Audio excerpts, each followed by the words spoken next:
Rich Dad, Poor Dad. What the rich teach their kids about money that the poor and middle class do not. By Robert T. Kiyosaki. To parents everywhere, a child's first and most important teachers, and to all those who educate, influence, and lead by example. Acknowledgements. How does a person say thank you when there are so many people to thank? Obviously, this book is a thank you to my two fathers, who were powerful role models, and to my mom, who taught me love and kindness. The person most responsible for this book becoming a reality is my wife, Kim, my partner in marriage, business, and in life. She makes my life complete. Introduction. Rich Dad, Poor Dad. Having two dads offered me the choice of contrasting points of view, one of a rich man and one of a poor man. I had two fathers, a rich one and a poor one. One was highly educated and intelligent. He had a PhD and completed 4 years of undergraduate work in less than 2 years. He then went on to Stanford University, the University of Chicago, and Northwestern University to do his advanced studies, all on full financial scholarships. The other father never finished the 8th grade. Both men were successful in their careers, working hard all their lives. Both earned substantial incomes, yet one always struggled financially. The other would become one of the richest men in Hawaii.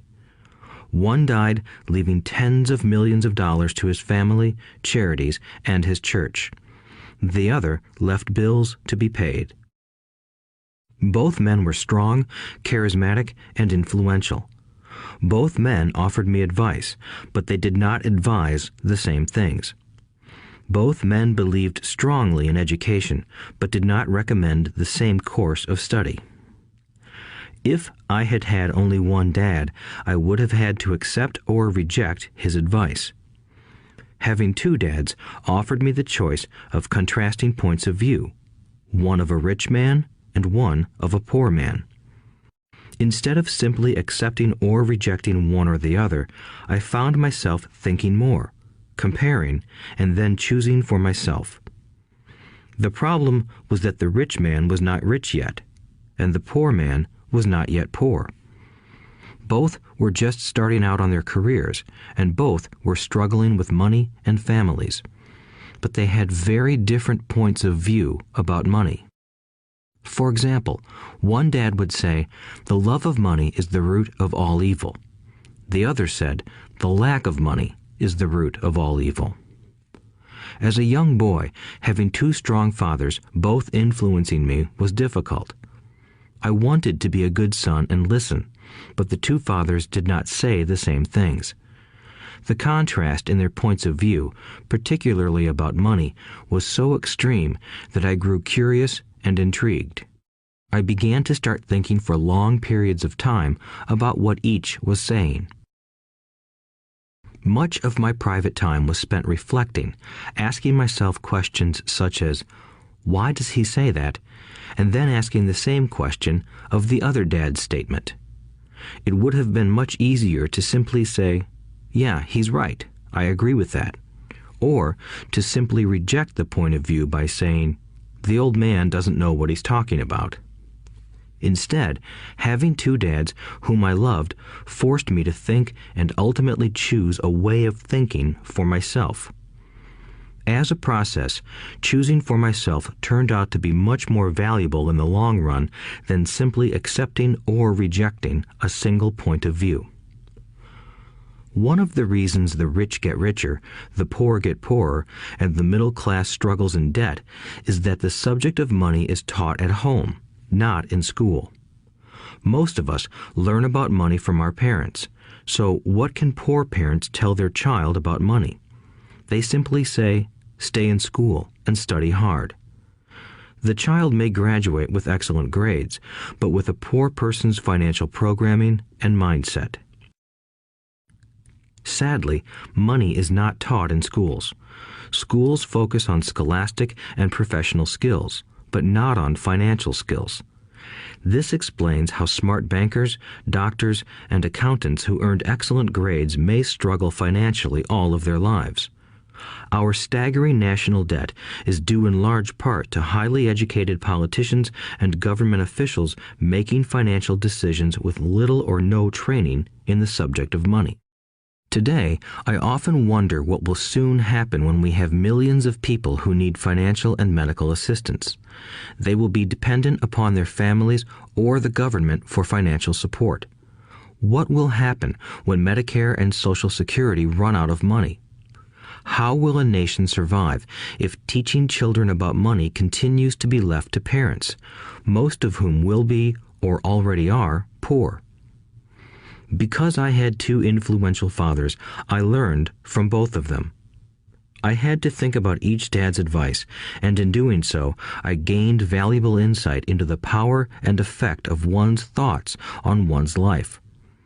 For example, one dad had a habit of saying, "I can't afford it." The other dad forbade those words to be used. He insisted I ask, "How can I afford it?" One is a statement, and the other is a question. One lets you off the hook, and the other forces you to think. My soon-to-be rich dad would explain that by automatically saying the words, "I can't afford it," your brain stops working. By asking the question, "How can I afford it?" your brain is put to work. He did not mean that you should buy everything you want. He was fanatical about exercising your mind, the most powerful computer in the world. He'd say, "My brain gets stronger every day because I exercise it. The stronger it gets, the more money I can make." He believed that automatically saying, "I can't afford it," was a sign of mental laziness. Although both dads worked hard, I noticed that one dad had a habit of putting his brain to sleep when it came to finances, and the other had a habit of exercising his brain. The long-term result was that one dad grew stronger financially, and the other grew weaker. It is not much different from a person who goes to the gym to exercise on a regular basis versus someone who sits on the couch watching television. Proper physical exercise increases your chances for health, and proper mental exercise increases your chances for wealth.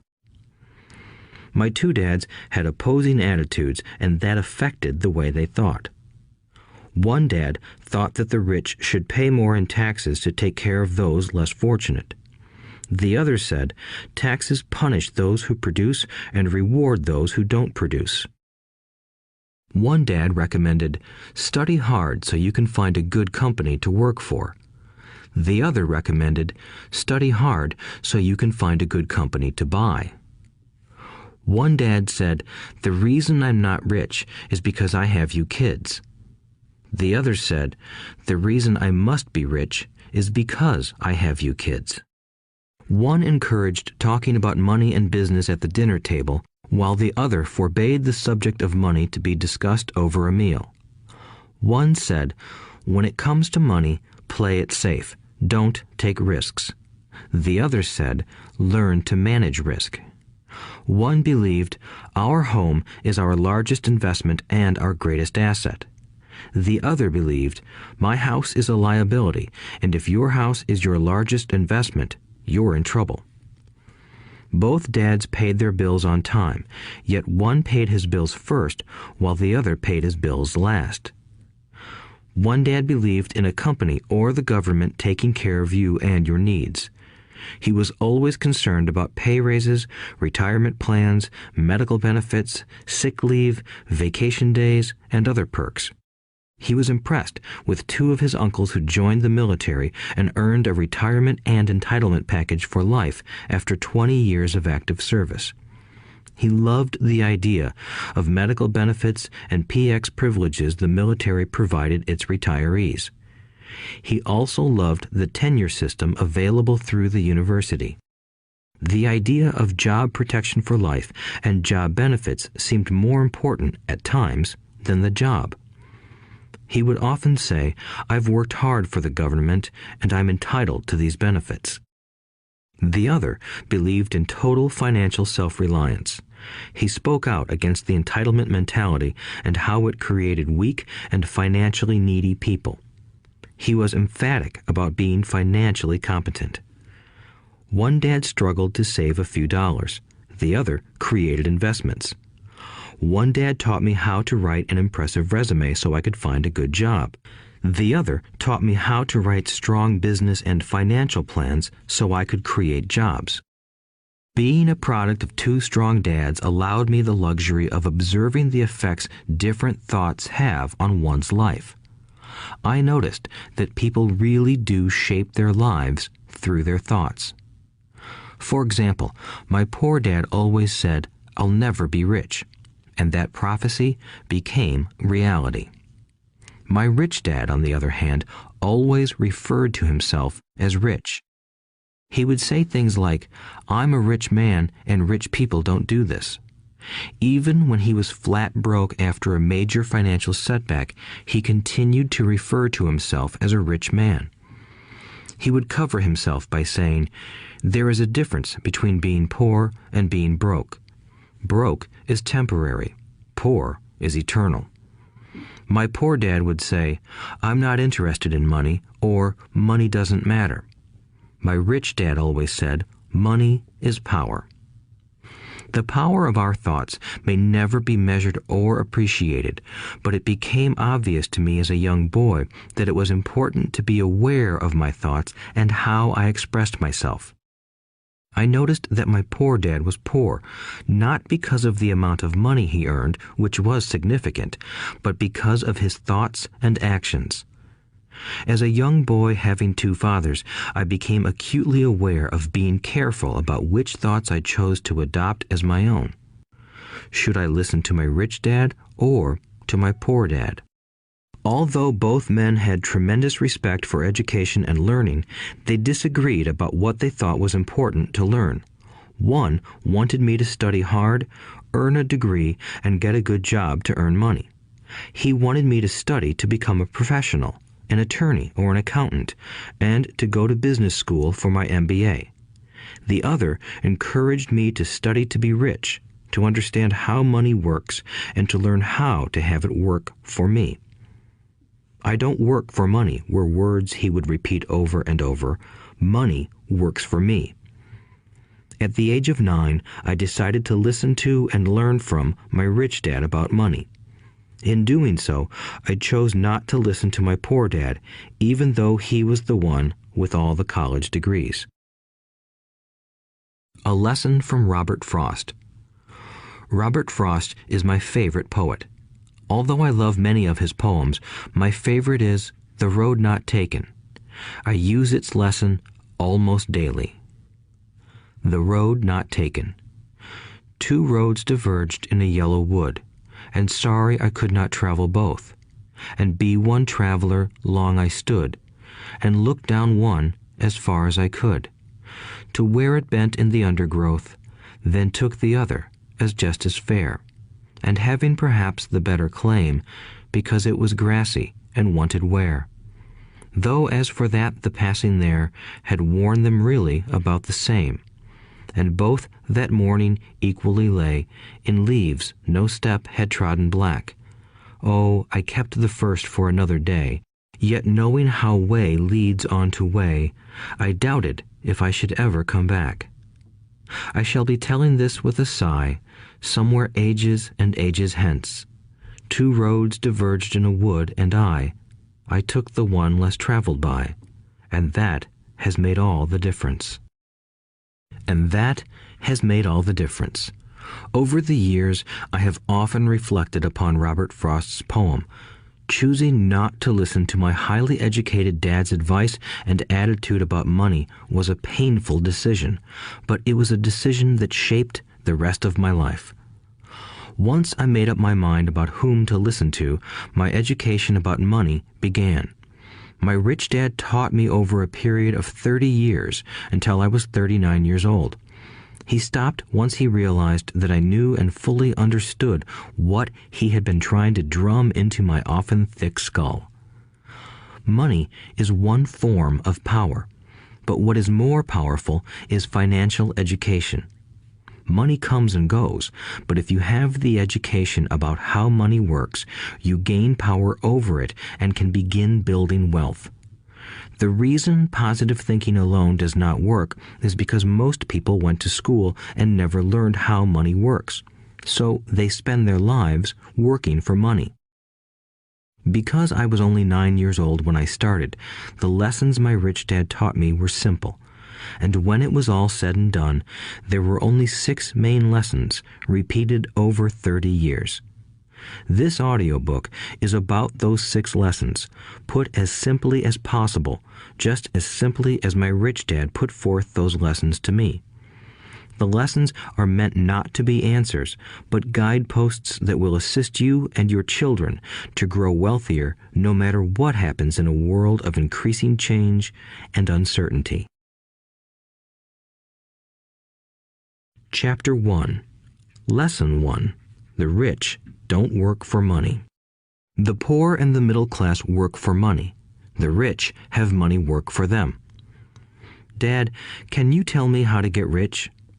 My dad put down the evening paper. Why do you want to get rich, son? Because today Jimmy's mom drove up in their new Cadillac and they were going to their beach house for the weekend. He took 3 of his friends, but Mike and I weren't invited. They told us we weren't invited because we were poor kids. They did? My dad asked incredulously. Yeah, they did, I replied in a hurt tone. My dad silently shook his head, pushed his glasses up the bridge of his nose, and went back to reading the paper. I stood waiting for an answer. The year was 1956. I was 9 years old. By some twist of fate, I attended the same public school where the rich people sent their kids. We were primarily a sugar plantation town. The managers of the plantation and the other affluent people, such as doctors, business owners, and bankers, sent their children to this elementary school. After grade 6, their children were generally sent off to private schools.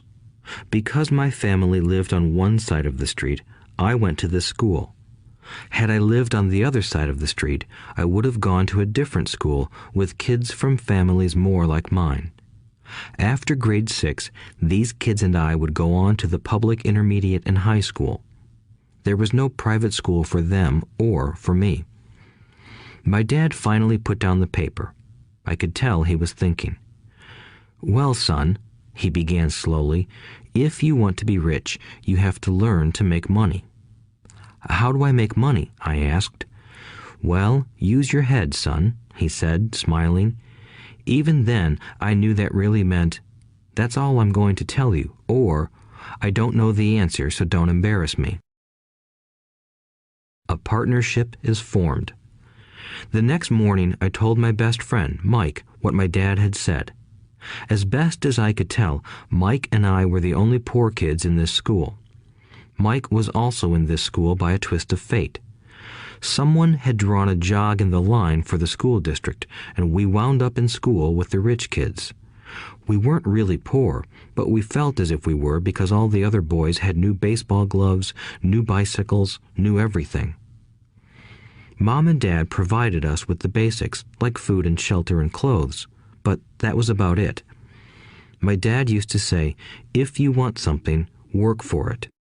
We wanted things, but there was not much work available for 9-year-old boys. So what do we do to make money? Mike asked. I don't know, I said, but do you want to be my partner? He agreed, and so on that Saturday morning, Mike became my first business partner. We spent all morning coming up with ideas on how to make money. Occasionally, we talked about all the cool guys at Jimmy's beach house having fun. It hurt a little, but that hurt was good because it inspired us to keep thinking of a way to make money. Finally, that afternoon, a bolt of lightning struck. It was an idea Mike got from a science book he had read. Excitedly, we shook hands, and the partnership now had a business. For the next several weeks, Mike and I ran around our neighborhood, knocking on doors and asking our neighbors if they would save their toothpaste tubes for us. With puzzled looks, most adults consented with a smile. Some asked us what we were doing, to which we replied, "We can't tell you. It's a business secret." My mom grew distressed as the weeks wore on. We had selected a site next to her washing machine as the place we would stockpile our raw materials. In a brown cardboard box that at one time held ketchup bottles, our little pile of used toothpaste tubes began to grow. Finally, my mom put her foot down. The sight of her neighbor's messy, crumpled used toothpaste tubes had gotten to her. "What are you boys doing?" she asked, "and I don't want to hear again that it's a business secret. Do something with this mess or I'm going to throw it out." Mike and I pleaded and begged, explaining that we would soon have enough and then we would begin production. We informed her that we were waiting on a couple of neighbors to finish their toothpaste so we could have their tubes. Mom granted us a 1-week extension. The date to begin production was moved up, and the pressure was on. My first partnership was already being threatened with an eviction notice by my own mom. It became Mike's job to tell the neighbors to quickly use up their toothpaste, saying their dentist wanted them to brush more often anyway. I began to put together the production line. One day, my dad drove up with a friend to see 2 9-year-old boys in the driveway with a production line operating at full speed. There was fine white powder everywhere. On a long table were small milk cartons from school, and our family's hibachi grill was glowing with red-hot coals at maximum heat. Dad walked up cautiously, having to park the car at the base of the driveway since the production line blocked the carport. As he and his friend got closer, they saw a steel pot sitting on top of the coals in which the toothpaste tubes were being melted down. In those days, toothpaste did not come in plastic tubes. The tubes were made of lead, so once the paint was burned off, the tubes were dropped in the small steel pot. They melted until they became liquid, and with my mom's pot holders, we poured the lead through a small hole in the top of the milk cartons. The milk cartons were filled with plaster of Paris. White powder was everywhere. In my haste, I had knocked the bag over, and the entire area looked like it had been hit by a snowstorm. The milk cartons were the outer containers for plaster of Paris molds. My dad and his friend watched as we carefully poured the molten lead through a small hole in the top of the plaster of Paris cube. "Careful," my dad said. I nodded without looking up. Finally, once the pouring was through, I put the steel pot down and smiled at my dad. "What are you boys doing?" he asked with a cautious smile. "We're doing what you told me to do. We're going to be rich," I said. "Yup," said Mike, grinning and nodding his head. "We're partners." "And what is in those plaster molds?" my dad asked. "Watch," I said. "This should be a good batch." With a small hammer, I tapped at the seal that divided the cube in half. Cautiously, I pulled up the top half of the plaster mold, and a lead nickel fell out. "Oh my God," my dad said, "you're casting nickels out of lead." "That's right," Mike said. "We're doing as you told us to do. We're making money." My dad's friend turned and burst into laughter. My dad smiled and shook his head. Along with a fire and a box of spent toothpaste tubes, in front of him were 2 little boys covered with white dust, smiling from ear to ear. He asked us to put everything down and sit with him on the front step of our house. With a smile, he gently explained what the word counterfeiting meant. Our dreams were dashed. "You mean this is illegal?" asked Mike in a quivering voice. "Let them go," my dad's friend said. "They might be developing a natural talent." My dad glared at him. "Yes, it is illegal," my dad said gently, "but you boys have shown great creativity and original thought. Keep going. I'm really proud of you." Disappointed, Mike and I sat in silence for about 20 minutes before we began cleaning up our mess. The business was over on opening day. Sweeping the powder up, I looked at Mike and said, "I guess Jimmy and his friends are right. We are poor." My father was just leaving as I said that. "Boys," he said, "you're only poor if you give up. The most important thing is that you did something. Most people only talk and dream of getting rich. You've done something. I'm very proud of the two of you. I will say it again.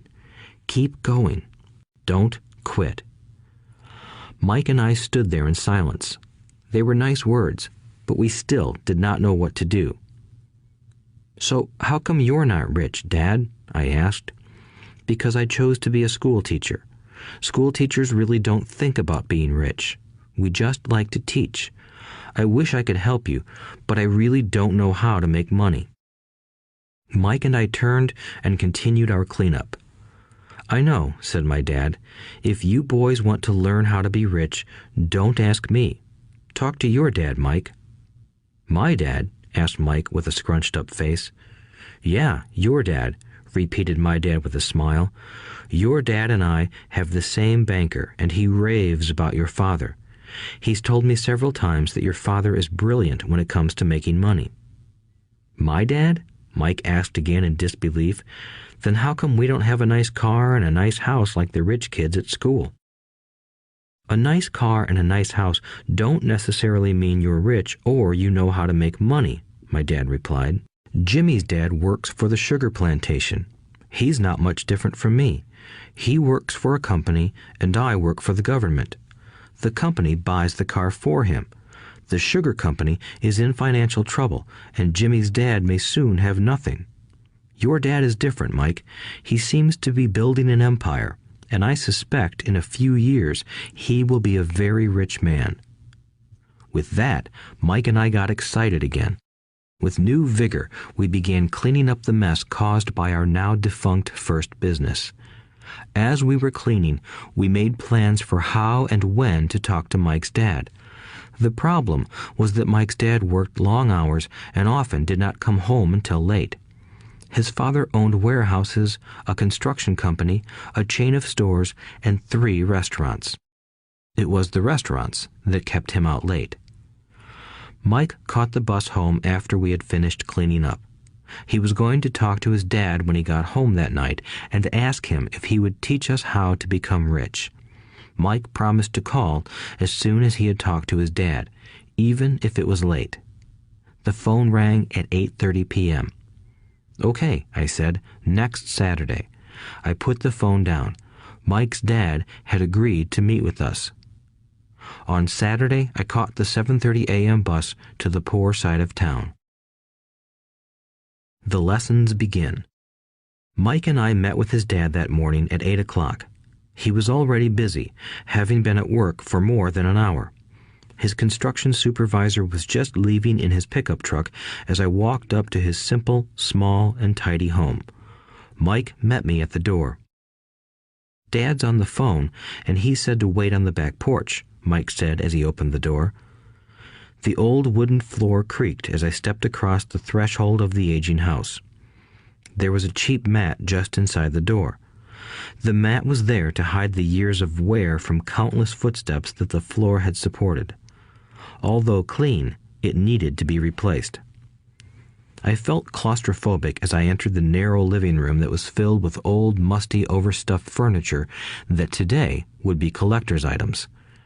Sitting on the couch were 2 women, both a little older than my mom. Across from the women sat a man in workman's clothes. He wore khaki slacks and a khaki shirt, neatly pressed but without starch, and polished work boots. He was about 10 years older than my dad. They smiled as Mike and I walked past them toward the back porch. I smiled back shyly. "Who are those people?" I asked. "Oh, they work for my dad. The older man runs his warehouses, and the women are the managers of the restaurants. And as you arrived, you saw the construction supervisor who was working on a road project about 50 miles from here. His other supervisor, who was building a track of houses, left before you got here." "Does this go on all the time?" I asked. "Not always, but quite often," said Mike, smiling as he pulled up a chair to sit down next to me. "I asked my dad if he would teach us to make money," Mike said. "Oh, and what did he say to that?" I asked with cautious curiosity. "Well, he had a funny look on his face at first, and then he said he would make us an offer." "Oh," I said, rocking my chair back against the wall. I sat there, perched on two rear legs of the chair. Mike did the same thing. "Do you know what the offer is?" I asked. "No, but we'll soon find out."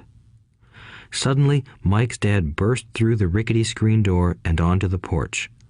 Mike and I jumped to our feet, not out of respect, but because we were startled.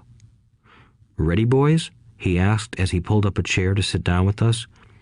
We nodded our heads as we pulled our chairs away from the wall to sit in front of him. He was a big man, about 6 feet tall and 200 pounds.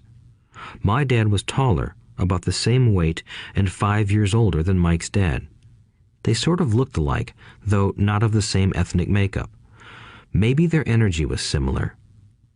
"Mike says you want to learn to make money. Is that correct, Robert?" I nodded my head quickly, but with a little trepidation. He had a lot of power behind his words and smile. "Okay, here's my offer. I'll teach you, but I won't do it classroom style. You work for me, I'll teach you. You don't work for me, I won't teach you. I can teach you faster if you work, and I'm wasting my time if you just want to sit and listen like you do in school. That's my offer. Take it or leave it." May I ask a question first?" I asked. "No. Take it or leave it. I've got too much work to do to waste my time. If you can't make up your mind decisively, then you'll never learn to make money anyway. Opportunities come and go. Being able to know when to make quick decisions is an important skill. You have the opportunity that you asked for. School is beginning, or it's over, in 10 seconds, Mike's dad said with a teasing smile. "Take it," I said. "Take it," said Mike. "Good," said Mike's dad. "Mrs. Martin will be by in 10 minutes. After I'm through with her, you'll ride with her to my superette and you can begin working. I'll pay you 10 cents an hour and you'll work 3 hours every Saturday." "But I have a softball game today," I said. Mike's dad lowered his voice to a stern tone. "Take it or leave it," he said. "I'll take it," I replied, choosing to work and learn instead of playing. 30 cents later. By 9 a.m. that day, Mike and I were working for Mrs. Martin. She was a kind and patient woman. She always said that Mike and I reminded her of her 2 grown sons. Although kind, she believed in hard work and kept us moving. We spent 3 hours taking canned goods off the shelves, brushing each can with a feather duster to get the dust off, and then restacking them neatly. It was excruciatingly boring work. Mike's dad, whom I called my rich dad, owned 9 of these little superettes, each with a large parking lot. They were the early version of the 7-Eleven convenience stores, little neighborhood grocery stores where people bought items such as milk, bread, butter, and cigarettes. The problem was that this was Hawaii before air conditioning was widely used, and the stores could not close their doors because of the heat. On 2 sides of the store, the doors had to be wide open to the road and parking lot. Every time a car drove by or pulled into the parking lot, dust would swirl and settle in the store. We knew we had a job as long as there was no air conditioning. For 3 weeks, Mike and I reported to Mrs. Martin and worked our 3 hours. By noon, our work was over, and she dropped 3 little dimes in each of our hands. Now, even at the age of 9 in the mid-1950s, 30 cents was not too exciting. Comic books cost 10 cents back then, so I usually spent my money on comic books and went home. By Wednesday of the 4th week, I was ready to quit. I had agreed to work only because I wanted to learn to make money from Mike's dad, and now I was a slave for 10 cents an hour. On top of that, I had not seen Mike's dad since that first Saturday. "I'm quitting," I told Mike at lunchtime. School was boring, and now I did not even have my Saturdays to look forward to. But it was the 30 cents that really got to me. This time, Mike smiled. "What are you laughing at?" I asked with anger and frustration. "Dad said this would happen. He said to meet with him when you were ready to quit." "What?" I said indignantly. "He's been waiting for me to get fed up?" Sort of, Mike said. Dad's kind of different. He doesn't teach like your dad. Your mom and dad lecture a lot. My dad is quiet and a man of few words.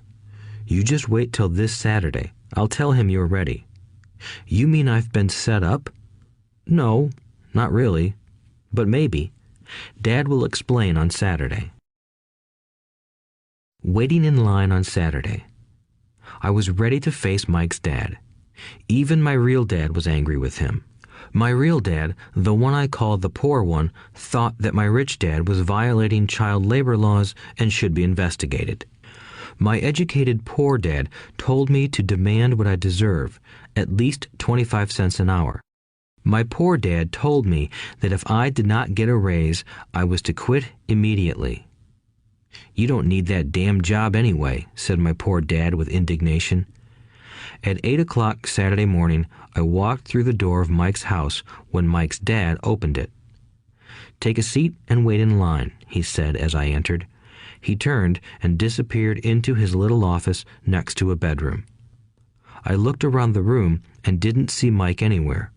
Feeling awkward, I cautiously sat down next to the same two women who were there 4 weeks earlier. They smiled and slid down the couch to make room for me. 45 minutes went by, and I was steaming. The two women had met with him and left 30 minutes earlier. An older gentleman was in there for 20 minutes and was also gone. The house was empty, and here I sat in a musty, dark living room on a beautiful, sunny Hawaiian day, waiting to talk to a cheapskate who exploited children. I could hear him rustling around the office, talking on the phone, and ignoring me. I was ready to walk out, but for some reason I stayed. Finally, 15 minutes later, at exactly 9 o'clock, Rich Dad walked out of his office, said nothing, and signaled with his hand for me to enter. I understand you want a raise or you're going to quit, Rich Dad said as he swiveled in his office chair. Well, you're not keeping your end of the bargain, I blurted out, nearly in tears. It was really frightening for me to confront a grown-up. You said that you would teach me if I worked for you. Well, I've worked for you. I've worked hard. I've given up my baseball games to work for you, but you haven't kept your word, and you haven't taught me anything. You are a crook like everyone in town thinks you are. You're greedy. You want all the money and don't take care of your employees. You made me wait and don't show me any respect. I'm only a little boy, but I deserve to be treated better. Rich Dad rocked back in his swivel chair, hands up to his chin, and stared at me. Not bad, he said. In less than a month, you sound like most of my employees. What? I asked. Not understanding what he was saying, I continued with my grievance. I thought you were going to keep your end of the bargain and teach me. Instead, you want to torture me? That's cruel. That's really cruel. I am teaching you, Rich Dad said quietly. What have you taught me? Nothing, I said angrily. You haven't even talked to me once since I agreed to work for peanuts. 10 cents an hour. Ha! I should notify the government about you. We have child labor laws, you know.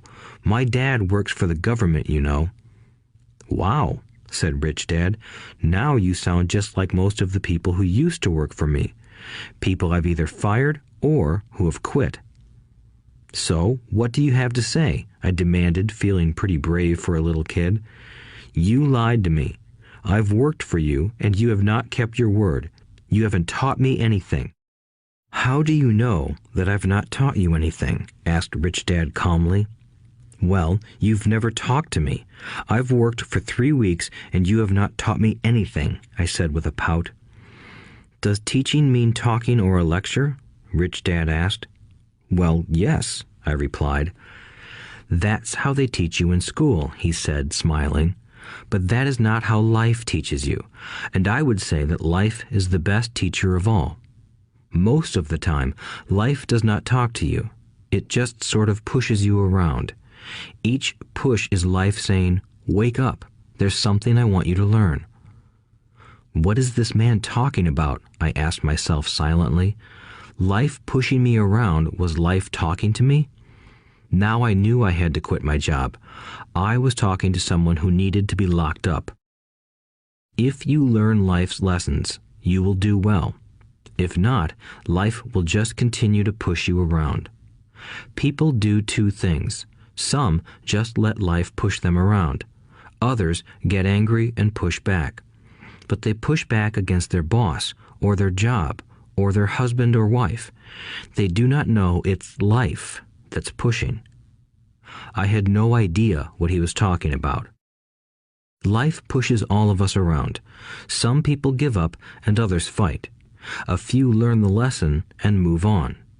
They welcome life pushing them around. To these few people, it means they need and want to learn something. They learn and move on. Most quit, and a few, like you, fight. Rich Dad stood and shut the creaky old wooden window that needed repair. If you learn this lesson, you will grow into a wise, wealthy, and happy young man. If you don't, you will spend your life blaming a job, low pay, or your boss for your problems. You'll live life always hoping for that big break that will solve all your money problems. Rich Dad looked over at me to see if I was still listening. His eyes met mine. We stared at each other, communicating through our eyes. Finally, I looked away once I had absorbed his message. I knew he was right. I was blaming him, and I did ask to learn. I was fighting. Rich Dad continued. Or, if you are the kind of person who has no guts, you just give up every time life pushes you. If you are that kind of person, you'll live all your life playing it safe, doing the right things, saving yourself for some event that never happens. Then you die a boring old man. You'll have lots of friends who really like you because you were such a nice, hard-working guy. But the truth is that you let life push you into submission. Deep down, you were terrified of taking risks. You really wanted to win, but the fear of losing was greater than the excitement of winning. Deep inside, you and only you will know you didn't go for it. You chose to play it safe. Our eyes met again. "You've been pushing me around?" I asked. "Some people might say that," smiled Rich Dad. "I would say that I just gave you a taste of life." "What taste of life?" I asked, still angry, but now curious and ready to learn. "You boys are the first people that have ever asked me to teach them how to make money. I have more than 150 employees, and not one of them has asked me what I know about money. They ask me for a job and a paycheck, but never to teach them about money. So most will spend the best years of their lives working for money, not really understanding what it is they are working for." I sat there listening intently. "So when Mike told me you wanted to learn how to make money, I decided to design a course that mirrored real life. I could talk until I was blue in the face, but you wouldn't hear a thing. So I decided to let life push you around a bit so you could hear me.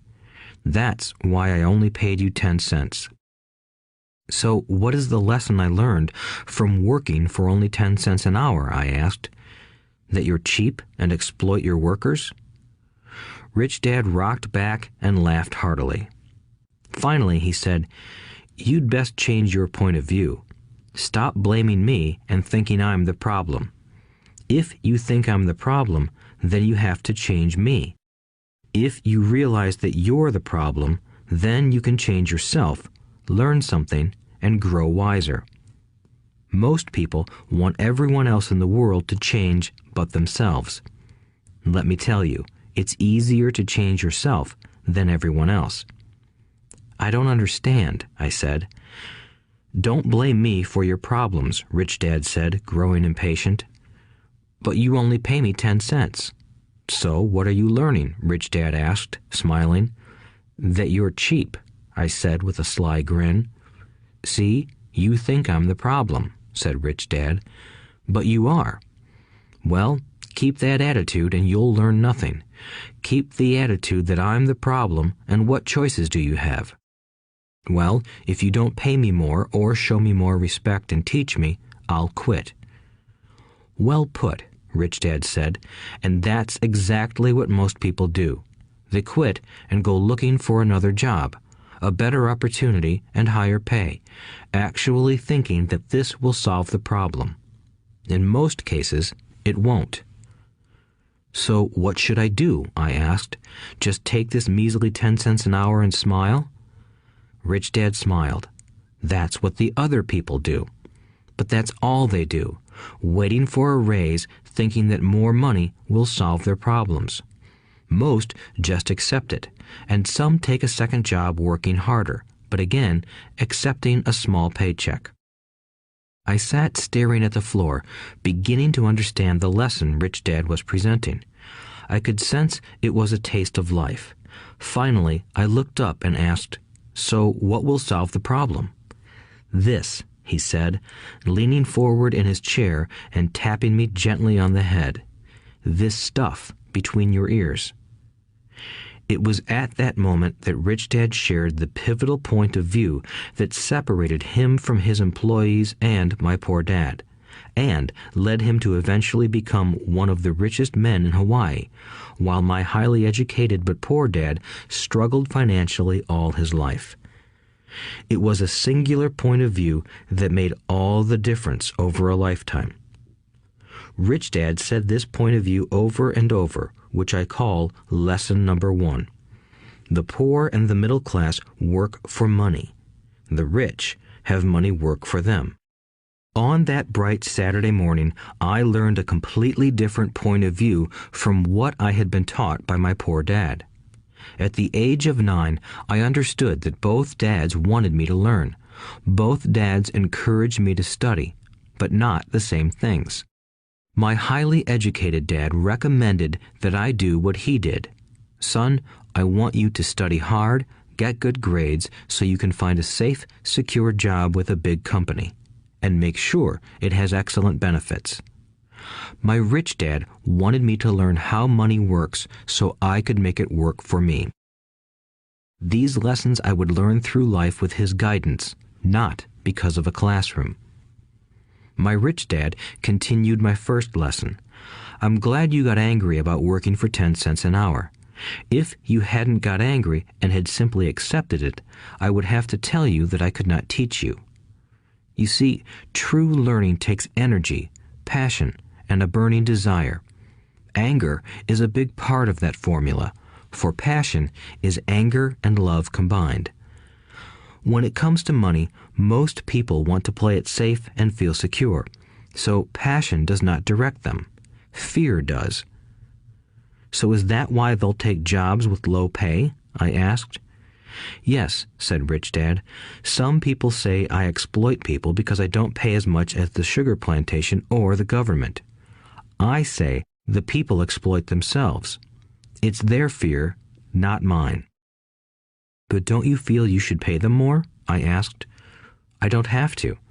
And besides, more money will not solve their problems. Just look at your dad. He makes a lot of money, and he still can't pay his bills. Most people, given more money, only get into more debt." "So that's why the 10 cents an hour," I said, smiling. "It's part of the lesson." "That's right," smiled Rich Dad. "You see, your dad went to school and got an excellent education so he could get a high-paying job. But he still has money problems because he never learned anything about money in school. On top of that, he believes in working for money." "And you don't?" I asked. "No, not really," said Rich Dad. "If you want to learn to work for money, then stay in school. That is a great place to learn to do that. But if you want to learn how to have money work for you, then I will teach you that. But only if you want to learn." "Wouldn't everyone want to learn that?" I asked. "No," said Rich Dad, "simply because it's easier to learn to work for money, especially if fear is your primary emotion when the subject of money is discussed." "I don't understand," I said with a frown. "Don't worry about that for now. Just know that it's fear that keeps most people working at a job. The fear of not paying their bills, the fear of being fired, the fear of not having enough money, and the fear of starting over. That's the price of studying to learn a profession or trade and then working for money. Most people become a slave to money and then get angry at their boss. Learning to have money work for you is a completely different course of study? I asked. Absolutely, Rich Dad answered. Absolutely. We sat in the silence on that beautiful Hawaiian Saturday morning. My friends had just started their Little League baseball game, but for some reason I was now thankful I had decided to work for 10 cents an hour. I sensed that I was about to learn something my friends wouldn't learn in school. Ready to learn? Asked Rich Dad. Absolutely, I said with a grin. I have kept my promise. I've been teaching you from afar, my Rich Dad said. At 9 years old, you've gotten a taste of what it feels like to work for money. Just multiply your last month by 50 years, and you will have an idea of what most people spend their life doing. I don't understand, I said. How did you feel waiting in line to see me, once to get hired and once to ask for more money? Terrible, I said. If you choose to work for money, that is what life will be like, said Rich Dad. And how did you feel when Mrs. Martin dropped 3 dimes in your hand for 3 hours of work? I felt like it wasn't enough. It seemed like nothing. I was disappointed, I said. And that is how most employees feel when they look at their paychecks, especially after all the tax and other deductions are taken out. At least you got 100%. You mean most workers don't get paid everything? I asked with amazement. Heavens no, said Rich Dad. The government always takes its share first. How do they do that? I asked. Taxes, said Rich Dad. You're taxed when you earn. You're taxed when you spend. You're taxed when you save. You're taxed when you die. Why do people let the government do that to them? The rich don't, said Rich Dad with a smile. The poor and the middle class do. I'll bet you that I earn more than your dad, yet he pays more in taxes. How can that be? I asked. At my age, that made no sense to me. Why would someone let the government do that to them? Rich Dad rocked slowly and silently in his chair, just looking at me. Ready to learn? He asked. I nodded my head slowly. As I said, there is a lot to learn. Learning how to have money work for you is a lifetime study. Most people go to college for 4 years and their education ends. I already know that my study of money will continue over my lifetime, simply because the more I find out, the more I find out I need to know. Most people never study the subject. They go to work, get their paycheck, balance their checkbooks, and that's it. Then they wonder why they have money problems. They think that more money will solve the problem, and don't realize that it's their lack of financial education that is the problem. So my dad has tax problems because he doesn't understand money? I asked, confused. Look, said Rich Dad, taxes are just one small section on learning how to have money work for you. Today, I just wanted to find out if you still have the passion to learn about money. Most people don't. They want to go to school, learn a profession, have fun at their work, and earn lots of money. One day they wake up with big money problems, and then they can't stop working. That's the price of only knowing how to work for money instead of studying how to have money work for you. So, do you still have the passion to learn? Asked Rich Dad. I nodded my head. Good, said Rich Dad. Now get back to work. This time, I will pay you nothing. What? I asked in amazement. You heard me. Nothing. You will work the same 3 hours every Saturday, but this time you will not be paid 10 cents per hour. You said you wanted to learn to not work for money, so I'm not going to pay you anything. I couldn't believe what I was hearing. I've already had this conversation with Mike, and he's already working, dusting and stacking canned goods for free. You better hurry and get back there. That's not fair, I shouted. You've got to pay something. You said you wanted to learn. If you don't learn this now, you'll grow up to be like the two women and the older man sitting in my living room, working for money and hoping I don't fire them. Or, like your dad, earning lots of money only to be in debt up to his eyeballs, hoping more money will solve the problem. If that's what you want, I'll go back to our original deal of 10 cents an hour. Or you can do what most adults do. Complain that there is not enough pay, quit, and go looking for another job. But what do I do? I asked. Rich Dad tapped me on the head. Use this, he said. If you use it well, you will soon thank me for giving you an opportunity, and you will grow into a rich man. I stood there, still not believing what a raw deal I was handed. I came to ask for a raise, and somehow I was instead working for nothing. Rich Dad tapped me on the head again and said, "Use this. Now, get out of here and get back to work." Lesson number 1. The rich don't work for money. I didn't tell my poor dad I wasn't being paid. He wouldn't have understood, and I didn't want to try to explain something I didn't understand myself. For 3 more weeks, Mike and I worked 3 hours every Saturday for nothing. The work didn't bother me, and the routine got easier. But it was the missed baseball games and not being able to afford to buy a few comic books that got to me. Rich Dad stopped by at noon on the 3rd week. We heard his truck pull up in the parking lot and sputter when the engine was turned off. He entered the store and greeted Mrs. Martin with a hug. After finding out how things were going in the store, he reached into the ice cream freezer, pulled out 2 bars, paid for them, and signaled to Mike and me. "Let's go for a walk, boys." We crossed the street, dodging a few cars, and walked across a large grassy field where a few adults were playing softball. Sitting down at a lone picnic table, he handed Mike and me the treats. "How's it going, boys?" "Okay," Mike said. I nodded in agreement. "Learn anything yet?" Rich Dad asked. Mike and I looked at each other, shrugged our shoulders, and shook our heads in unison. Avoiding one of life's biggest traps. Well, you boys had better start thinking. You're staring at one of life's biggest lessons.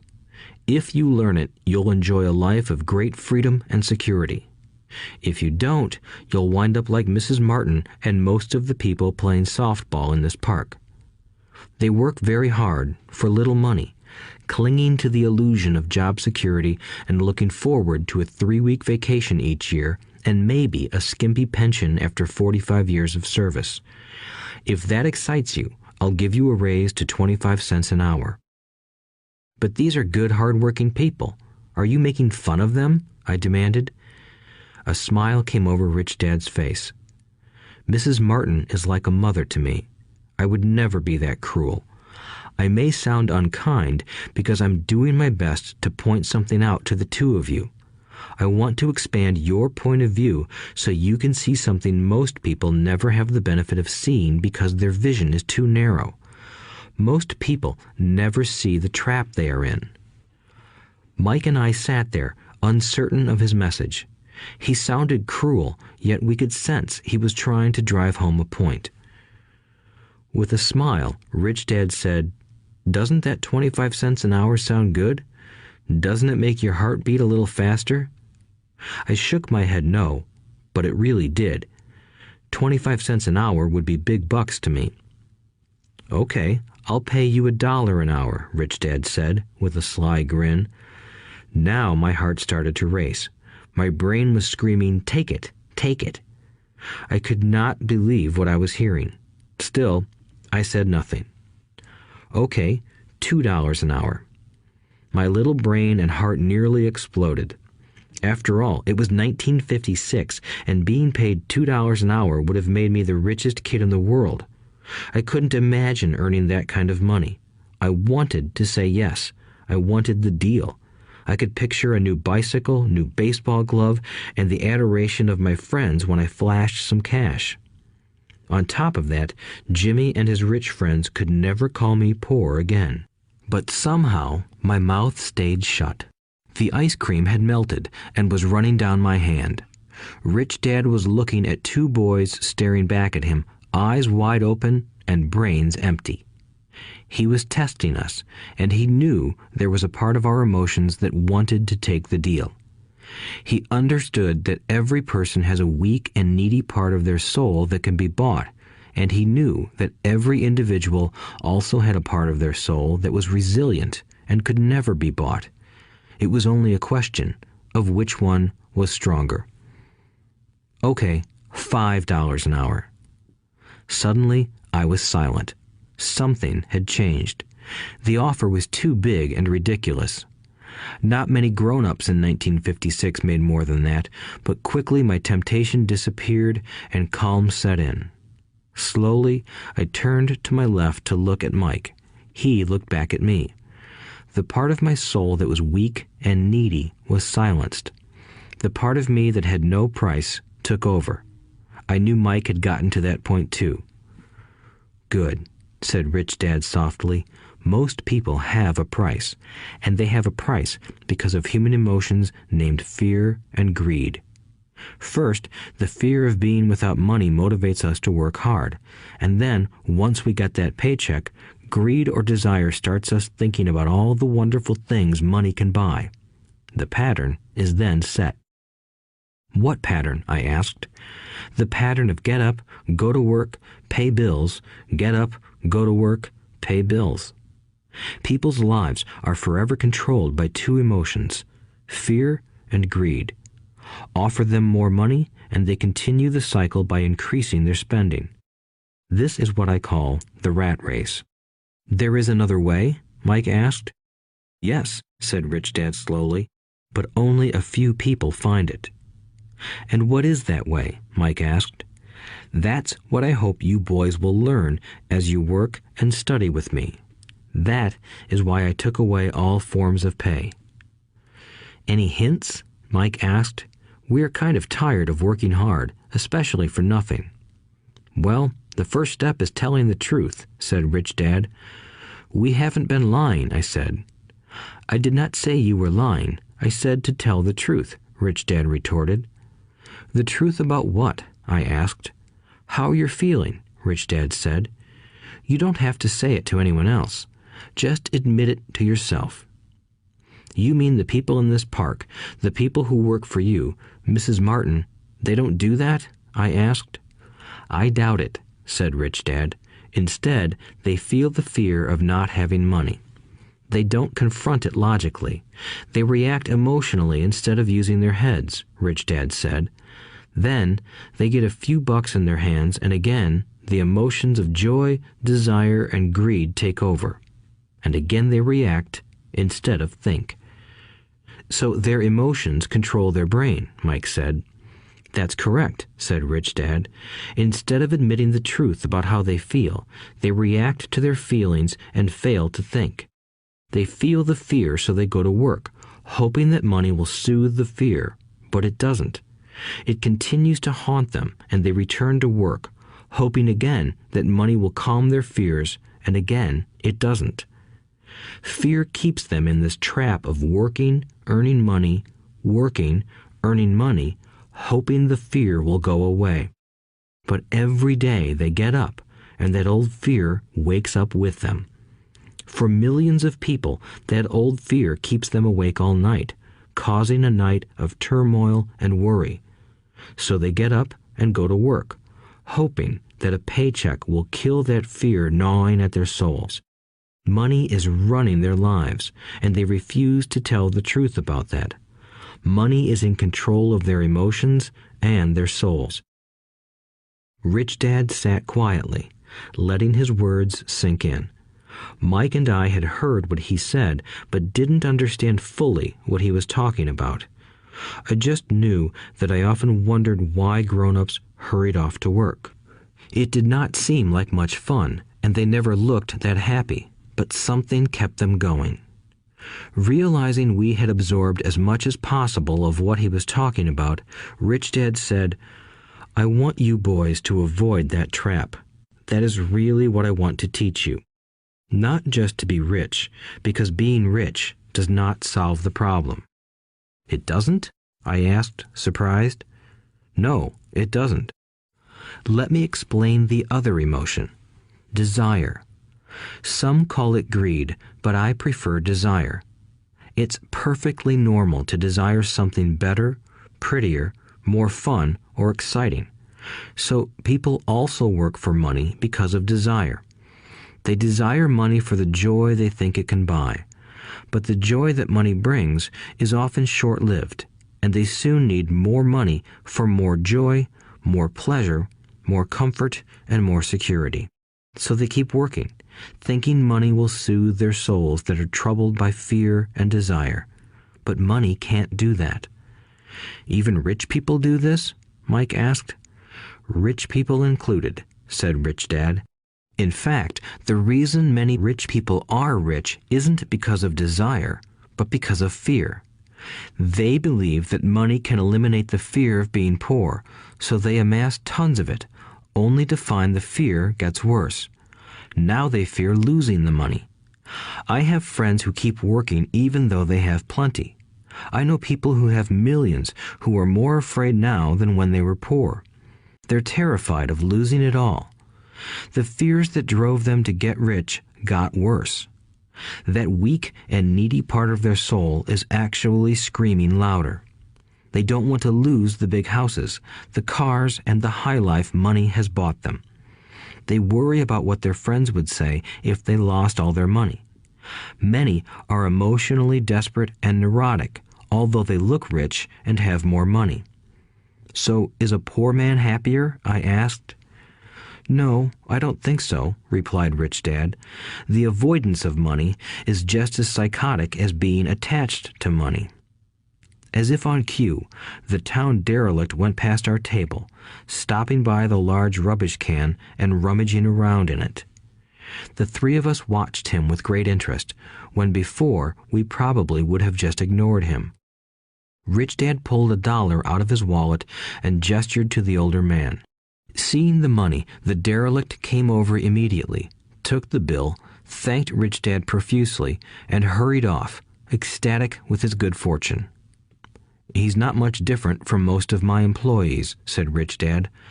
I've met so many people who say, "Oh, I'm not interested in money," yet they'll work at a job for 8 hours a day. That's a denial of truth. If they weren't interested in money, then why are they working? That kind of thinking is probably more psychotic than a person who hoards money. As I sat there listening to my rich dad, my mind flashed back to the countless times my own dad said, "I'm not interested in money." He said those words often.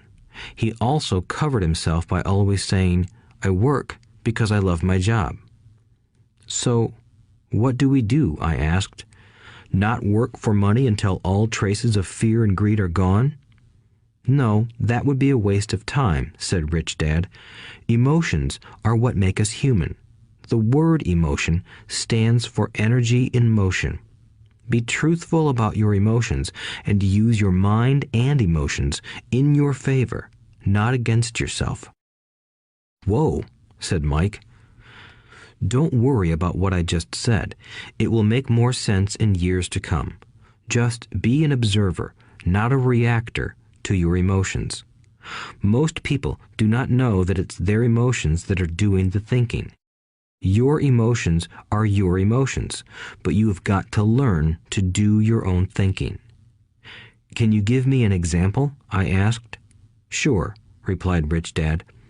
When a person says, "I need to find a job," it's most likely an emotion doing the thinking.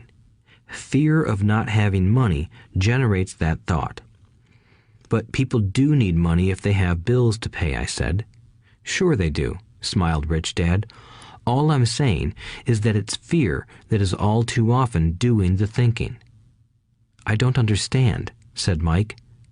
For example, said Rich Dad, if the fear of not having enough money arises, instead of immediately running out to get a job, they instead might ask themselves this question. Will a job be the best solution to this fear over the long run? In my opinion, the answer is no. A job is really a short-term solution to a long-term problem. But my dad is always saying, stay in school and get good grades so you can find a safe, secure job, I interjected, somewhat confused. Yes, I understand he says that, said Rich Dad, smiling. Most people recommend that, and it's a good path for most people. But people make that recommendation primarily out of fear. You mean my dad says that because he's afraid?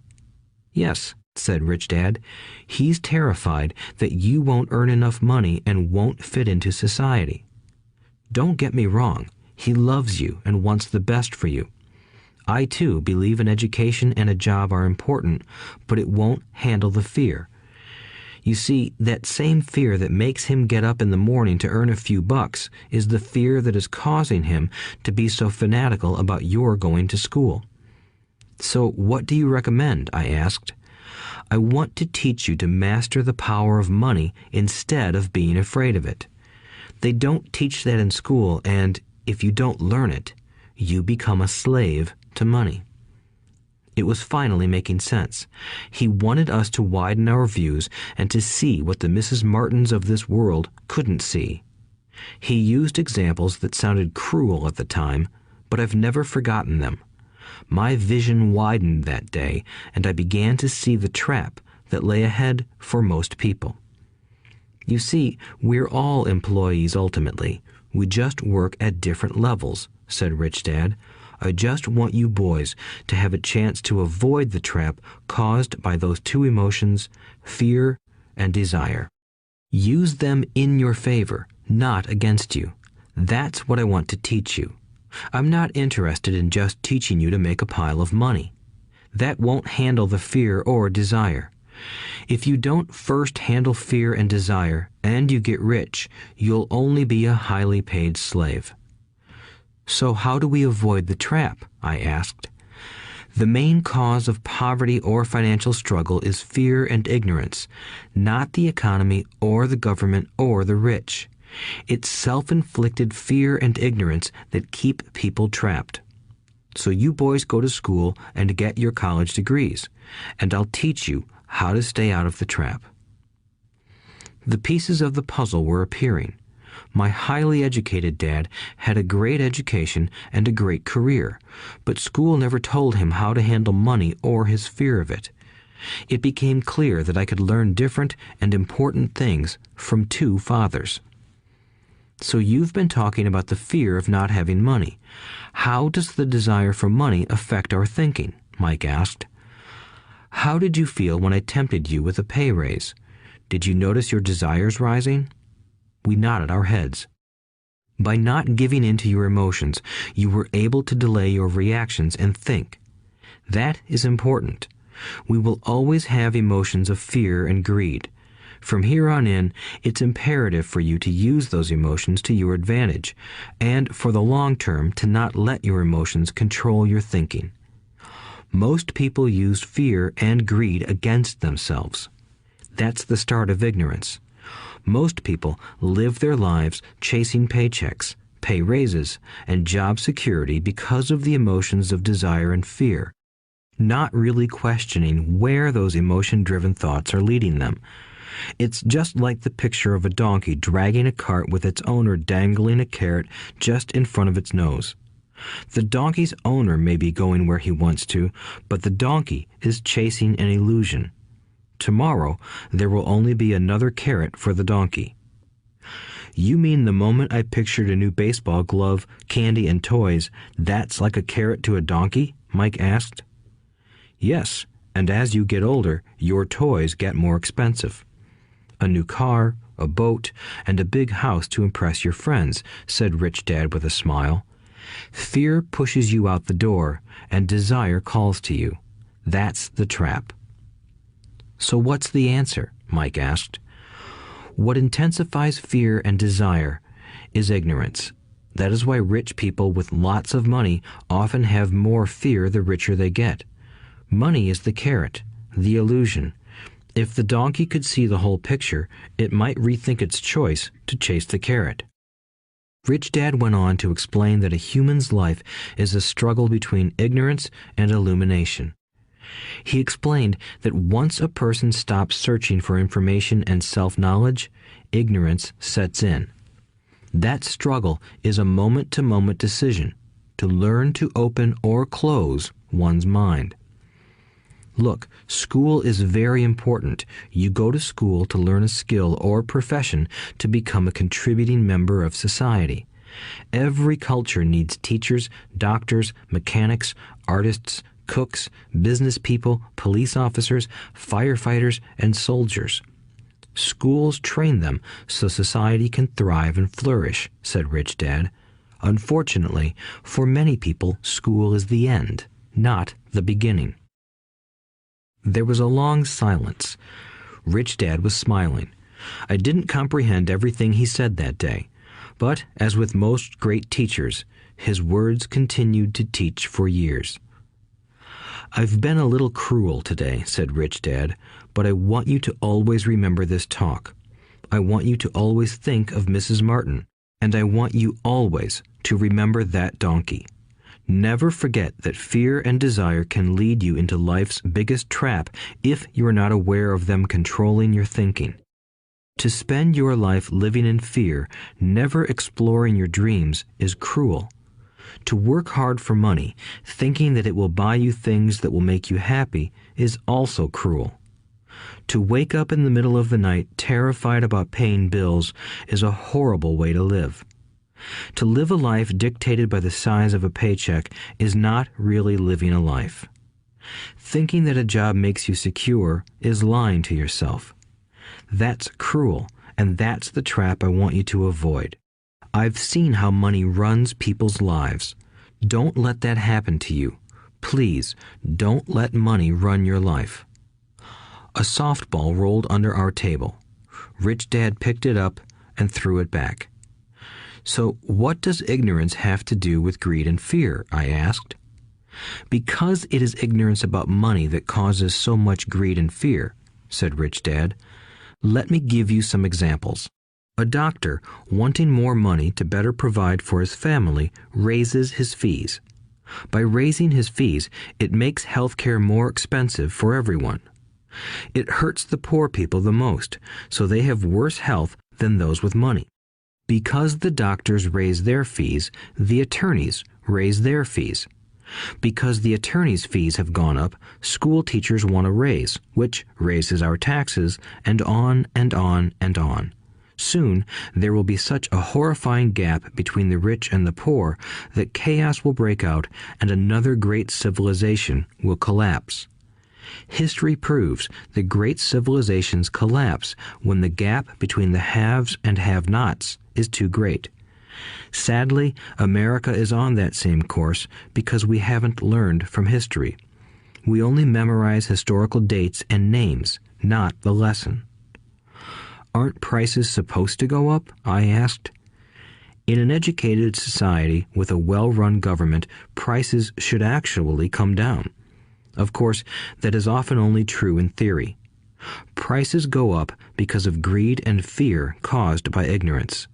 If schools taught people about money, there would be more money and lower prices. But schools focus only on teaching people to work for money, not how to harness money's power. But don't we have business schools? Mike asked. And haven't you encouraged me to go for my MBA? Yes, said Rich Dad, but all too often business schools train employees to become sophisticated bean counters. Heaven forbid a bean counter takes over a business. All they do is look at the numbers, fire people, and kill the business. I know this because I hire bean counters. All they think about is cutting costs and raising prices, which cause more problems. Bean counting is important. I wish more people knew it, but it, too, is not the whole picture, added Rich Dad angrily. So, is there an answer? Asked Mike. Yes, said Rich Dad. Learn to use your emotions to think, not think with your emotions. When you boys mastered your emotions by agreeing to work for free, I knew there was hope. When you again resisted your emotions when I tempted you with more money, you were again learning to think in spite of being emotionally charged. That's the first step. "Why is that step so important?" I asked. "Well, that's up to you to find out. If you want to learn, I'll take you boys into the briar patch, a place almost everyone else avoids. If you go with me, you'll let go of the idea of working for money and instead learn to have money work for you." "And what will we get if we go with you? What if we agree to learn from you? What will we get?" I asked. "The same thing Brer Rabbit got," said Rich Dad, referring to the classic children's story. "Is there a briar patch?" I asked. "Yes," said Rich Dad. "The briar patch is our fear and greed. Confronting fear, weaknesses, and neediness by choosing our own thoughts is the way out." "Choosing our thoughts?" Mike asked, puzzled. "Yes, choosing what we think rather than reacting to our emotions. Instead of just getting up and going to work because not having the money to pay your bills is scaring you, ask yourself, is working harder at this the best solution to this problem? Most people are too afraid to rationally think things through and instead run out the door to a job they hate. The tar baby is in control. That's what I mean by choosing your thoughts." "And how do we do that?" Mike asked. "That's what I will teach you. I'll teach you to have a choice of thoughts rather than a knee-jerk reaction, like gulping down your morning coffee and running out the door. Remember what I said before. A job is only a short-term solution to a long-term problem. Most people have only one problem in mind, and it's short-term. It's the bills at the end of the month, the tar baby. Money controls their lives, or should I say the fear and ignorance about money controls it. So they do as their parents did. They get up every day and go work for money, not taking the time to ask the question, is there another way? Their emotions now control their thinking, not their heads. Can you tell the difference between emotions thinking and the head thinking? Mike asked. "Oh yes, I hear it all the time," said Rich Dad. "I hear things like, well, everyone has to work, or the rich are crooks, or I'll get another job, I deserve this raise, you can't push me around, or I like this job because it's secure. No one asks, is there something I'm missing here? Which would break through the emotional thought and give you time to think clearly." As we headed back to the store, Rich Dad explained that the rich really did make money. They did not work for it. He went on to explain that when Mike and I were casting 5-cent pieces out of lead, thinking we were making money, we were very close to thinking the way the rich think. The problem was that creating money is legal for the government and banks to do, but illegal for us to do. There are legal ways to create money from nothing, he told us. Rich Dad went on to explain that the rich know that money is an illusion, truly like the carrot for the donkey. It's only out of fear and greed that the illusion of money is held together by billions of people who believe that money is real. It's not. Money is really made up. It is only because of the illusion of confidence and the ignorance of the masses that this house of cards stands. He talked about the gold standard that America was on, and that each dollar bill was actually a silver certificate. What concerned him was the rumor that we would someday go off the gold standard and our dollars would no longer be backed by something tangible. If that happens, boys, all hell will break loose. The poor, the middle class, and the ignorant will have their lives ruined simply because they will continue to believe that money is real and that the company they work for, or the government, will look after them. We really did not understand what he was saying that day, but over the years, it made more and more sense. Seeing what others miss. As he climbed into his pickup truck outside his convenience store, Rich Dad said, "Keep working, boys, but the sooner you forget about needing a paycheck, the easier your adult life will be. Keep using your brain, work for free, and soon your mind will show you ways of making money far beyond what I could ever pay you. You will see things that other people never see. Most people never see these opportunities because they're looking for money and security, so that's all they get. The moment you see one opportunity, you'll see them for the rest of your life. The moment you do that, I'll teach you something else. Learn this, and you'll avoid one of life's biggest traps. Mike and I picked up our things from the store and waved goodbye to Mrs. Martin. We went back to the park, to the same picnic bench, and spent several more hours thinking and talking. We spent the next week at school thinking and talking too.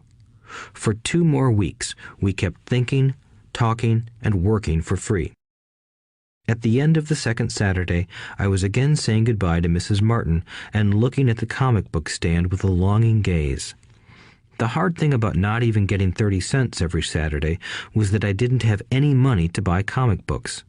Suddenly, as Mrs. Martin said goodbye to Mike and me, I saw her do something I'd never seen her do before. Mrs. Martin was cutting the front page of the comic book in half. She kept the top half of the comic book cover and threw the rest of the book into a large cardboard box. When I asked her what she did with the comic books, she said, "I throw them away. I give the top half of the cover back to the comic book distributor for credit when he brings in the new comics. He's coming in an hour." Mike and I waited for an hour. Soon the distributor arrived, and I asked him if we could have the comic books. To my delight, he said, "You can have them if you work for this store and do not resell them." Remember our old business partnership? Well, Mike and I revived it. Using a spare room in Mike's basement, we began piling hundreds of comic books in that room. Soon, our comic book library was open to the public. We hired Mike's younger sister, who loved to study, to be head librarian. She charged each child 10 cents admission to the library, which was open from 2:30 p.m. to 4:30 p.m. every day after school.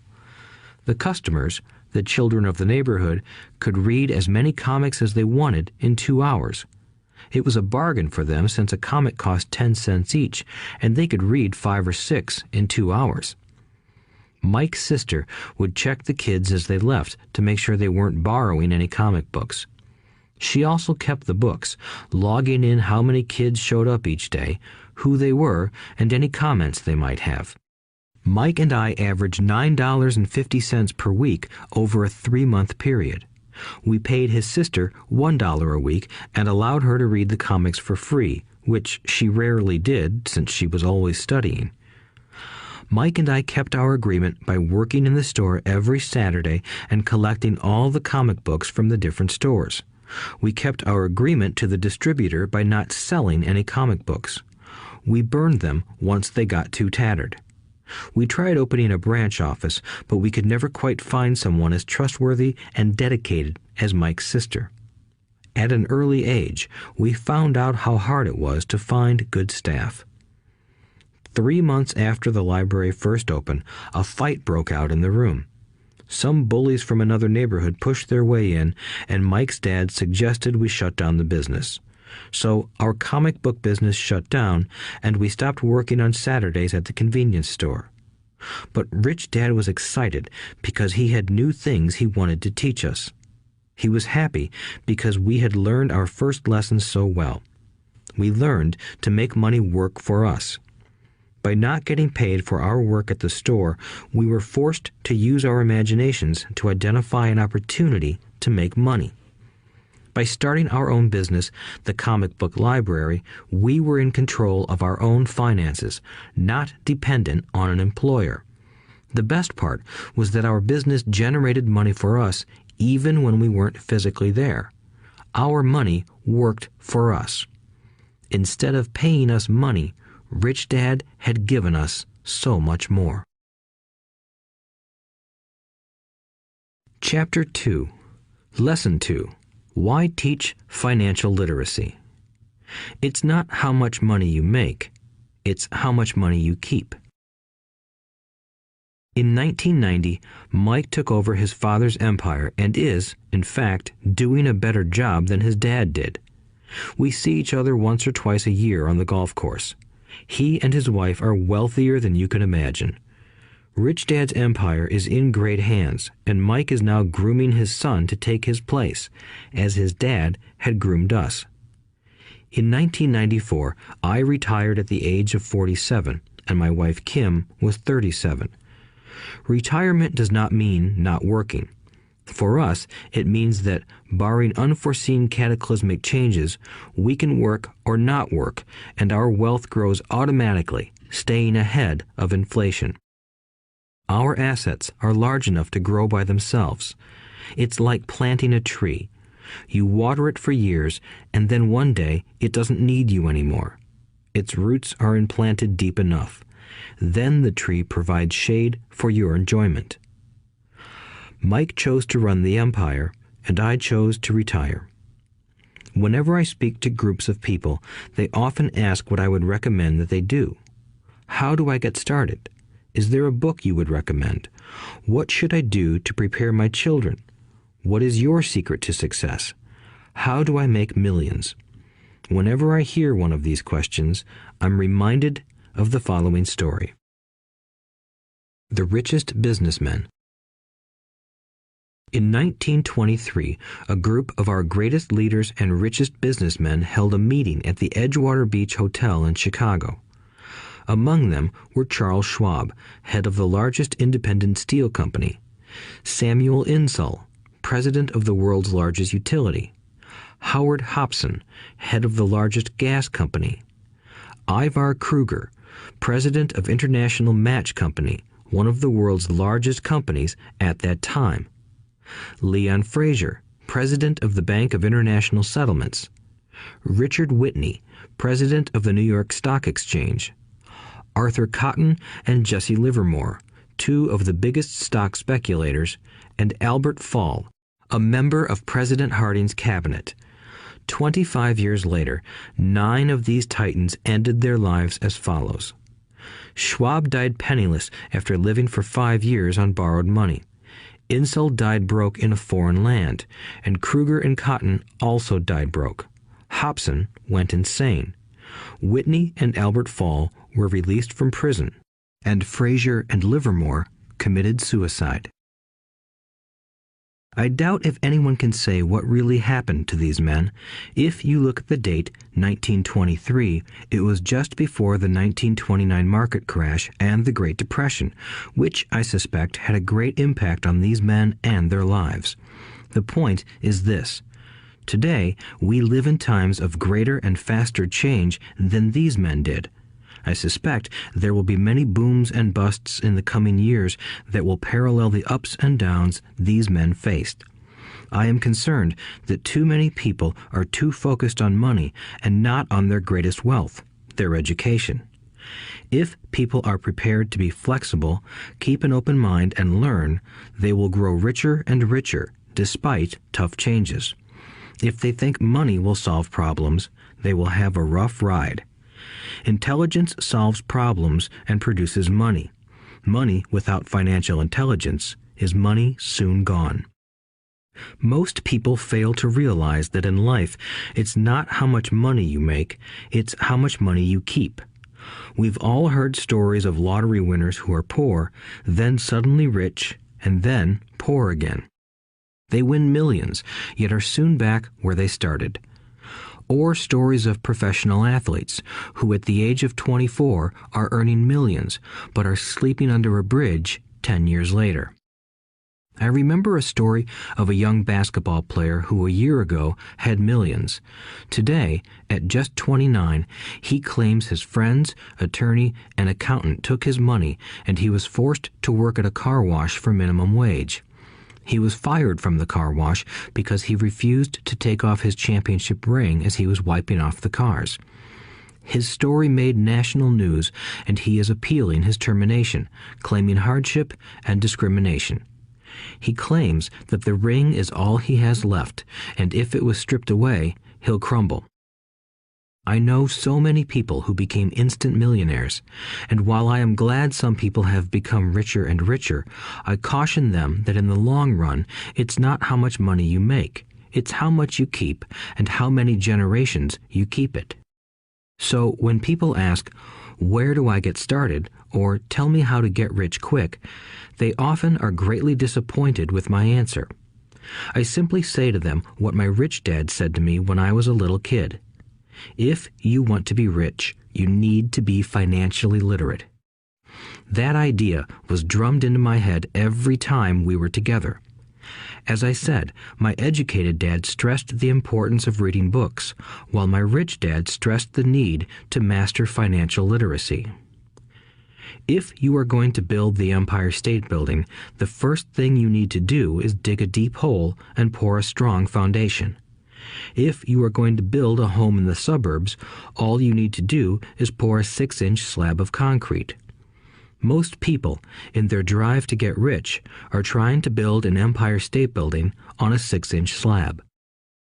Our school system, created in the agrarian age, still believes in homes with no foundation. Dirt floors are still the rage, so kids graduate from school with virtually no financial foundation. One day, sleepless and deep in debt in suburbia, living the American dream, they decide that the answer to their financial problems is to find a way to get rich quick. Construction on the skyscraper begins. It goes up quickly, and soon, instead of the Empire State Building, we have the Leaning Tower of suburbia. The sleepless nights return. As for Mike and me in our adult years, both of our choices were possible because we were taught to pour a strong financial foundation when we were just kids. Accounting is possibly the most confusing, boring subject in the world, but if you want to be rich long term, it could be the most important subject. For Rich Dad, the question was how to take a boring and confusing subject and teach it to kids. The answer he found was to make it simple by teaching it in pictures. My rich dad poured a strong financial foundation for Mike and me. Since we were just kids, he created a simple way to teach us. For years, he only drew pictures and used few words. Mike and I understood the simple drawings, the jargon, the movement of money, and then in later years, Rich Dad began adding numbers. Today, Mike has gone on to master much more complex and sophisticated accounting analysis because he had to in order to run his empire. I am not as sophisticated because my empire is smaller, yet we come from the same simple foundation. Over the following pages, we will discuss those same simple line drawings Mike's dad created for us. Though basic, those drawings helped guide two little boys in building great sums of wealth on a solid and deep foundation. Rule number 1. You must know the difference between an asset and a liability, and buy assets. If you want to be rich, this is all you need to know. It is rule number 1. It is the only rule. This may sound absurdly simple, but most people have no idea how profound this rule is. Most people struggle financially because they do not know the difference between an asset and a liability. Rich people acquire assets. The poor and middle class acquire liabilities that they think are assets, said Rich Dad. When Rich Dad explained this to Mike and me, we thought he was kidding. Here we were, nearly teenagers, and waiting for the secret to getting rich. And this was his answer. It was so simple that we stopped for a long time to think about it. "What is an asset?" asked Mike. "Don't worry right now," said Rich Dad. "Just let the idea sink in. If you can comprehend the simplicity, your life will have a plan and be financially easy. It is simple. That is why the idea is missed."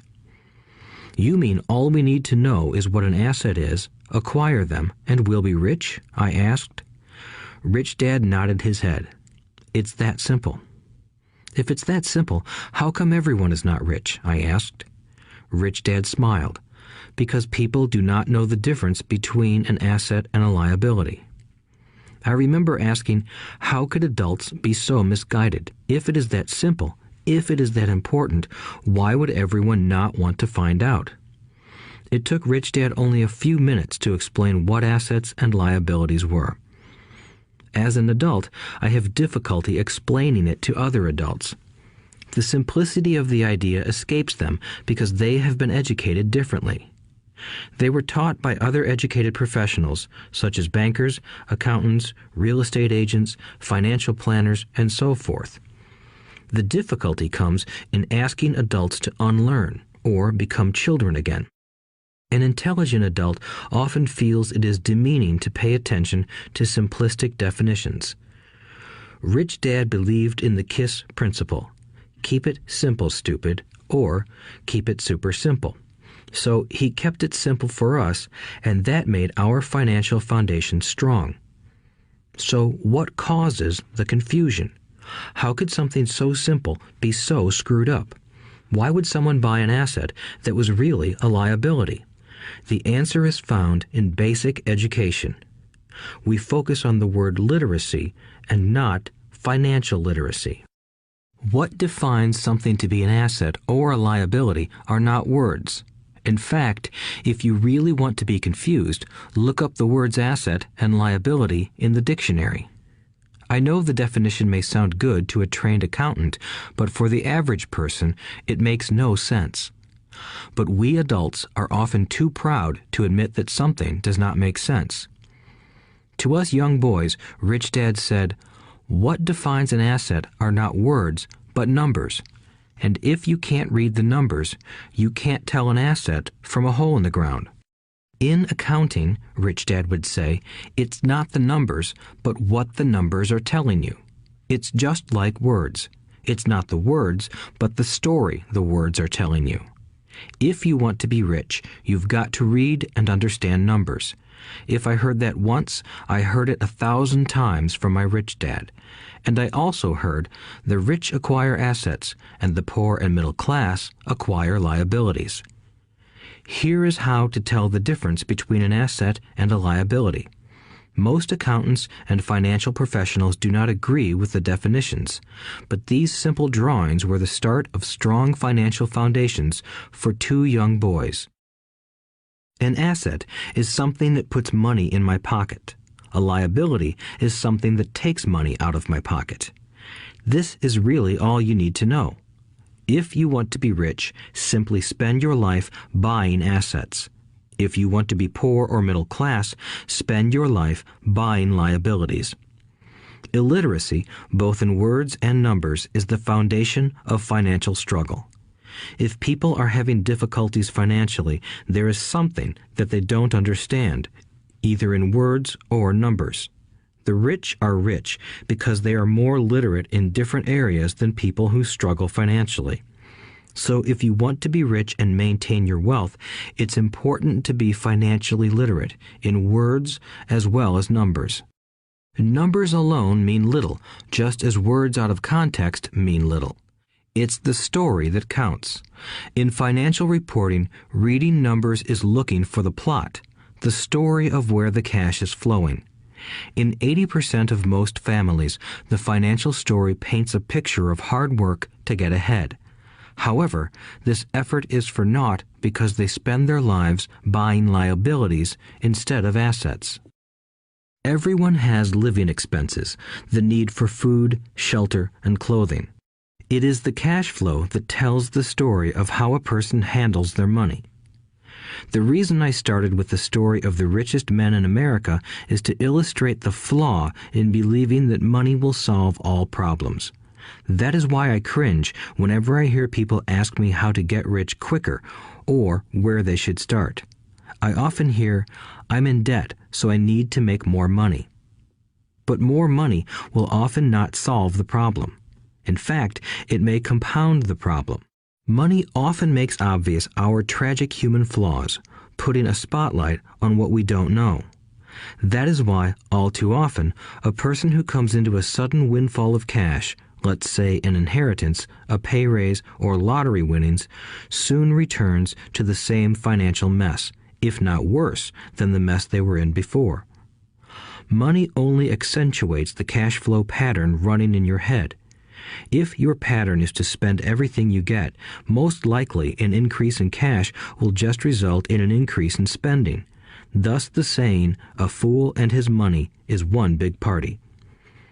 I have said many times that we go to school to gain scholastic and professional skills, both of which are important. We learn to make money with our professional skills. In the 1960s, when I was in high school, if someone did well academically, people assumed this bright student would go on to be a medical doctor because it was the profession with the promise of the greatest financial reward. Today, doctors face financial challenges I wouldn't wish on my worst enemy. Insurance companies taking control of the business, managed health care, government intervention, and malpractice suits. Today, kids want to be famous athletes, movie stars, rock stars, beauty queens, or CEOs because that is where the fame, money, and prestige are. That is the reason it is so hard to motivate kids in school today. They know that professional success is no longer solely linked to academic success, as it once was. Because students leave school without financial skills, millions of educated people pursue their profession successfully, but later find themselves struggling financially. They work harder, but don't get ahead. What is missing from their education is not how to make money, but how to manage money. It's called financial aptitude, what you do with the money once you make it, how to keep people from taking it from you, how to keep it longer, and how to make that money work hard for you. Most people don't understand why they struggle financially because they don't understand cash flow. A person can be highly educated, professionally successful, and financially illiterate. These people often work harder than they need to because they learned how to work hard, but not how to have their money work hard for them. The story of how the quest for a financial dream turns into a financial nightmare. The classic story of hardworking people has set a pattern. Recently married, the happy, highly educated young couple moves into one of their cramped, rented apartments. Immediately, they realize that they are saving money because two can live as cheaply as one. The problem is the apartment is cramped. They decide to save money to buy their dream home so they can have kids. They now have two incomes, and they begin to focus on their careers. Their incomes begin to increase. As their incomes go up, their expenses go up as well. The number one expense for most people is taxes. Many people think it's income tax, but for most Americans, their highest tax is Social Security. As an employee, it appears as if the Social Security tax combined with the Medicare tax rate is roughly 7.5%, but it's really 15% since the employer must match the Social Security amount. In essence, it is money the employer can't pay you. On top of that, you still have to pay income tax on the amount deducted from your wages for Social Security tax. Income you never received because it went directly to Social Security through withholding. Going back to the young couple, as a result of their incomes increasing, they decide to buy the house of their dreams. Once in their house, they have a new tax called property tax. Then they buy a new car, new furniture, and new appliances to match their new house. All of a sudden, they wake up and their liabilities column is full of mortgage and credit card debt. Their liabilities go up. They're now trapped in the rat race. Pretty soon, a baby comes along and they work harder. The process repeats itself. Higher incomes cause higher taxes, also called bracket creep. A credit card comes in the mail. They use it. It maxes out. A loan company calls and says their greatest asset, their home, has appreciated in value.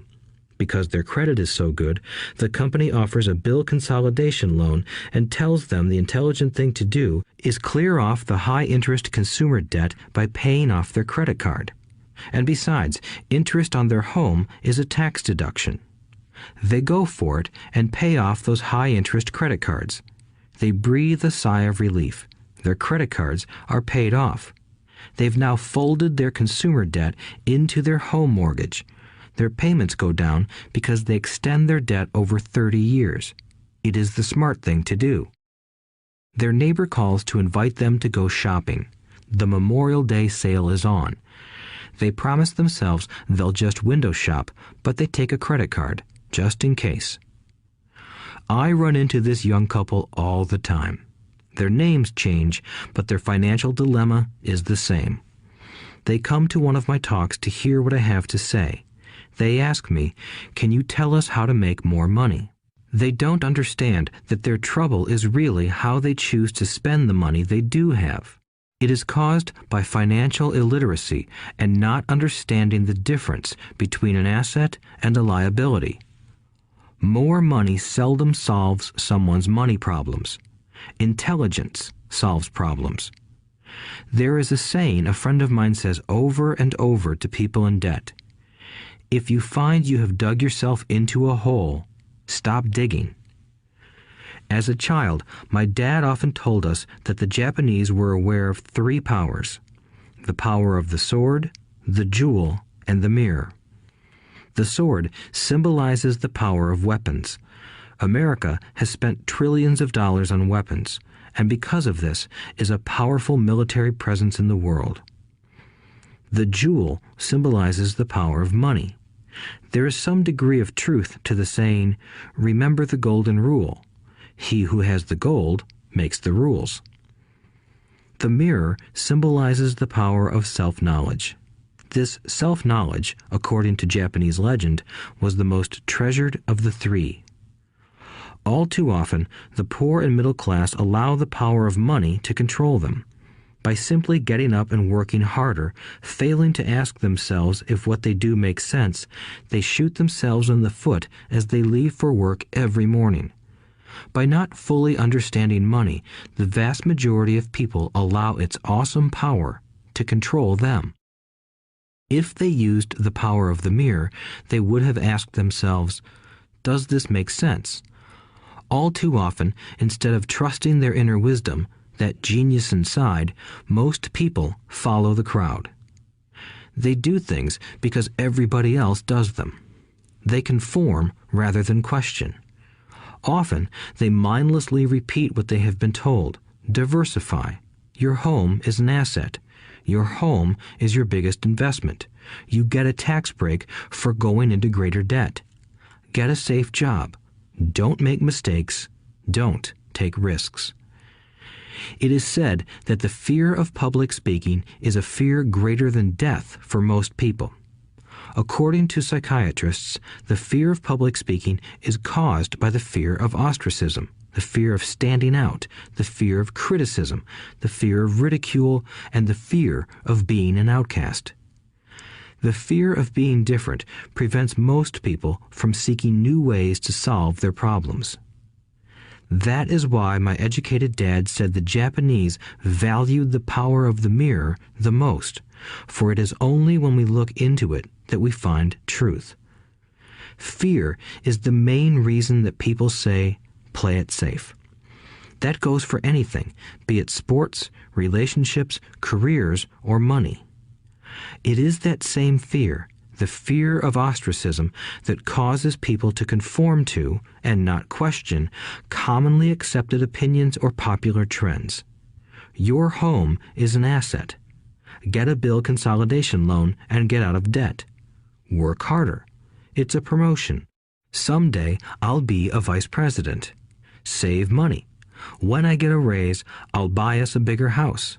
Mutual funds are safe. Many financial problems are caused by trying to keep up with the Joneses. Occasionally, we all need to look in the mirror and be true to our inner wisdom rather than our fears. By the time Mike and I were 16 years old, we began to have problems in school. We were not bad kids. We just began to separate from the crowd. We worked for Mike's dad after school and on weekends. Mike and I often spent hours after work just sitting at a table with his dad while he held meetings with his bankers, attorneys, accountants, brokers, investors, managers, and employees. Here was a man who had left school at 13 who was now directing, instructing, ordering, and asking questions of educated people. They came at his beck and call and cringed when he didn't approve of them. Here was a man who had not gone along with the crowd. He was a man who did his own thinking and detested the words, "We have to do it this way because that's the way everyone else does it." He also hated the word can't. If you wanted him to do something, just say, "I don't think you can do it." Mike and I learned more sitting in on his meetings than we did in all our years of school, college included. Mike's dad was not book smart, but he was financially educated and successful as a result. He told us over and over again, an intelligent person hires people who are more intelligent than he is. So Mike and I had the benefit of spending hours listening to and learning from intelligent people. But because of this, Mike and I couldn't go along with the standard dogma our teachers preached, and that caused problems. Whenever the teacher said, "If you don't get good grades, you won't do well in the real world," Mike and I just raised our eyebrows. When we were told to follow set procedures and not deviate from the rules, we could see how school discouraged creativity. We started to understand why our rich dad told us that schools were designed to produce good employees instead of employers. Occasionally, Mike or I would ask our teachers how what we studied was applicable to the real world, or why we never studied money and how it worked. To the latter question, we often got the answer that money was not important, that if we excelled in our education, the money would follow. The more we knew about the power of money, the more distant we grew from the teachers and our classmates. My highly educated dad never pressured me about my grades, but we did begin to argue about money. By the time I was 16, I probably had a far better foundation with money than both my parents. I could keep books, I listened to tax accountants, corporate attorneys, bankers, real estate brokers, investors, and so forth. By contrast, my dad talked to other teachers. One day, my dad told me that our home was his greatest investment. A not-too-pleasant argument took place when I showed him why I thought a house was not a good investment. I showed him the ancillary expenses that went along with owning the home.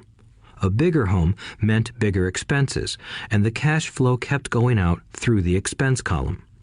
Today, people still challenge me on the idea of a house not being an asset. I know that for many people, it is their dream as well as their largest investment. And owning your own home is better than nothing. I simply offer an alternative way of looking at this popular dogma. If my wife and I were to buy a bigger, flashier house, we realize it wouldn't be an asset. It would be a liability since it would take money out of our pocket. So here is the argument I put forth. I really don't expect most people to agree with it because your home is an emotional thing, and when it comes to money, high emotions tend to lower financial intelligence. I know from personal experience that money has a way of making every decision emotional. 1. When it comes to houses, most people work all their lives paying for a home they never own. In other words, most people buy a new house every few years, each time incurring a new 30-year loan to pay off the previous one. 2. Even though people receive a tax deduction for interest on mortgage payments, they pay for all their other expenses with after-tax dollars, even after they pay off their mortgage. 3. My wife's parents were shocked when the property taxes on their home increased to $1,000 a month. This was after they had retired, so the increase put a strain on their retirement budget and they felt forced to move. 4. Houses do not always go up in value. I have friends who owe $1 million for a home that today would sell for far less. 5. The greatest losses of all are those from missed opportunities. If all your money is tied up in your house, you may be forced to work harder because your money continues blowing out of the expense column instead of adding to the asset column, the classic middle-class cash flow pattern. If a young couple would put more money into their asset column early on, their later years would be easier. Their assets would have grown and would be available to help cover expenses. All too often, a house only serves as a vehicle for incurring a home equity loan to pay for mounting expenses. In summary, the end result in making a decision to own a house that is too expensive in lieu of starting an investment portfolio impacts an individual in at least the following 3 ways. 1. Loss of time during which other assets could have grown in value. 2.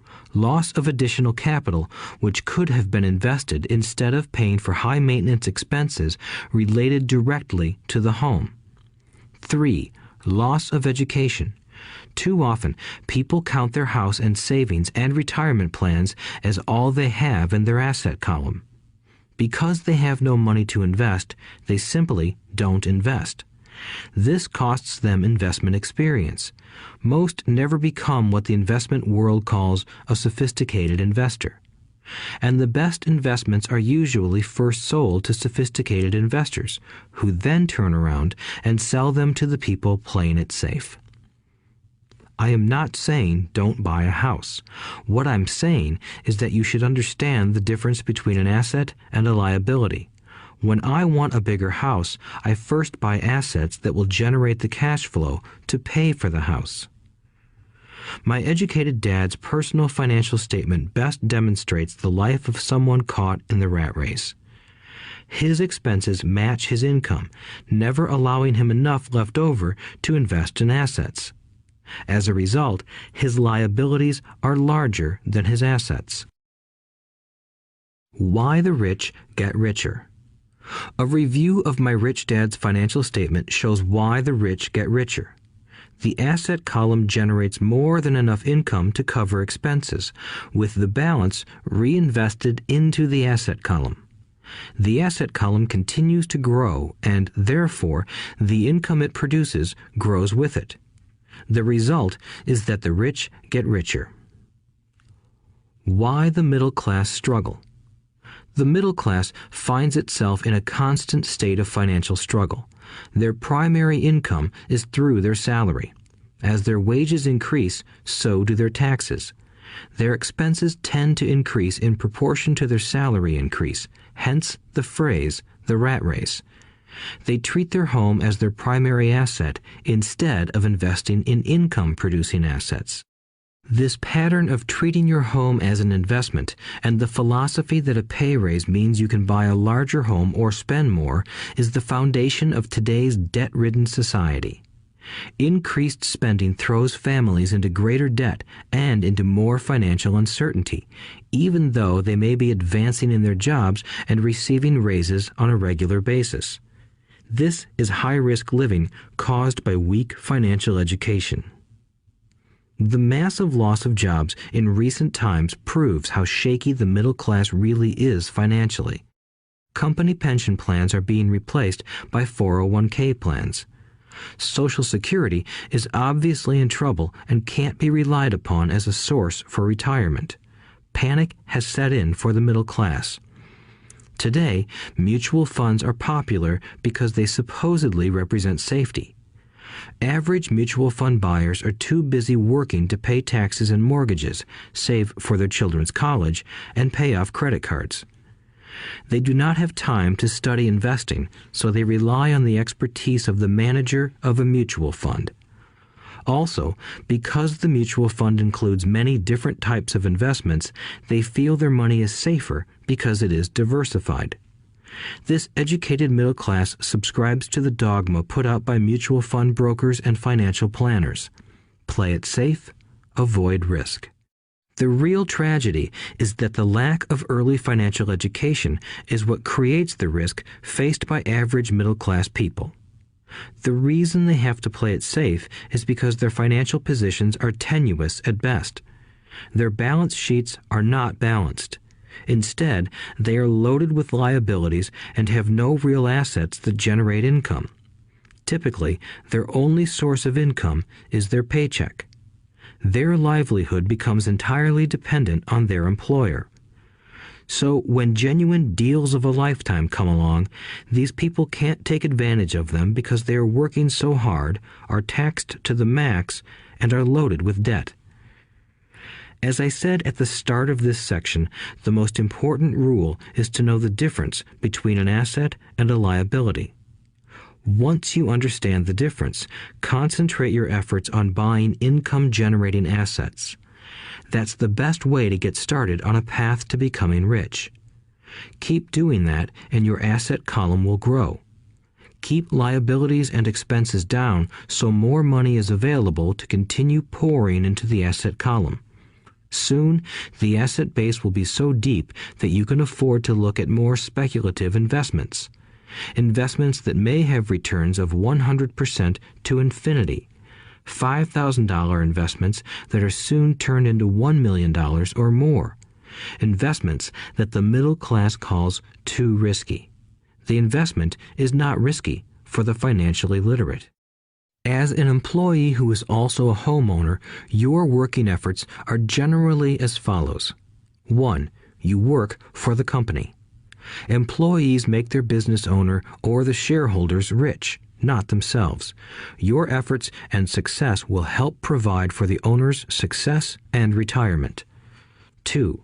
You work for the government. The government takes its share from your paycheck before you even see it. By working harder, you simply increase the amount of taxes taken by the government. Most people work from January to May just for the government. 3. You work for the bank. After taxes, your next largest expense is usually your mortgage and credit card debt. The problem with simply working harder is that each of these 3 levels takes a greater share of your increased efforts. You need to learn how to have your increased efforts benefit you and your family directly.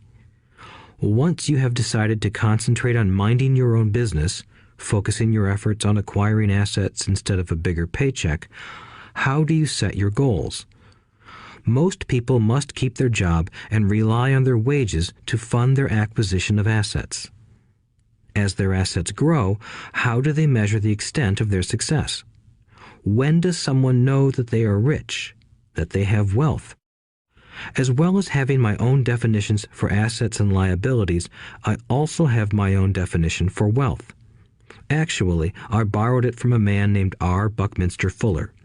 Some call him a quack, and others call him a genius. Years ago, he got architects buzzing because he applied for a patent for something he called a geodesic dome.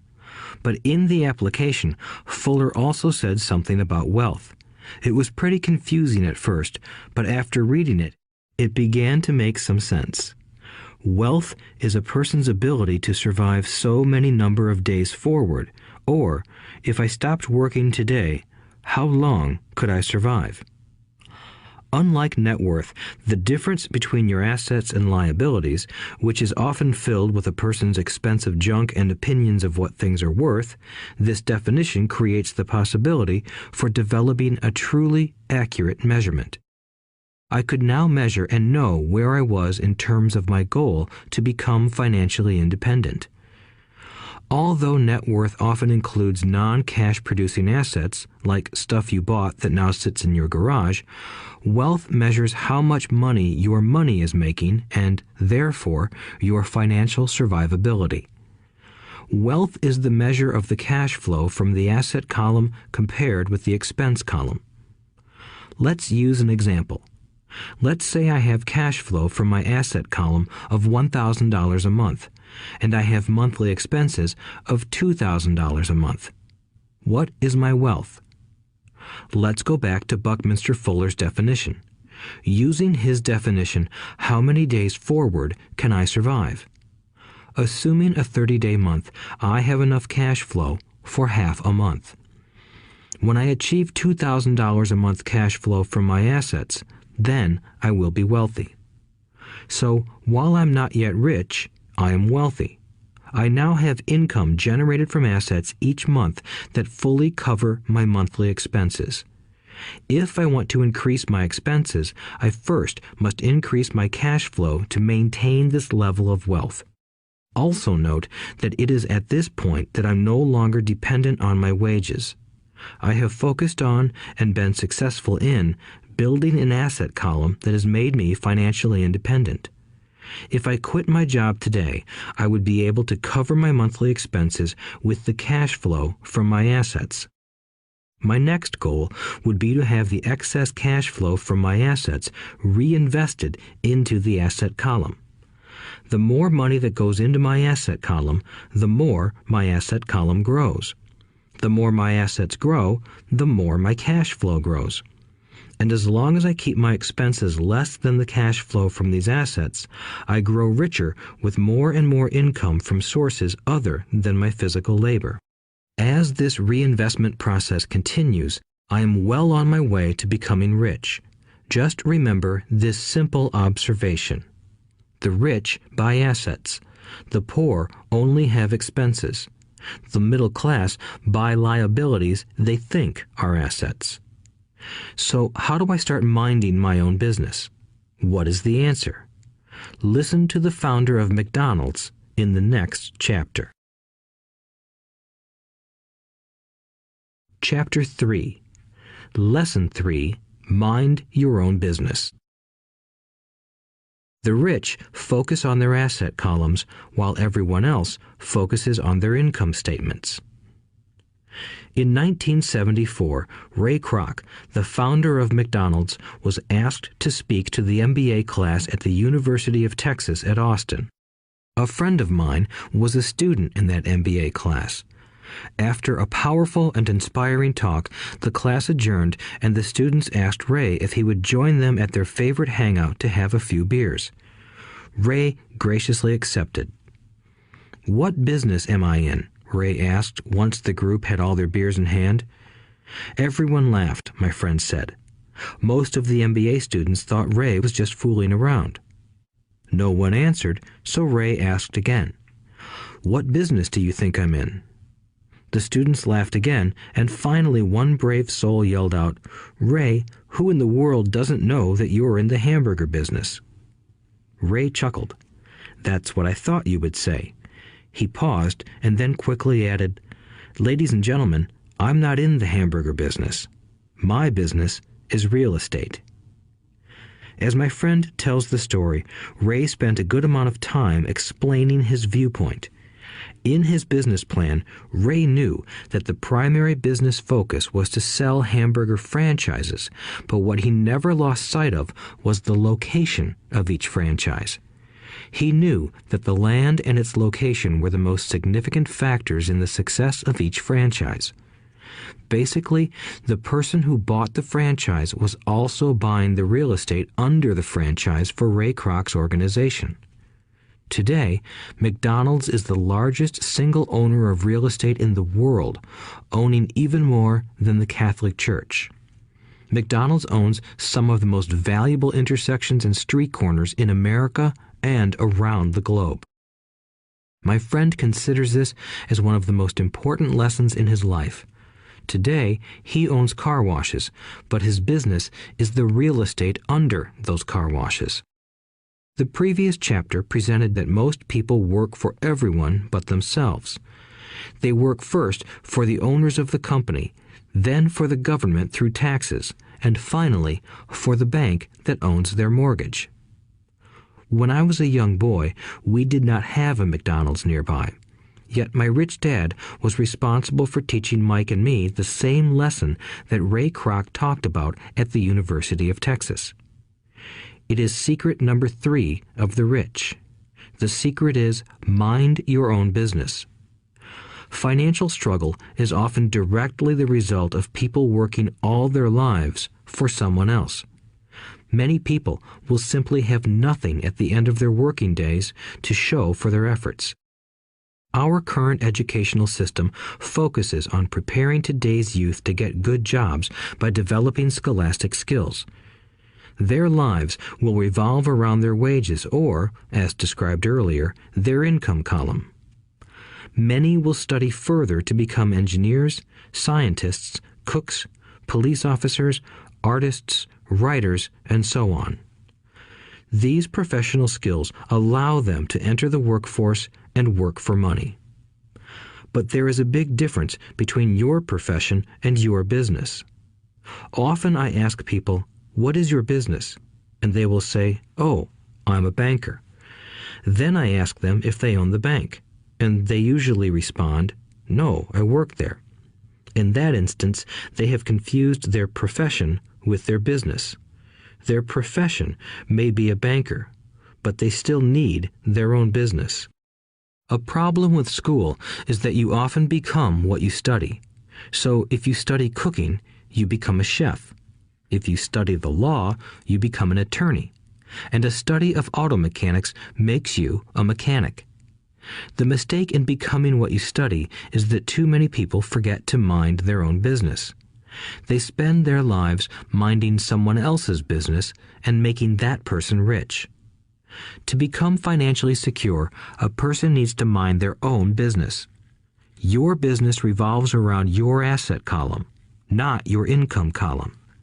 As stated earlier, the number one rule is to know the difference between an asset and a liability and to buy assets. The rich focus on their asset columns, while everyone else focuses on their income statements. That is why we hear so often, "I need a raise. If only I had a promotion. I am going back to school to get more training so I can get a better job. I am going to work overtime. Maybe I can get a second job." In some circles, these are sensible ideas, but you are still not minding your own business. These ideas all still focus on the income column and will only help a person become more financially secure if the additional money is used to purchase income-generating assets. The primary reason the majority of the poor and middle class are fiscally conservative, which means I can't afford to take risks, is that they have no financial foundation. They have to cling to their jobs and play it safe. When downsizing became the in thing to do, millions of workers found out their largest so-called asset, their home, was eating them alive. Their asset was costing them money every month. Their car, another asset, was eating them alive. The golf clubs in the garage that cost $1,000 were not worth $1,000 anymore. Without job security, they had nothing to fall back on. What they thought were assets could not help them survive in a time of financial crisis. I assume most of us have filled out a credit application to buy a house or a car. It's always interesting to look at the net worth section because of what accepted banking and accounting practices allow a person to count as assets. One day when I wanted a loan, my financial position did not look too good. So I added my new golf clubs, my art collection, books, electronics, Armani suits, wristwatches, shoes, and other personal effects to boost the number in the asset column. But I was turned down because I had too much investment real estate. The loan committee didn't like that I made so much money from rent. They wanted to know why I did not have a normal job with a salary. They did not question the Armani suits, golf clubs, or art collection. Life is sometimes tough when you do not fit the standard profile. I cringe every time I hear someone say to me that their net worth is $1 million or $100,000 or whatever. One of the main reasons net worth is not accurate is simply because the moment you begin selling your assets, you are taxed for any gains. So many people have put themselves in deep financial trouble when they run short of income. To raise cash, they sell their assets, but their personal assets can generally be sold for only a fraction of the value that is listed on their personal balance sheet. Or, if there is a gain on the sale of the assets, they are taxed on the gain. So again, the government takes its share, thus reducing the amount available to help them out of debt. That is why I say someone's net worth is often worth less than they think. Start minding your own business. Keep your daytime job, but start buying real assets, not liabilities or personal effects that have no real value once you get them home. A new car loses nearly 25% of the price you pay for it the moment you drive it off the lot. It is not a true asset even if your banker lets you list it as one. My $400 new titanium driver was worth $150 the moment I teed off. Keep expenses low, reduce liabilities, and diligently build a base of solid assets. For young people who have not yet left home, it is important for parents to teach them the difference between an asset and a liability. Get them to start building a solid asset column before they leave home, get married, buy a house, have kids, and get stuck in a risky financial position, clinging to a job and buying everything on credit. I see so many young couples who get married and trap themselves into a lifestyle that will not let them get out of debt for most of their working years. For many people, just as the last child leaves home, the parents realize they have not adequately prepared for retirement and they begin to scramble to put some money away. Then their own parents become ill and they find themselves with new responsibilities. So, what kind of assets am I suggesting that you or your children acquire? In my world, real assets fall into the following categories. Businesses that do not require my presence. I own them, but they are managed or run by other people. If I have to work there, it's not a business. It becomes my job. Stocks, bonds, income-generating real estate, notes, IOUs, royalties from intellectual property such as music, scripts, and patents. Anything else that has value, produces income, or appreciates, and has a ready market. As a young boy, my educated dad encouraged me to find a safe job, but my rich dad encouraged me to begin acquiring assets that I loved. If you don't love it, you won't take care of it. I collect real estate simply because I love buildings and land. I love shopping for them, and I could look at them all day long. When problems arise, the problems aren't so bad that it changes my love for real estate. For people who hate real estate, they shouldn't buy it. I also love stocks of small companies, especially startups, because I am an entrepreneur, not a corporate person. In my early years, I worked in large organizations such as Standard Oil of California, the U.S. Marine Corps, and Xerox Corporation. I enjoyed my time with those organizations and have fond memories, but I know deep down I am not a company man. I like starting companies, not running them. So my stock buys are usually of small companies. Sometimes I even start the company and take it public. Fortunes are made in new stock issues, and I love the game. Many people are afraid of small cap companies and call them risky, and they are. But that risk is diminished if you love what the investment is, understand it, and know the game. With small companies, my investment strategy is to be out of the stock in a year. On the other hand, my real estate strategy is to start small and keep trading up for bigger properties, and, therefore, delay paying taxes on the gain. This allows the value to increase dramatically. I generally hold real estate less than 7 years. For years, even while I was with the Marine Corps and Xerox, I did what my rich dad recommended. I kept my day job, but I still minded my own business. I was active in my asset column trading real estate and small stocks. Rich Dad always stressed the importance of financial literacy. The better I was at understanding the accounting and cash management, the better I would be at analyzing investments and eventually starting and building my own company. I don't encourage anyone to start a company unless they really want to. Knowing what I know about running a company, I wouldn't wish that task on anyone. There are times when people can't find employment and starting a company seems like the best solution.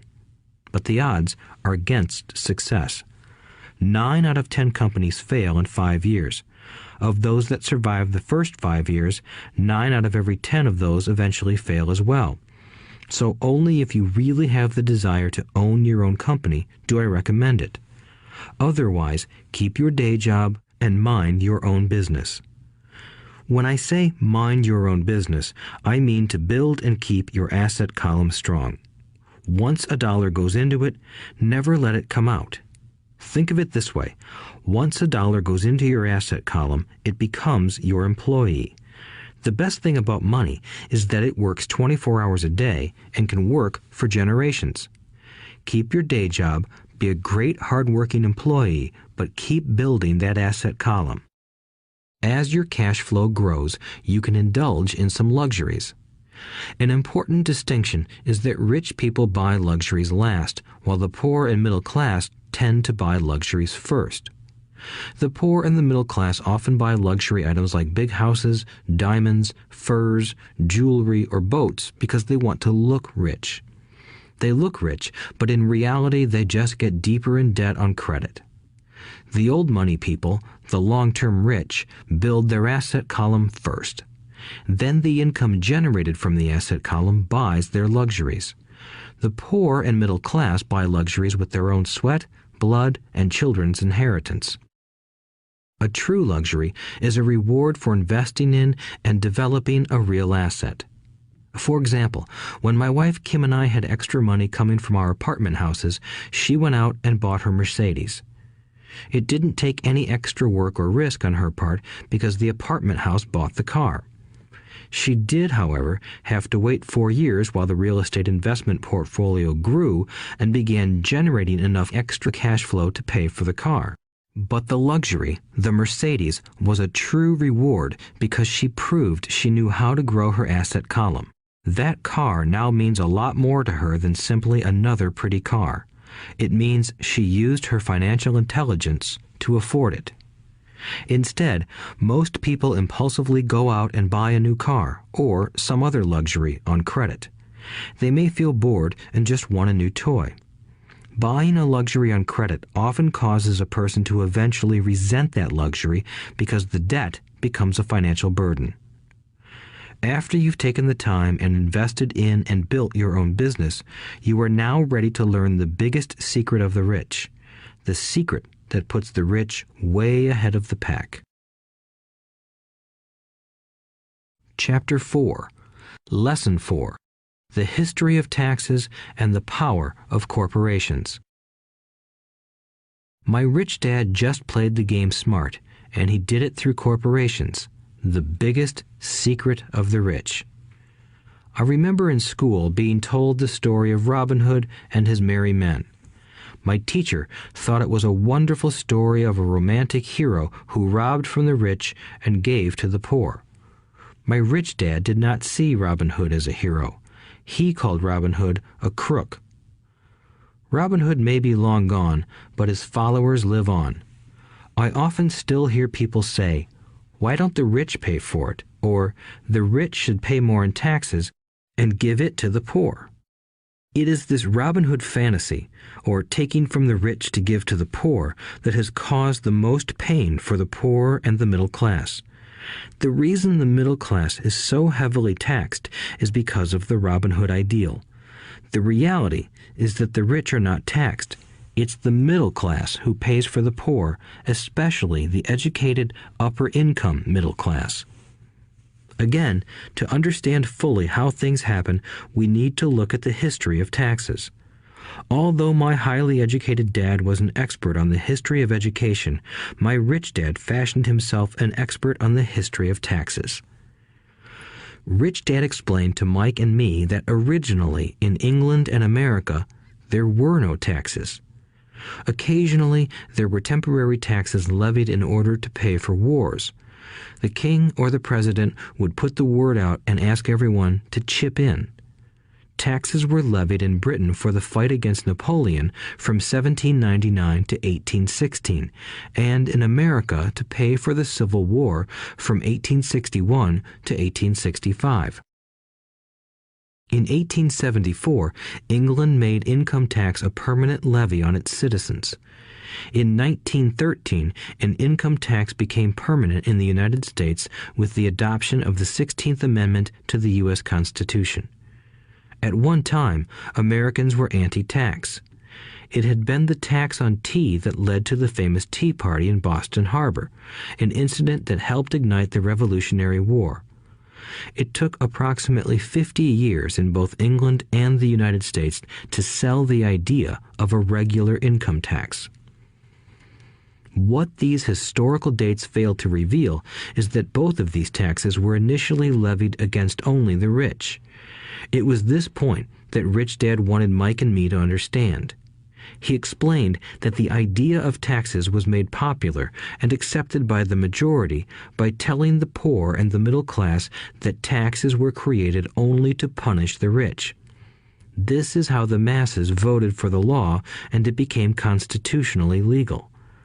Although it was intended to punish the rich, in reality it wound up punishing the very people who voted for it, the poor and middle class. Once government got a taste of money, its appetite grew, said Rich Dad. Your dad and I are exactly opposite. He's a government bureaucrat, and I am a capitalist. We get paid, and our success is measured on opposite behaviors. He gets paid to spend money and hire people. The more he spends and the more people he hires, the larger his organization becomes. In the government, a large organization is a respected organization. On the other hand, within my organization, the fewer people I hire and the less money I spend, the more I am respected by my investors. That's why I don't like government people. They have different objectives than most business people. As the government grows, more and more tax dollars are needed to support it. My educated dad sincerely believed that government should help people. He loved John F. Kennedy and especially the idea of the Peace Corps. He loved the idea so much that both he and my mom worked for the Peace Corps, training volunteers to go to Malaysia, Thailand, and the Philippines. He always strived for additional grants and budget increases so he could hire more people, both in his job with the Education Department and in the Peace Corps.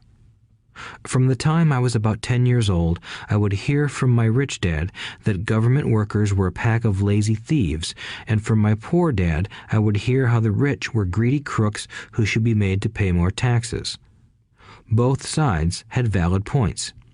It was difficult to go to work for one of the biggest capitalists in town and come home to a father who was a prominent government leader. It was not easy to know which dad to believe. Yet, when you study the history of taxes, an interesting perspective emerges. As I said, the passage of taxes was only possible because the masses believed in the Robin Hood theory of economics. Take from the rich and give to everyone else. The problem was that the government's appetite for money was so great that taxes soon needed to be levied on the middle class, and from there it kept trickling down. However, the rich saw an opportunity because they don't play by the same set of rules. The rich knew about corporations, which became popular in the days of sailing ships. The rich created the corporation as a vehicle to limit their risk to the assets of each voyage. The rich put their money into a corporation to finance the voyage. The corporation would then hire a crew to sail to the New World to look for treasure. If the ship was lost, the crew lost their lives, but the loss to the rich would be limited only to the money they invested for that particular voyage. It is the knowledge of the legal corporate structure that really gives the rich a vast advantage over the poor and middle class. Having two fathers teaching me, one a socialist and the other a capitalist, I quickly began to realize that the philosophy of the capitalist made more financial sense to me. It seemed to me that the socialists ultimately penalized themselves due to their lack of financial education. No matter what the take from the rich crowd came up with, the rich always found a way to outsmart them. That is how taxes were eventually levied on the middle class. The rich outsmarted the intellectuals solely because they understood the power of money, a subject not taught in schools.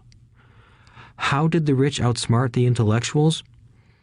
Once the take from the rich tax was passed, cash started flowing into government coffers. Initially, people were happy. Money was handed out to government workers and the rich.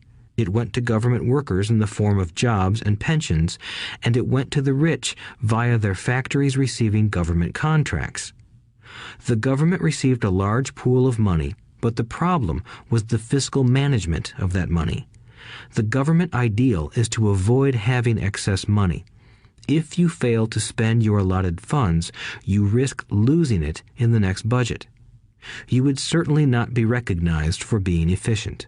Business people, on the other hand, are rewarded for having excess money and are applauded for their efficiency. As this cycle of growing government spending continued, the demand for money increased, and the tax the rich idea was adjusted to include lower income levels down to the very people who voted it in, the poor and the middle class. True capitalists used their financial knowledge to simply find an escape. They headed back to the protection of a corporation. But what many people who have never formed a corporation don't know is that a corporation is not really a thing. A corporation is merely a file folder with some legal documents in it, sitting in some attorney's office and registered with a state government agency. It's not a big building or a factory or a group of people. A corporation is merely a legal document that creates a legal body without a soul. Using it, the wealth of the rich was once again protected. It was popular because the income tax rate of a corporation is less than the individual income tax rates. In addition, certain expenses could be paid by a corporation with pre-tax dollars. This war between the haves and have-nots has raged for hundreds of years. The battle is waged whenever and wherever laws are made, and it will go on forever. The problem is that the people who lose are the uninformed, the ones who get up every day and diligently go to work and pay taxes. If they only understood the way the rich play the game, they could play it too. Then they would be on their way to their own financial independence. This is why I cringe every time I hear a parent advise their children to go to school so they can find a safe, secure job. An employee with a safe, secure job without financial aptitude has no escape. Average Americans today work 5 to 6 months for the government just to cover their taxes. In my opinion, that is simply too long. The harder you work, the more you pay the government. That is why I believe that the idea of take from the rich backfired on the very people who voted it in.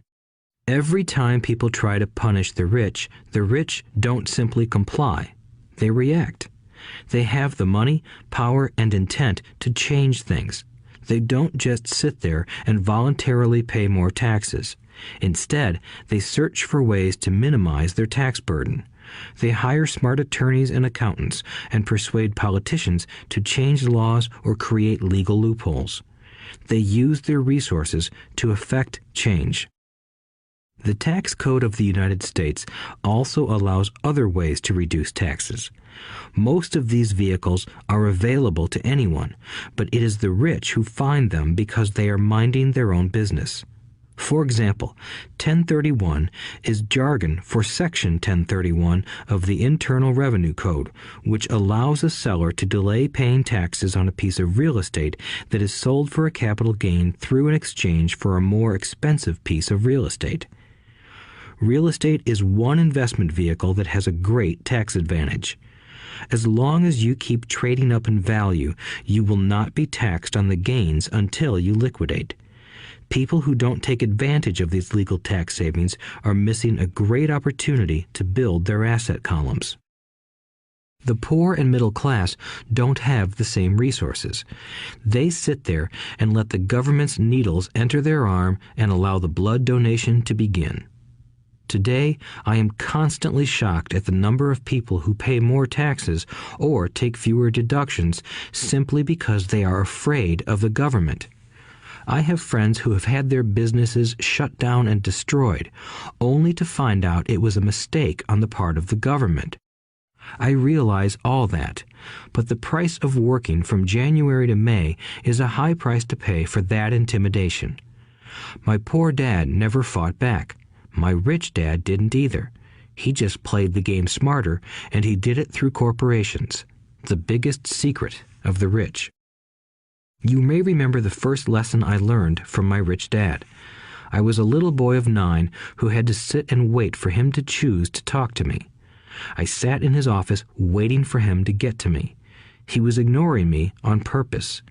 He wanted me to recognize his power and to desire to have that power for myself one day.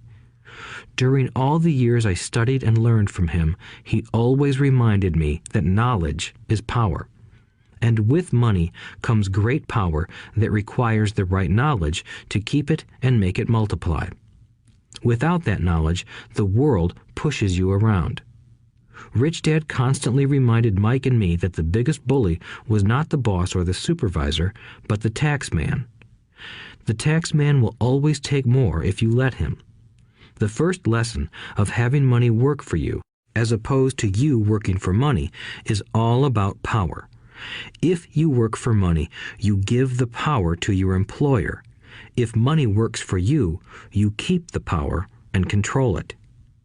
Once we had this knowledge of the power of money working for us, he wanted us to be financially smart and not let anyone or anything push us around.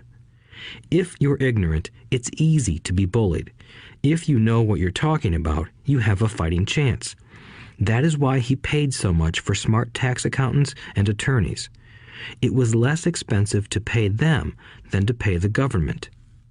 His best lesson to me was, be smart and you won't be pushed around as much. He knew the law because he was a law-abiding citizen and because it was expensive to not know the law.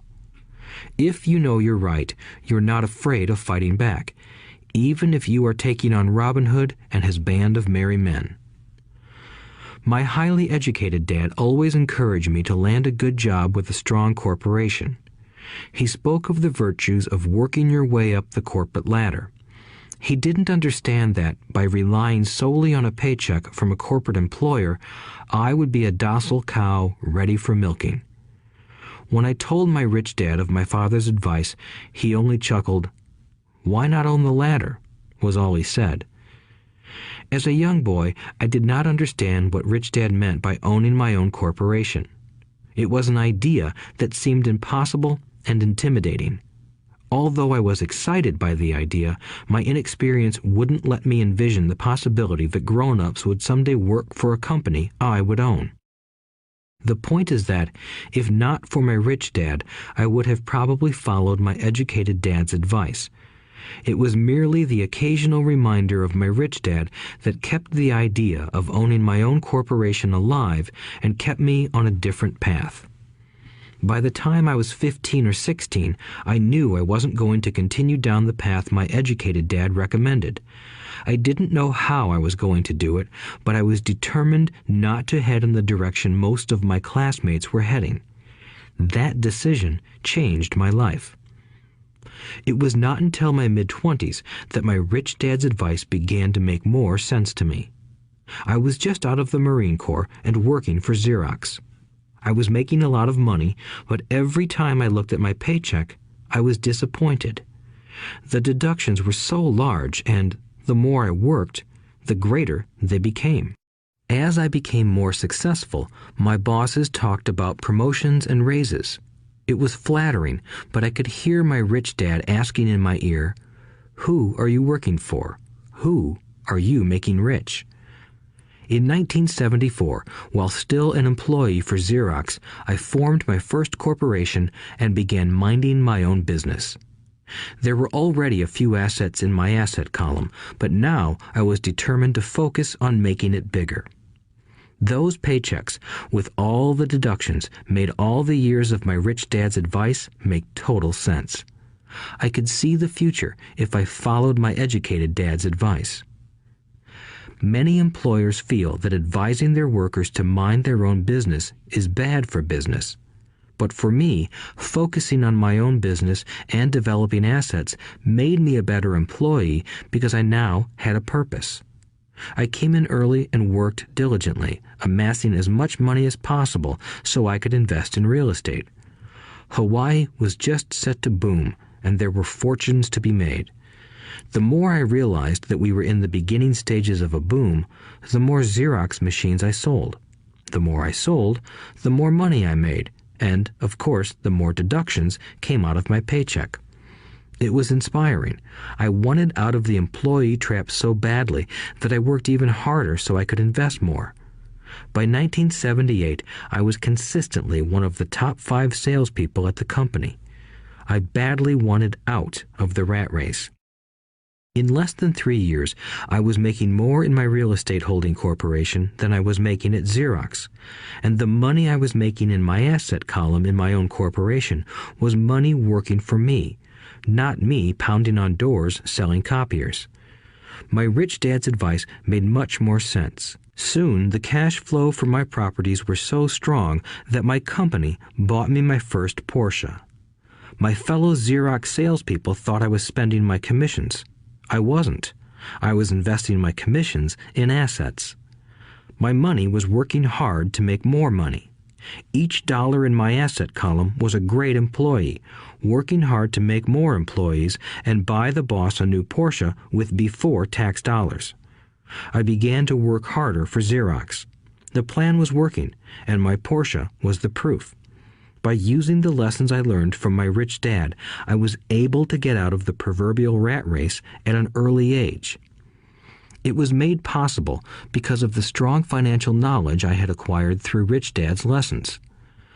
Without this financial knowledge, which I call financial intelligence or financial IQ, my road to financial independence would have been much more difficult. I now teach others in the hope that I may share my knowledge with them. I remind people that financial IQ is made up of knowledge from 4 broad areas of expertise. 1. Accounting. Accounting is financial literacy or the ability to read numbers. This is a vital skill if you want to build an empire. The more money you are responsible for, the more accuracy is required, or the house comes tumbling down. This is the left brain side, or the details. Financial literacy is the ability to read and understand financial statements, which allows you to identify the strengths and weaknesses of any business. 2. Investing. Investing is the science of money making money. This involves strategies and formulas which use the creative right brain side. 3. Understanding markets. Understanding markets is the science of supply and demand. You need to know the technical aspects of the market, which are emotion-driven, in addition to the fundamental or economic aspects of an investment. Does an investment make sense or does it not make sense based on current market conditions? 4. The law.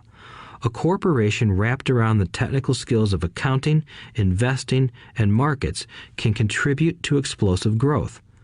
A person who understands the tax advantages and protections provided by a corporation can get rich so much faster than someone who is an employee or a small business sole proprietor.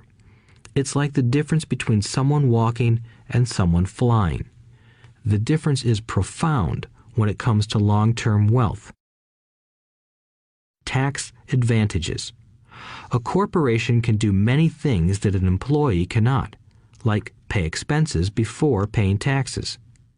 That is a whole area of expertise that is very exciting. Employees earn and get taxed, and then try to live on what is left. A corporation earns, spends everything it can, and is taxed on anything that is left. It's one of the biggest legal tax loopholes that the rich use. They're easy to set up and are not expensive if you own investments that are producing good cash flow. For example, by owning your own corporation, your vacations can be board meetings in Hawaii.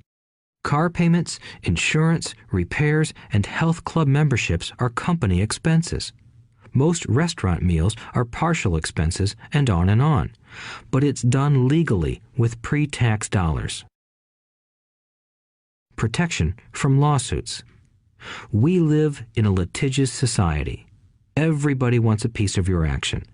The rich hide much of their wealth using vehicles such as corporations and trusts to protect their assets from creditors.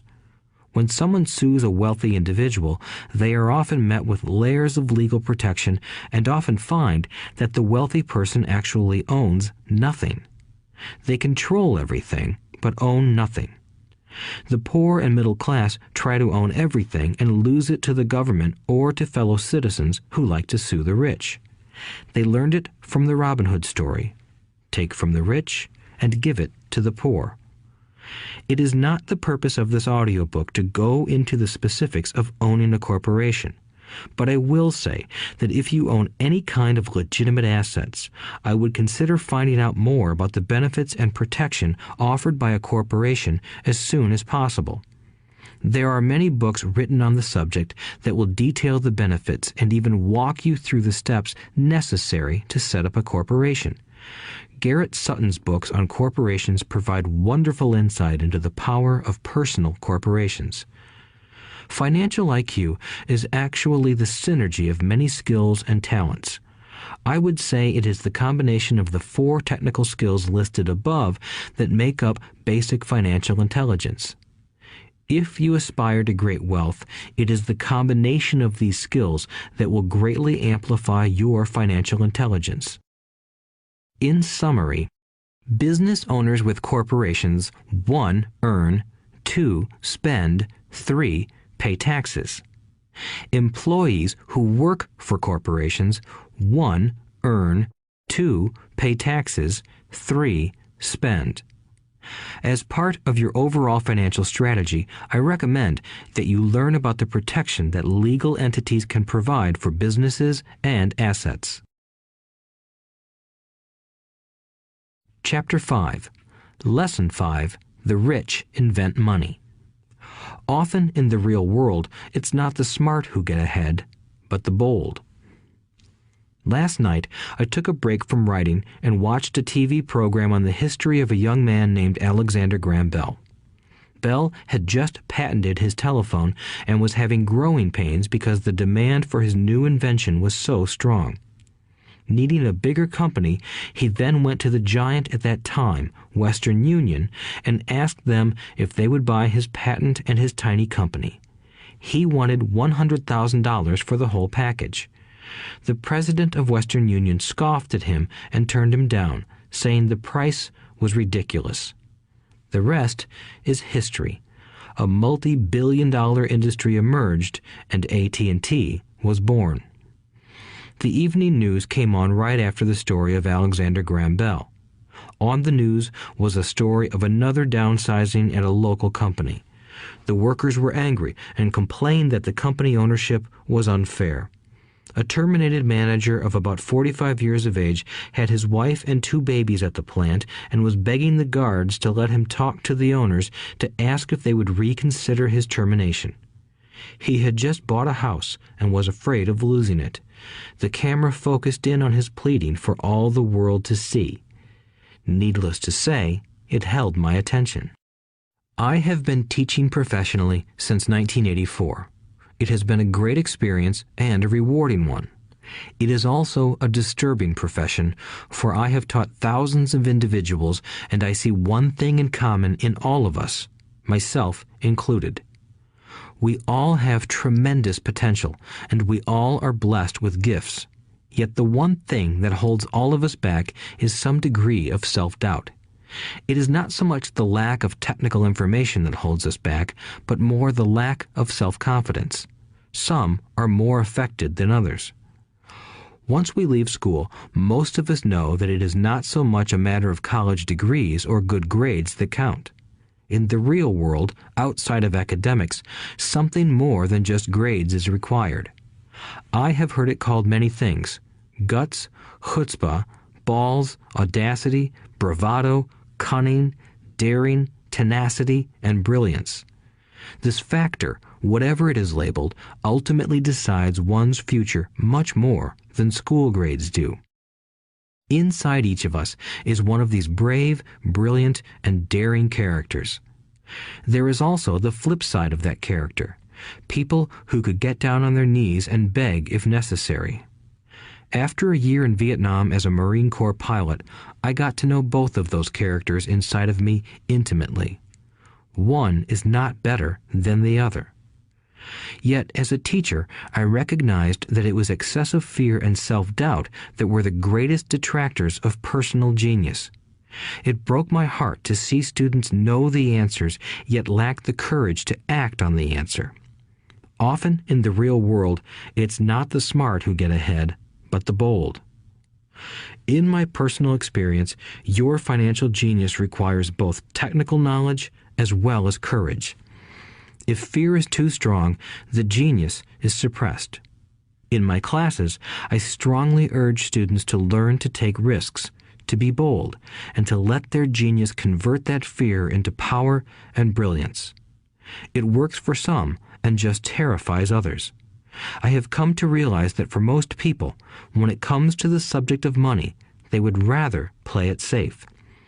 I have had to field questions such as, why take risks? Why should I bother developing my financial IQ? Why should I become financially literate? And I answer, just to have more options. There are huge changes up ahead. In the coming years, there will be more people just like the young inventor Alexander Graham Bell. There will be 100 people like Bill Gates and hugely successful companies like Microsoft created every year all over the world. And there will also be many more bankruptcies, layoffs, and downsizings. So why bother developing your financial IQ? No one can answer that but you. Yet I can tell you why I myself do it. I do it because it is the most exciting time to be alive. I'd rather be welcoming change than dreading change. I'd rather be excited about making millions than worrying about not getting a raise. This period we are in now is a most exciting time, unprecedented in our world's history. Generations from now, people will look back at this period of time and remark at what an exciting era it must have been. It was the death of the old and birth of the new. It was full of turmoil, and it was exciting. So why bother developing your financial IQ? Because if you do, you will prosper greatly. And if you don't, this period of time will be a frightening one. It will be a time of watching some people move boldly forward while others cling to worn-out life preservers. Land was wealth 300 years ago, so the person who owned the land owned the wealth. Later, wealth was in factories and production, and America rose to dominance. The industrialist owned the wealth. Today, wealth is in information, and the person who has the most timely information owns the wealth. The problem is that information flies around the world at the speed of light. The new wealth cannot be contained by boundaries and borders as land and factories were.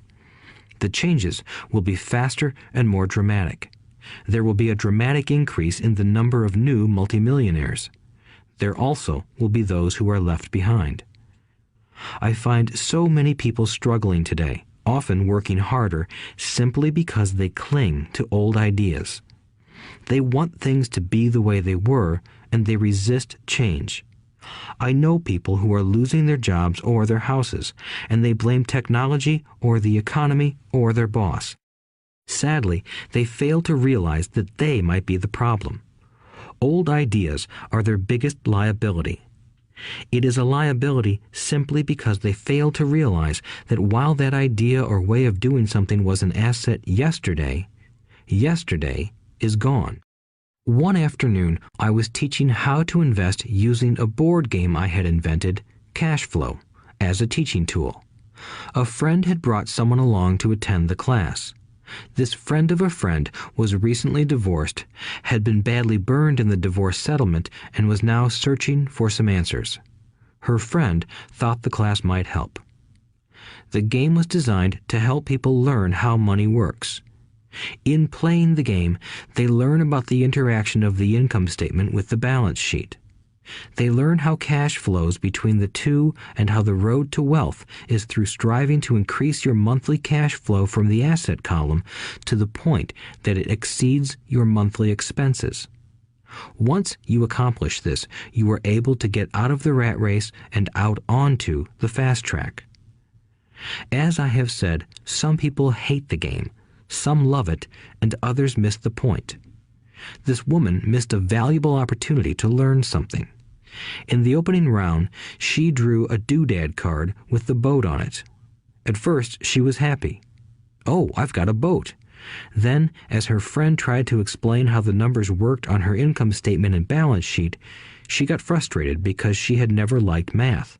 The rest of her table waited while her friend continued explaining the relationship between the income statement, balance sheet, and monthly cash flow. Suddenly, when she realized how the numbers worked, it dawned on her that her boat was eating her alive. Later on in the game, she was also downsized and had a child. It was a horrible game for her. After the class, her friend came by and told me that she was upset. She had come to the class to learn about investing and did not like the idea that it took so long to play a silly game. Her friend attempted to tell her to look within herself to see if the game reflected her in any way. With that suggestion, the woman demanded her money back. She said that the very idea that a game could be a reflection of her was ridiculous. Her money was promptly refunded, and she left. Since 1984, I have made millions simply by doing what the school system does not do. In school, most teachers lecture. I hated lectures as a student. I was soon bored, and my mind would drift. In 1984, I began teaching via games and simulations, and I still rely on these tools today. I always encourage adult students to look at games as reflecting back to them what they know and what they need to learn. Most importantly, games reflect behavior. They are instant feedback systems. Instead of the teacher lecturing you, the game is giving you a personalized lecture, one that is custom-made just for you. The friend of the woman who left later called to give me an update. She said her friend was fine and had calmed down. In her cooling off period, she could see some slight relationship between the game and her life. Although she and her husband did not own a boat, they did own everything else imaginable. She was angry after their divorce, both because he had run off with a younger woman and because, after 20 years of marriage, they had accumulated little in the way of assets. There was virtually nothing for them to split. Their 20 years of married life had been incredible fun, but all they had accumulated was a ton of doodads. She realized that her anger at doing the numbers, the income statement and balance sheet, came from her embarrassment about not understanding them. She believed that finances were the man's job. She maintained the house and did the entertaining, and he handled the finances. She was now quite certain that in the last 5 years of their marriage, he had hidden money from her. She was angry at herself for not being more aware of where the money was going, as well as for not knowing about the other woman. Just like a board game, the world is always providing us with instant feedback. We could learn a lot if we tuned in more. One day, not long ago, I complained to my wife that the cleaners must have shrunk my pants. My wife gently smiled and poked me in the stomach to inform me that the pants had not shrunk. Something else had expanded. Me. The cash flow game was designed to give every player personal feedback. Its purpose is to give you options. If you draw the boat card and it puts you into debt, the question is, now what can you do? How many different financial options can you come up with? That is the purpose of the game, to teach players to think and create new and various financial options. Thousands of people throughout the world have played this game. The players who get out of the rat race the quickest are the people who understand numbers and have creative financial minds. They recognize different financial options. Rich people are often creative and take calculated risks. People who take the longest are people who are not familiar with numbers and often do not understand the power of investing.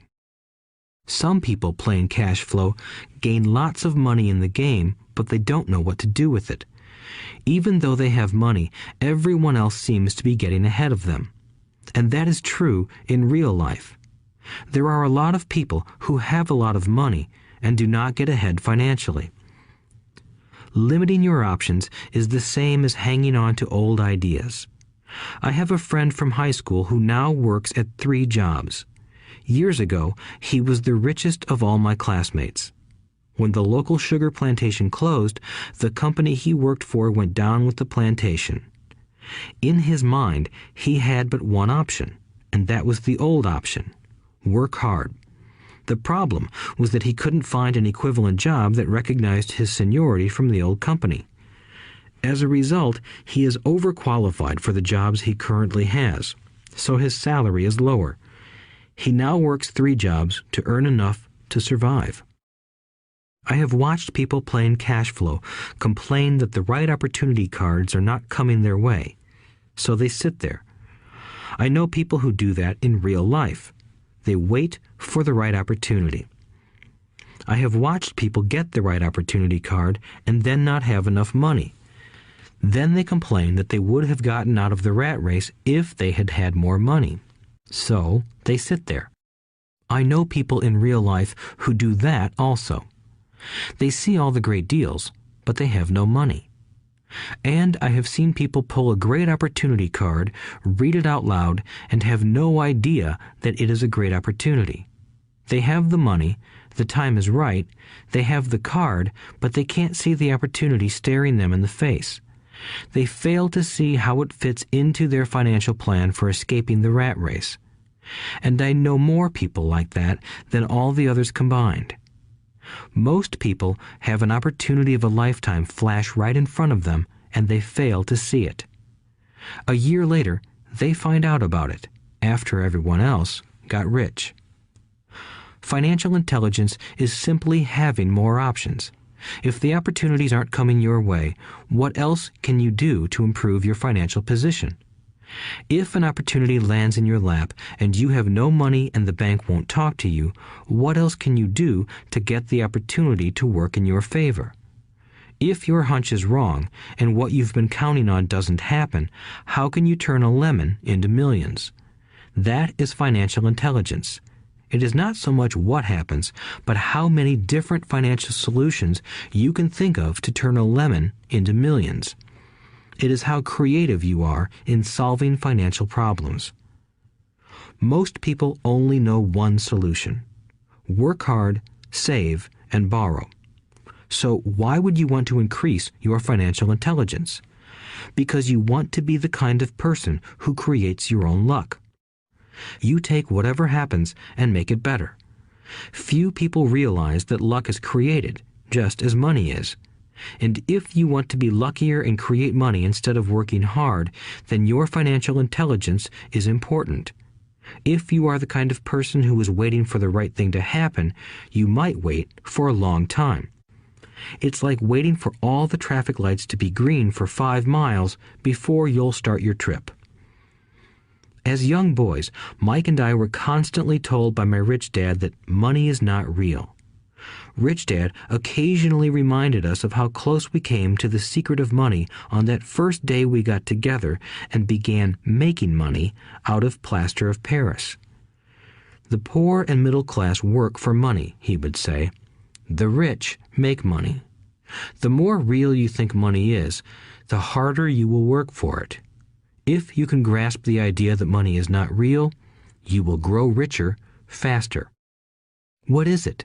Was a question Mike and I often came back with. What is money if it is not real? What we agree it is, was all Rich Dad would say. The single most powerful asset we all have is our mind. If it is trained well, it can create enormous wealth seemingly instantaneously.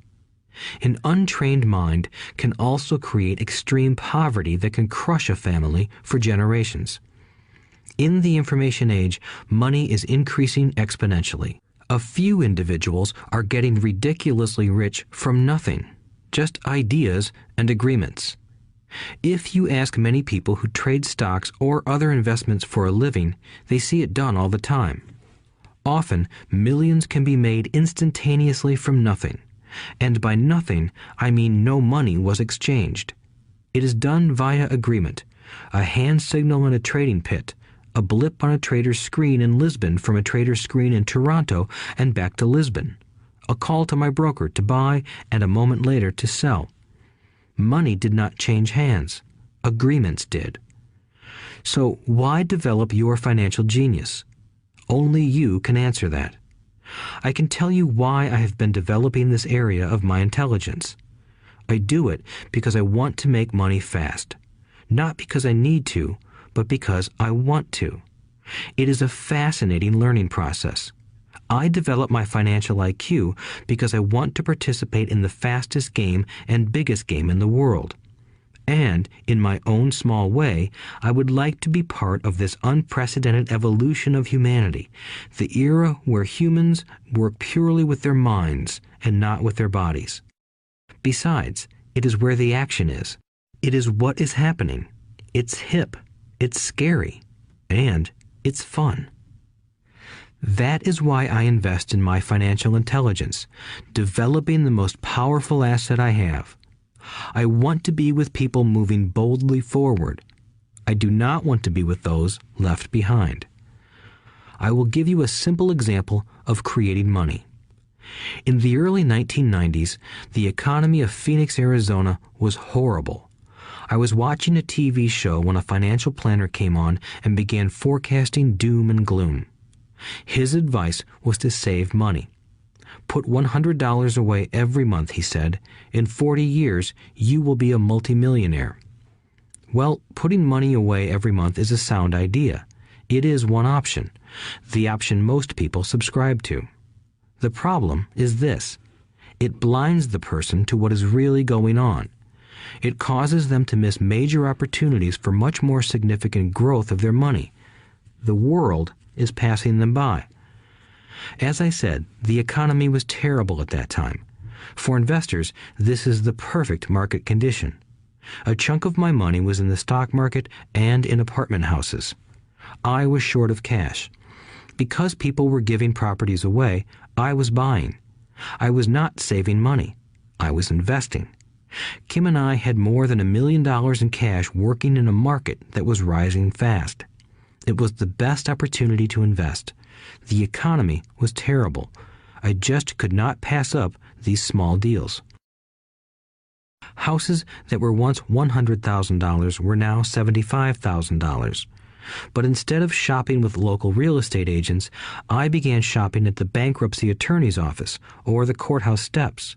In these shopping places, a $75,000 house could sometimes be bought for $20,000 or less.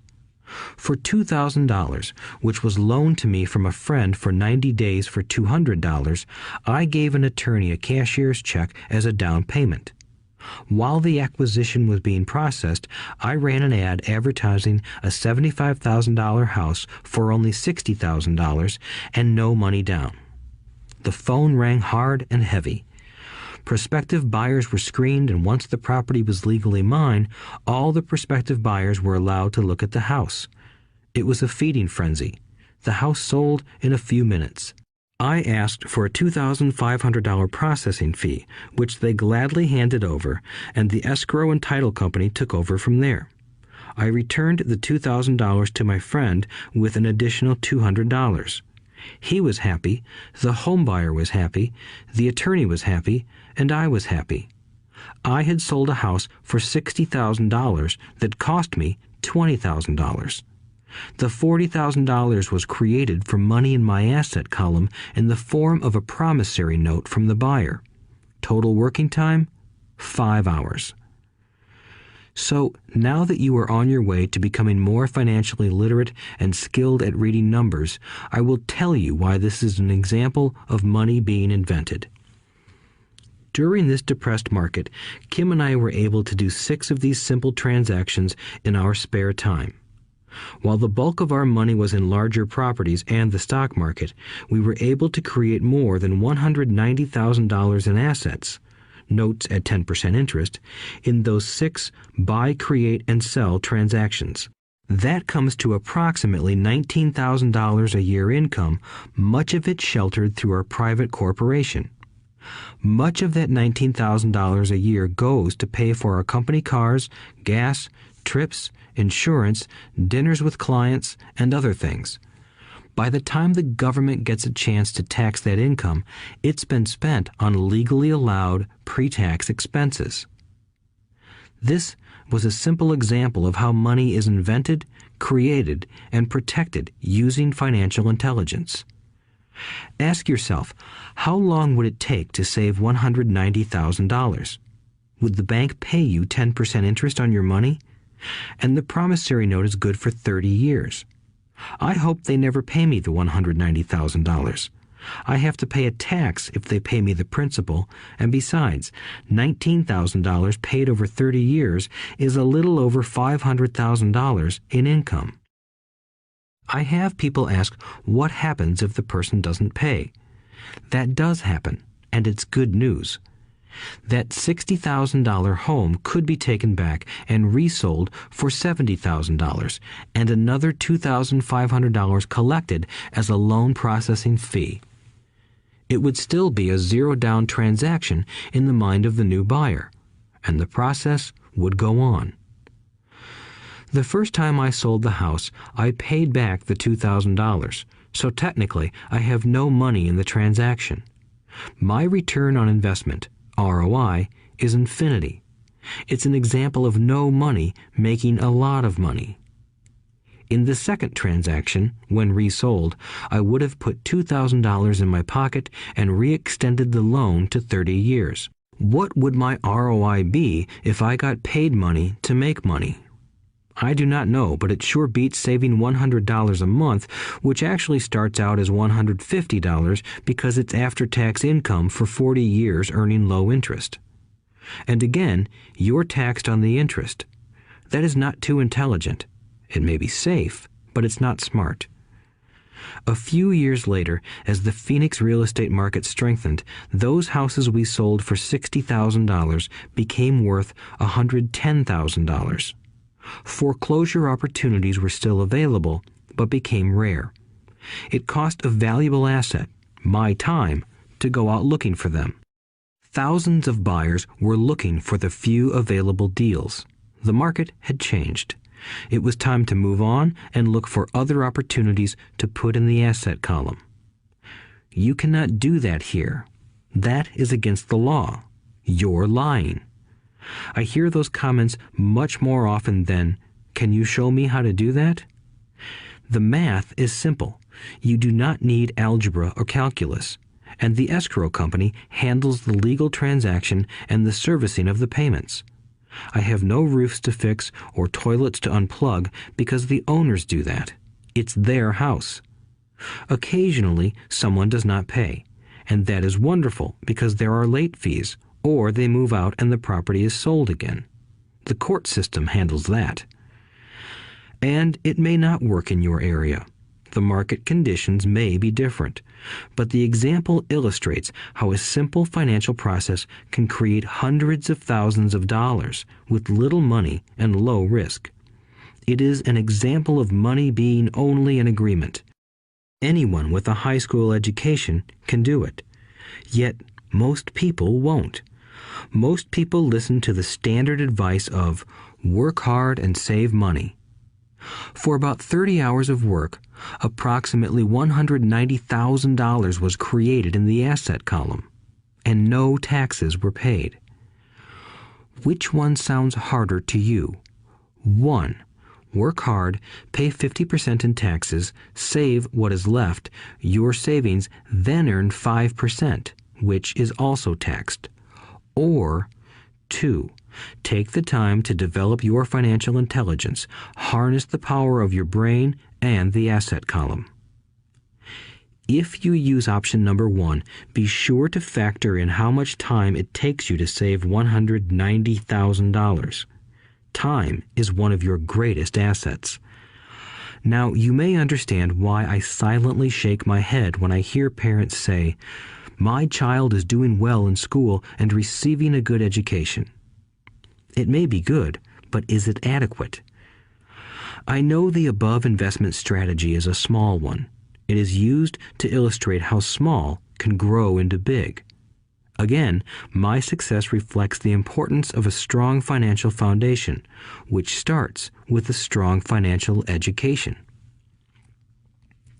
I have said it before, but it's worth repeating. Financial intelligence is made up of these 4 main technical skills. 1. Accounting. Accounting is financial literacy, or the ability to read numbers. This is a vital skill if you want to build businesses or investments. 2. Investing. Investing is the science of money making money. 3. Understanding markets. Understanding markets is the science of supply and demand. Alexander Graham Bell gave the market what it wanted. So did Bill Gates.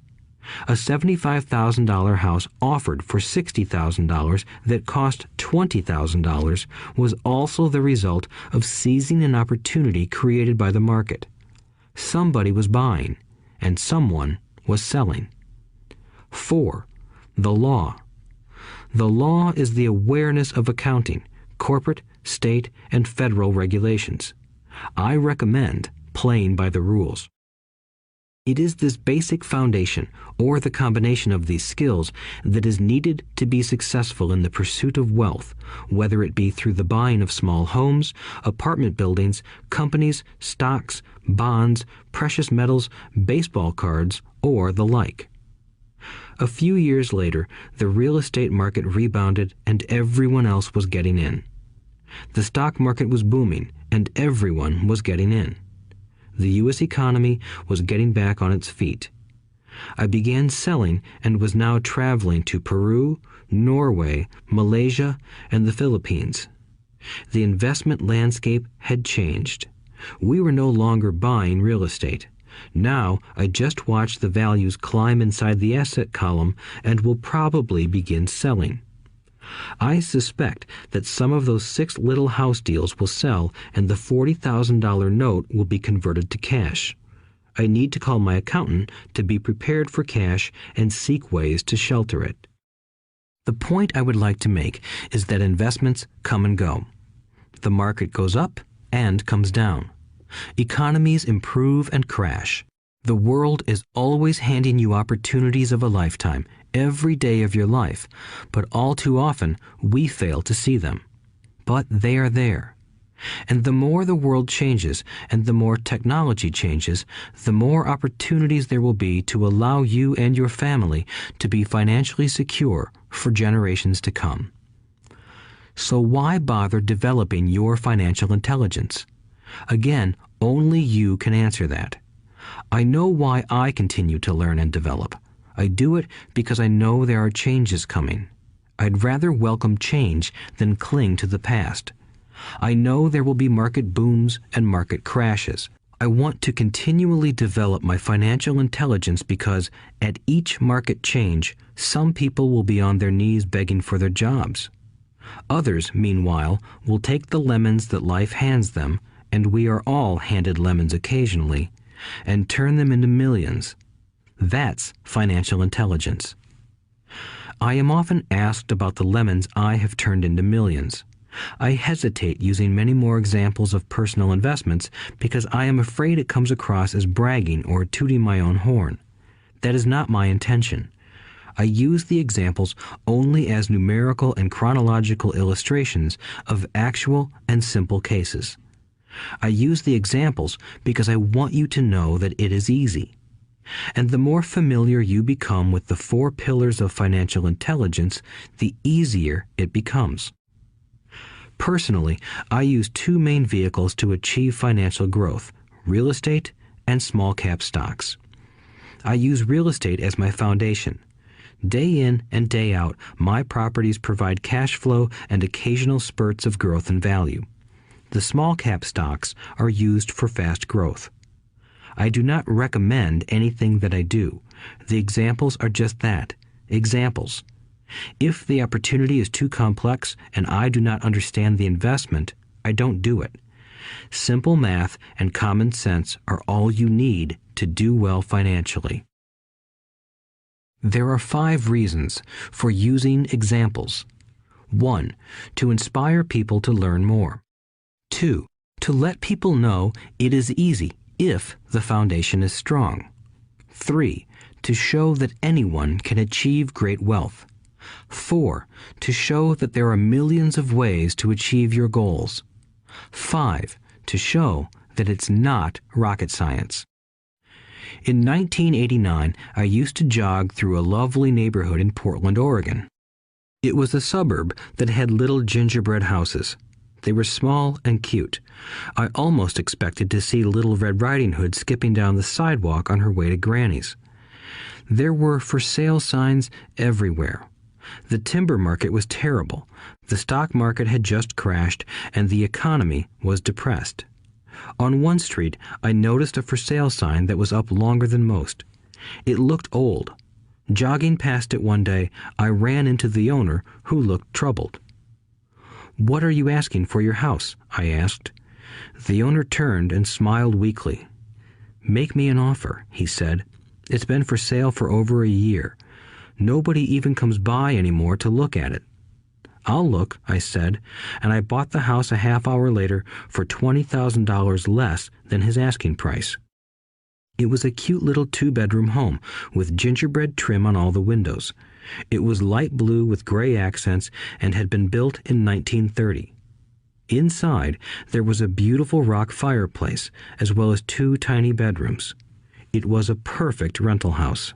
I gave the owner $5,000 down for a $45,000 house that was really worth $65,000, except that no one wanted to buy it.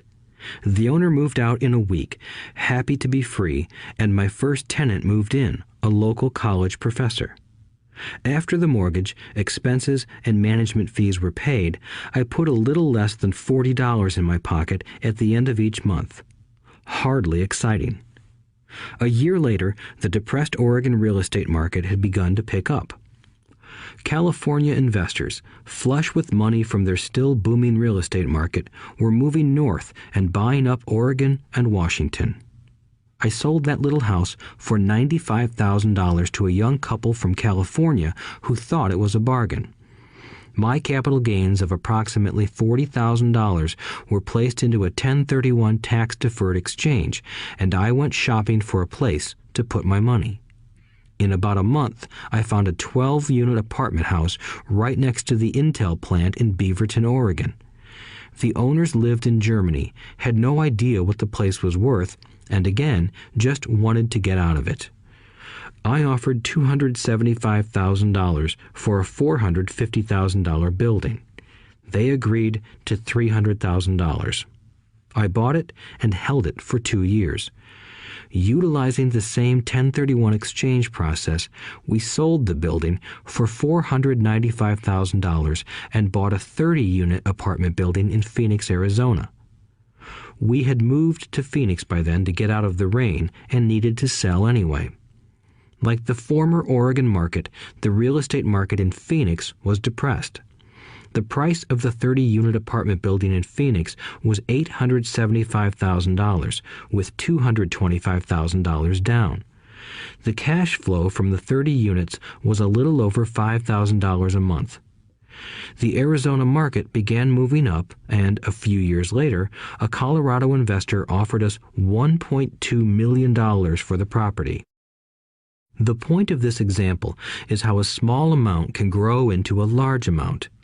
Again, it is a matter of understanding financial statements, investment strategies, a sense of the market, and the laws.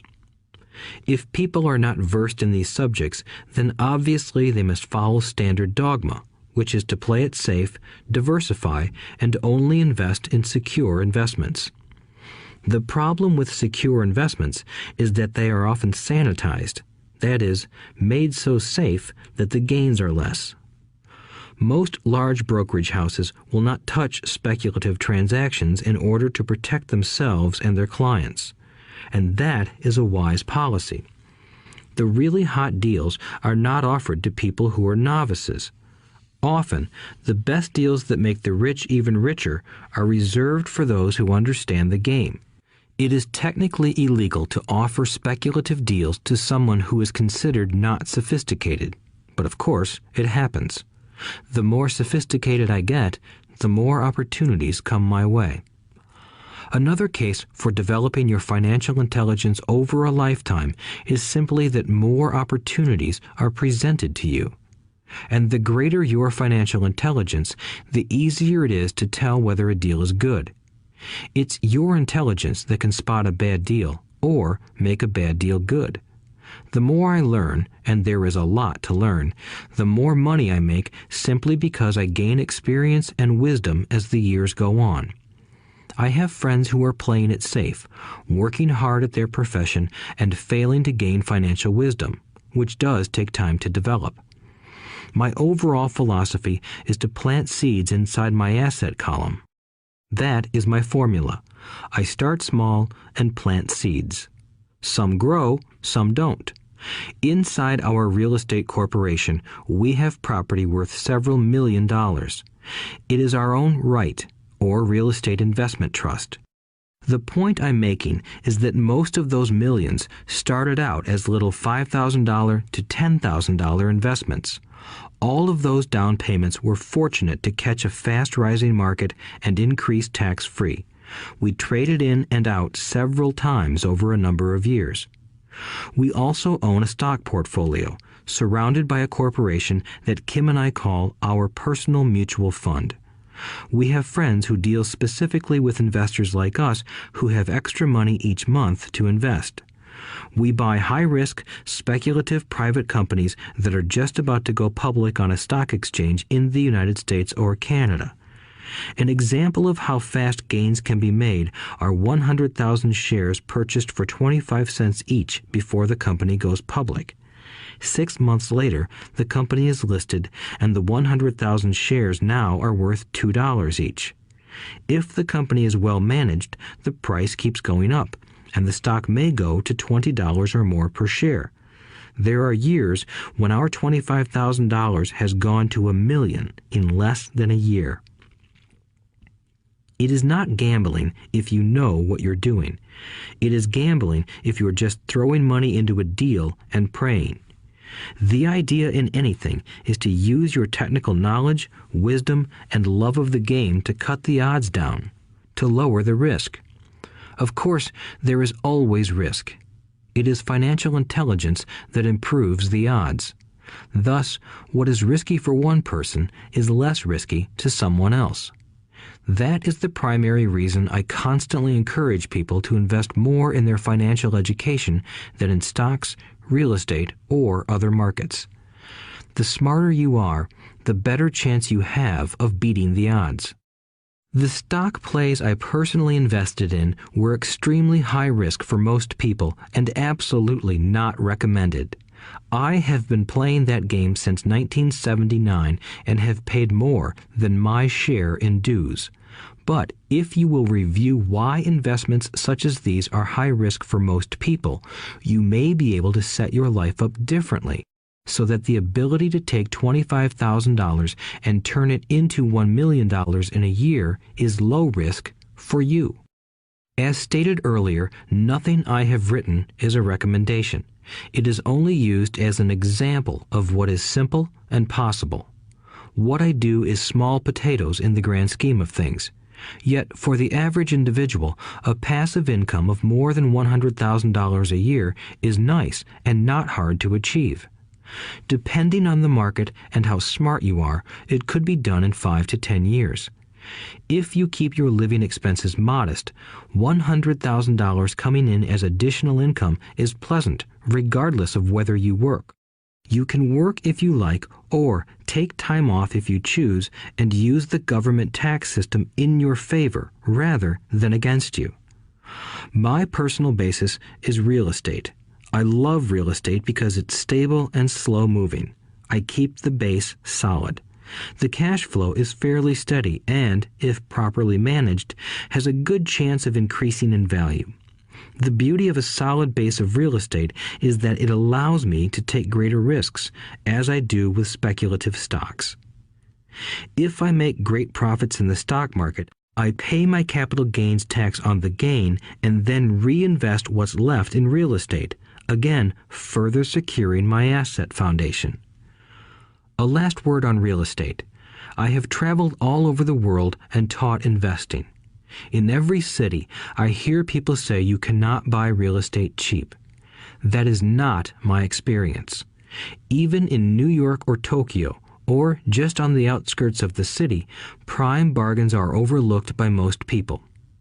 In Singapore, with their high real estate prices, there are still bargains to be found within a short driving distance. So whenever I hear someone say, "You can't do that here," pointing at me, I remind them that maybe the real statement is, "I don't know how to do that here. Yet." Great opportunities are not seen with your eyes. They are seen with your mind. Most people never get wealthy simply because they are not trained financially to recognize opportunities right in front of them. I am often asked, how do I start? In the final chapter of this audiobook, I offer 10 steps that I followed on the road to my financial freedom. But always remember to have fun. When you learn the rules and the vocabulary of investing and begin to build your asset column, I think you'll find that it's as fun a game as you've ever played. Sometimes you win, and sometimes you learn. But have fun. Most people never win because they're more afraid of losing. That is why I found school so silly. In school, we learn that mistakes are bad, and we are punished for making them. Yet if you look at the way humans are designed to learn, we learn by making mistakes. We learn to walk by falling down. If we never fell down, we would never walk. The same is true for learning to ride a bike. I still have scars on my knees, but today I can ride a bike without thinking. The same is true for getting rich. Unfortunately, the main reason most people are not rich is because they are terrified of losing. Winners are not afraid of losing, but losers are. Failure is part of the process of success. People who avoid failure also avoid success. I look at money much like my game of tennis. I play hard, make mistakes, correct, make more mistakes, correct, and I get better. If I lose the game, I reach across the net, shake my opponent's hand, smile, and say, "See you next Saturday." There are two kinds of investors. One, the first and most common type is a person who buys a packaged investment. They call a retail outlet, such as a real estate company, a stockbroker, or a financial planner, and they buy something. It could be a mutual fund, a right, a stock, or bond. It is a clean and simple way of investing. An analogy would be a shopper who goes to a computer store and buys a computer right off the shelf. 2. The second type is an investor who creates investments. This investor usually assembles a deal in the same way a person who buys components builds a computer. I do not know the first thing about putting components of a computer together, but I do know how to put pieces of opportunities together, or know people who know how. It is this second type of investor who is the more professional investor. Sometimes it may take years for all the pieces to come together, and sometimes they never do. It is this second type of investor that my rich dad encouraged me to be. It is important to learn how to put the pieces together, because that is where the huge wins reside, and sometimes some huge losses if the tide goes against you. If you want to be the second type of investor, you need to develop 3 main skills. These skills are in addition to those required to become financially intelligent. 1. Find an opportunity that everyone else missed. You see with your mind what others miss with their eyes. For example, a friend bought this run-down old house. It was spooky to look at. Everyone wondered why he bought it. What he saw that we did not was that the house came with 4 extra empty lots. He discovered that after going to the title company. After buying the house, he tore the house down and sold the 5 lots to a builder for 3 times what he paid for the entire package. He made $75,000 for 2 months of work. It's not a lot of money, but it sure beats minimum wage, and it's not technically difficult. 2. Raise money. The average person only goes to the bank.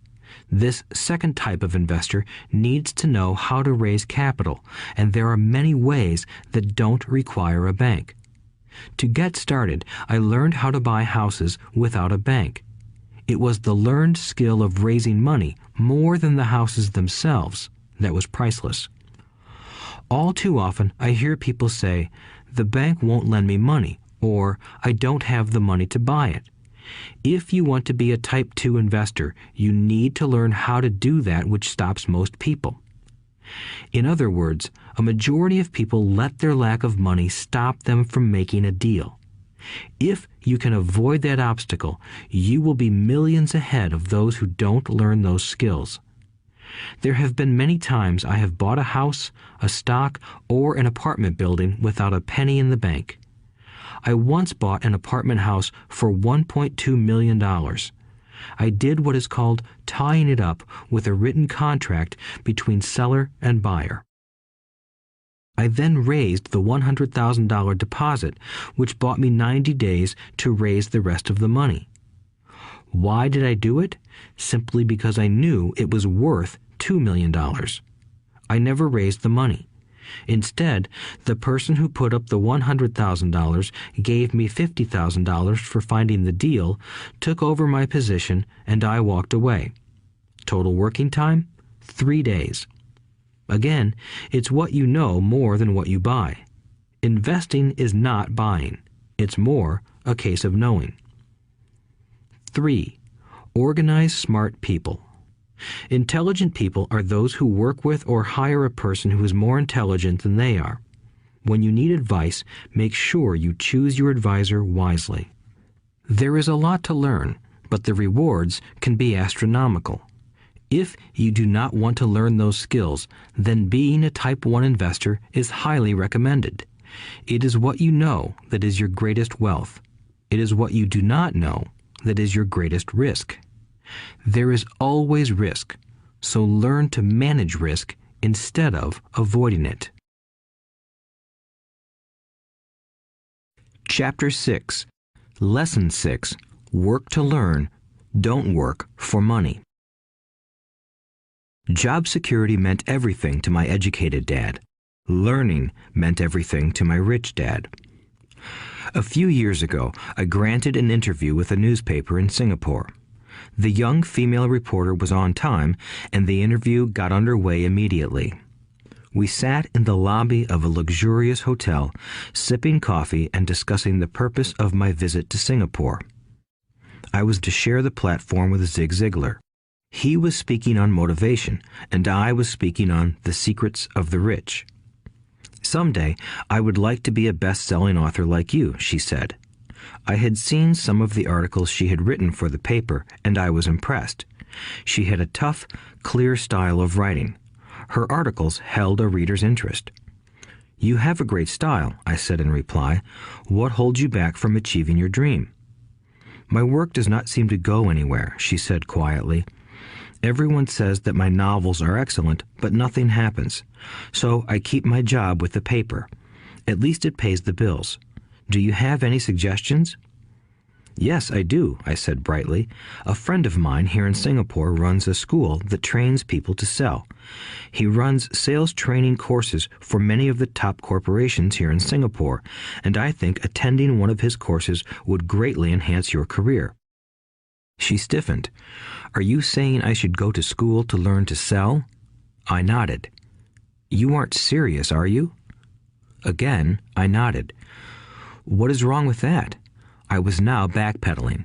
She was offended by something, and now I was wishing I had not said anything. In my attempt to be helpful, I found myself defending my suggestion. I have a master's degree in English literature. Why would I go to school to learn to be a salesperson? I am a professional. I went to school to be trained in a profession so I would not have to be a salesperson. I hate salespeople. All they want is money. So tell me why I should study sales. She was packing her briefcase. The interview was over. On the coffee table sat a copy of an earlier best-selling book I wrote. I picked it up as well as the notes she had jotted down on her legal pad. Do you see this? I said, pointing to her notes. She looked down at her notes. What? She said, confused. Again, I pointed deliberately to her notes. On her pad she had written, Robert Kiyosaki, best-selling author. It says best-selling author, not best writing author, I said quietly. Her eyes widened. I am a terrible writer, I said. You are a great writer. I went to sales school. You have a master's degree. put them together, and you get a best-selling author and a best writing author. Anger flared from her eyes. I'll never stoop so low as to learn how to sell. People like you have no business writing. I'm a professionally trained writer, and you are a salesman. It is not fair, she fumed. She put the rest of her notes away and hurried out through the large glass doors into the humid Singapore morning. At least she gave me a fair and favorable write-up the next morning. The world is filled with smart, talented, educated, and gifted people. We meet them every day. They are all around us. A few days ago, my car was not running well. I pulled into a garage, and the young mechanic had it fixed in just a few minutes. He knew what was wrong by simply listening to the engine. I was amazed.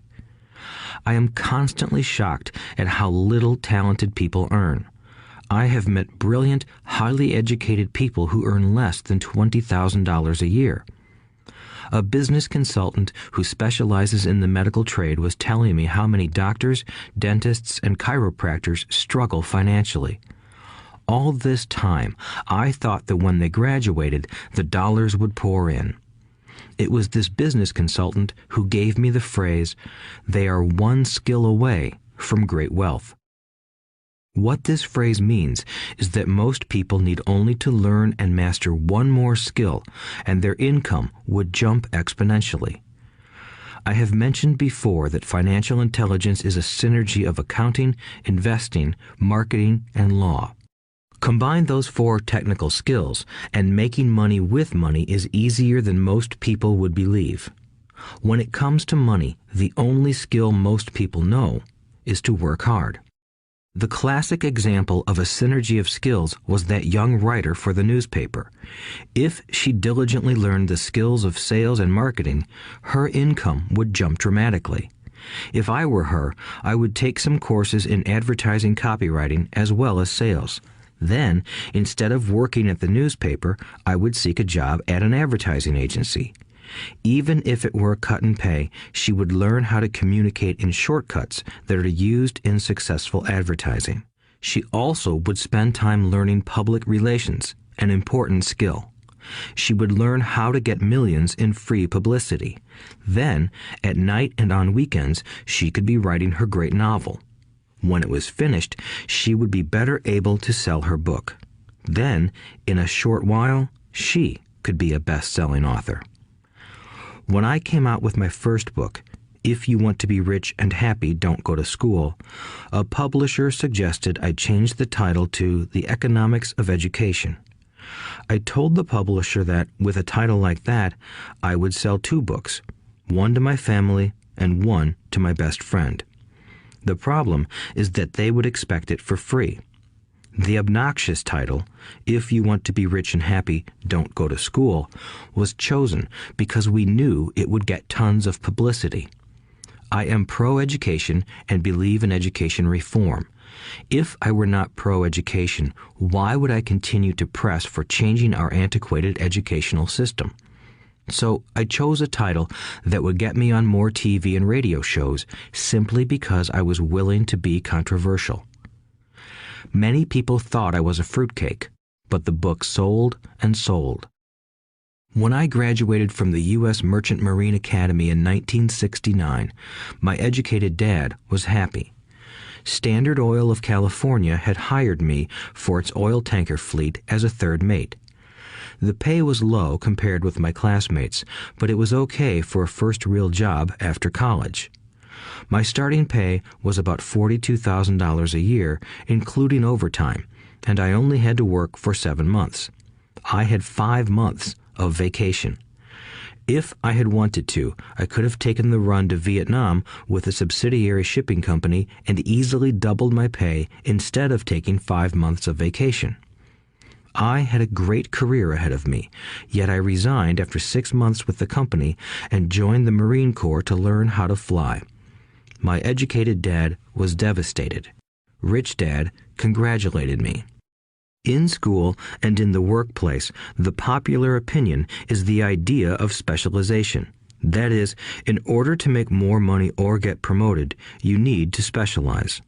That is why medical doctors immediately begin to seek a specialty such as orthopedics or pediatrics. The same is true for accountants, architects, lawyers, pilots, and others. My educated dad believed in the same dogma. That is why he was thrilled when he eventually achieved his doctorate. He often admitted that schools reward people who study more and more about less and less.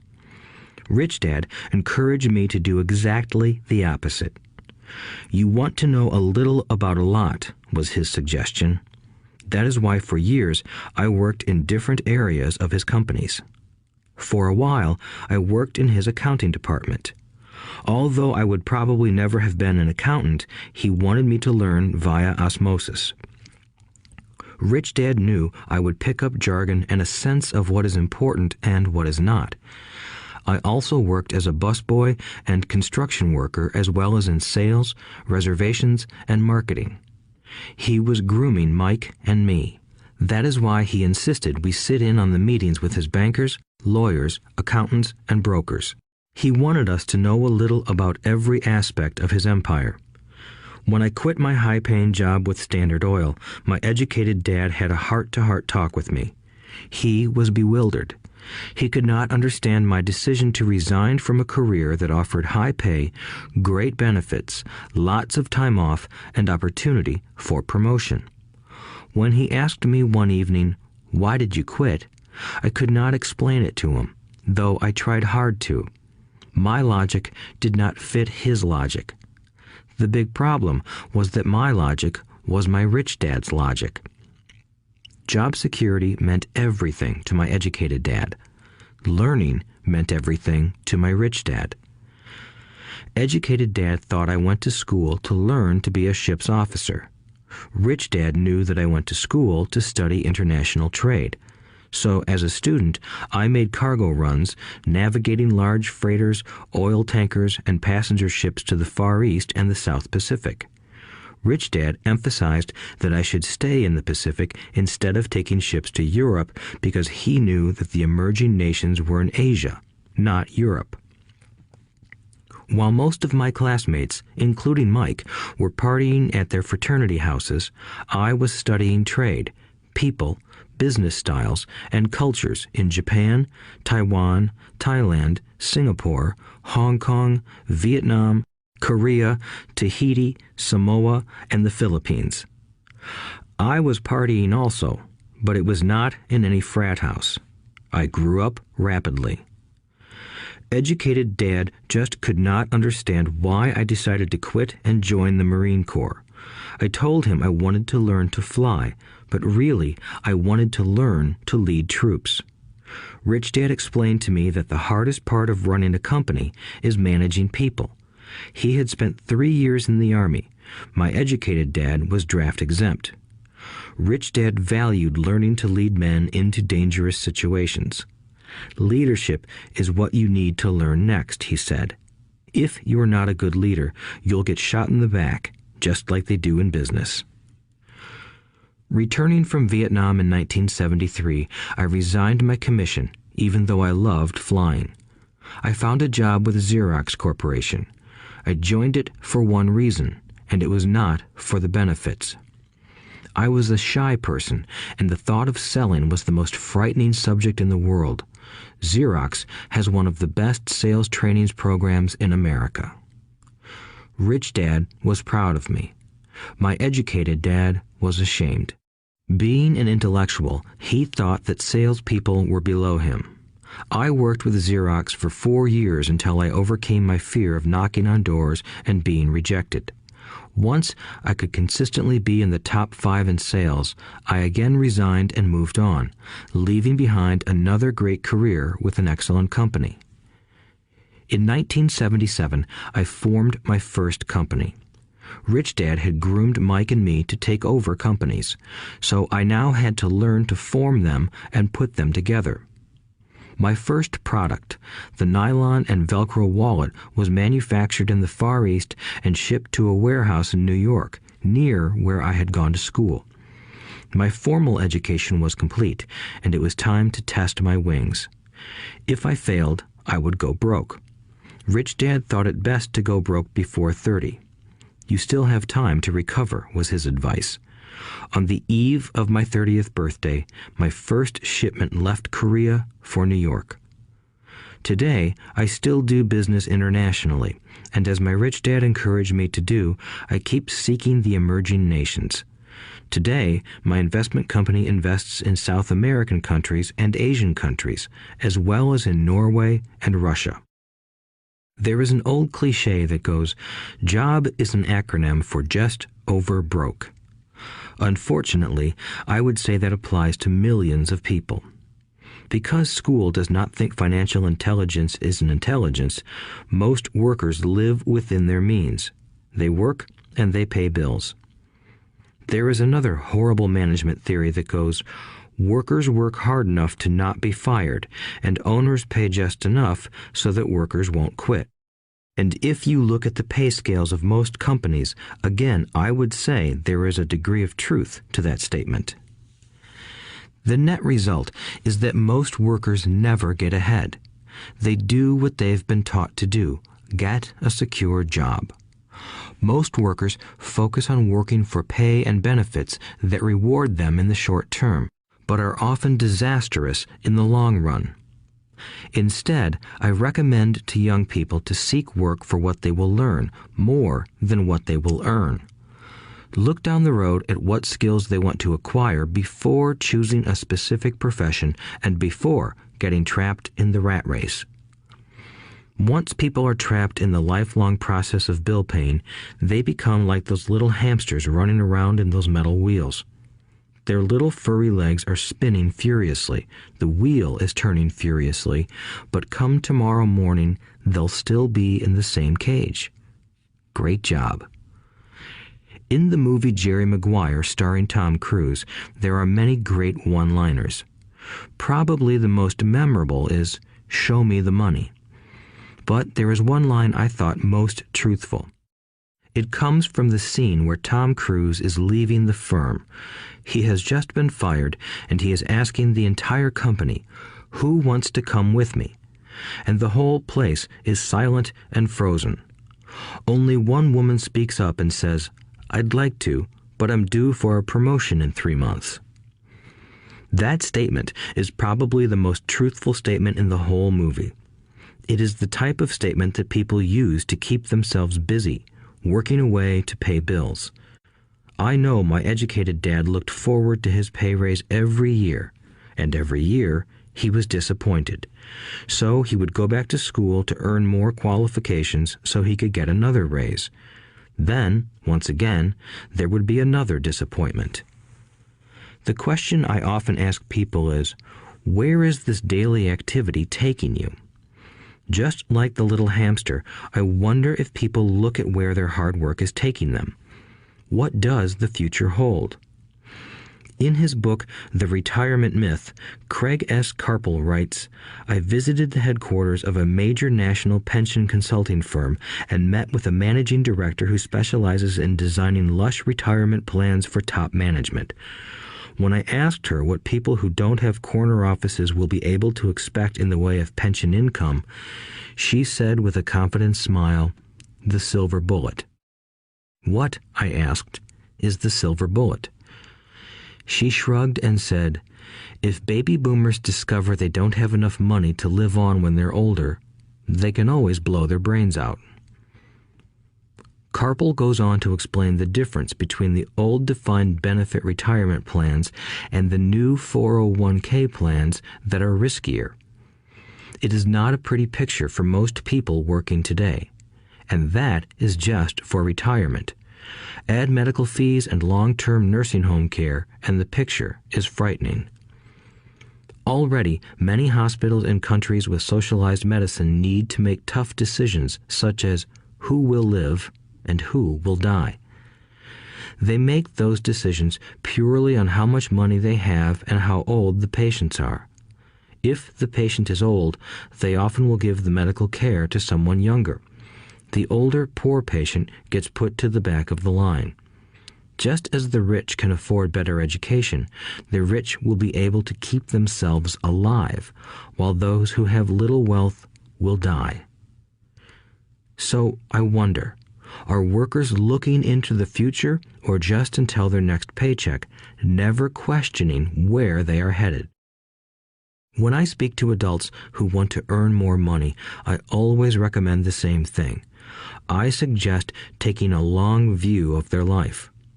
Instead of simply working for the money and security, which I admit are important, I suggest they take a second job that will teach them a second skill. Often I recommend joining a network marketing company, also called multi-level marketing, if they want to learn sales skills. Some of these companies have excellent training programs that help people get over their fear of failure and rejection, which are the main reasons people are unsuccessful. Education is more valuable than money in the long run. When I offer this suggestion, I often hear in response, "Oh, that is too much hassle," or "I only want to do what I am interested in." If they say it's too much of a hassle, I ask, so you would rather work all your life giving 50% of what you earn to the government? If they tell me, I only do what I am interested in, I say, I'm not interested in going to the gym, but I go because I want to feel better and live longer. Unfortunately, there is some truth to the old statement, you can't teach an old dog new tricks. Unless a person is used to changing, it's hard to change. But for those of you who might be on the fence when it comes to the idea of working to learn something new, I offer this word of encouragement. Life is much like going to the gym. The most painful part is deciding to go. Once you get past that, it's easy. There have been many days I have dreaded going to the gym, but once I am there and in motion, it is a pleasure. After the workout is over, I am always glad I talked myself into going. If you are unwilling to work to learn something new and instead insist on becoming highly specialized within your field, make sure the company you work for is unionized. Labor unions are designed to protect specialists. My educated dad, after falling from grace with the governor, became the head of the teachers' union in Hawaii. He told me that it was the hardest job he ever held. My rich dad, on the other hand, spent his life doing his best to keep his companies from becoming unionized. He was successful. Although the unions came close, Rich Dad was always able to fight them off. Personally, I take no sides because I can see the need for and the benefits of both sides. If you do as school recommends, become highly specialized, then seek union protection. For example, had I continued with my flying career, I would have sought a company that had a strong pilots union. Why? Because my life would be dedicated to learning a skill that was valuable in only one industry. If I were pushed out of that industry, my life's skills would not be as valuable to another industry.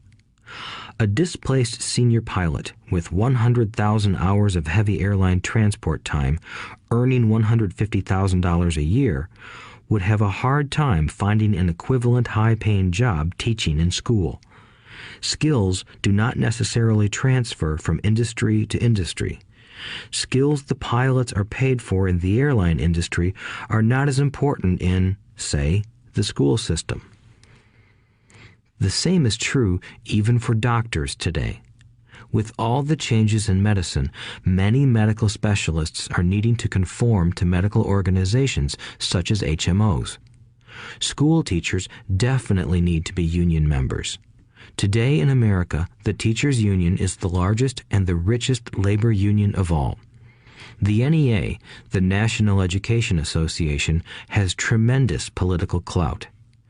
Teachers need the protection of their union because their skills are also of limited value to an industry outside of education.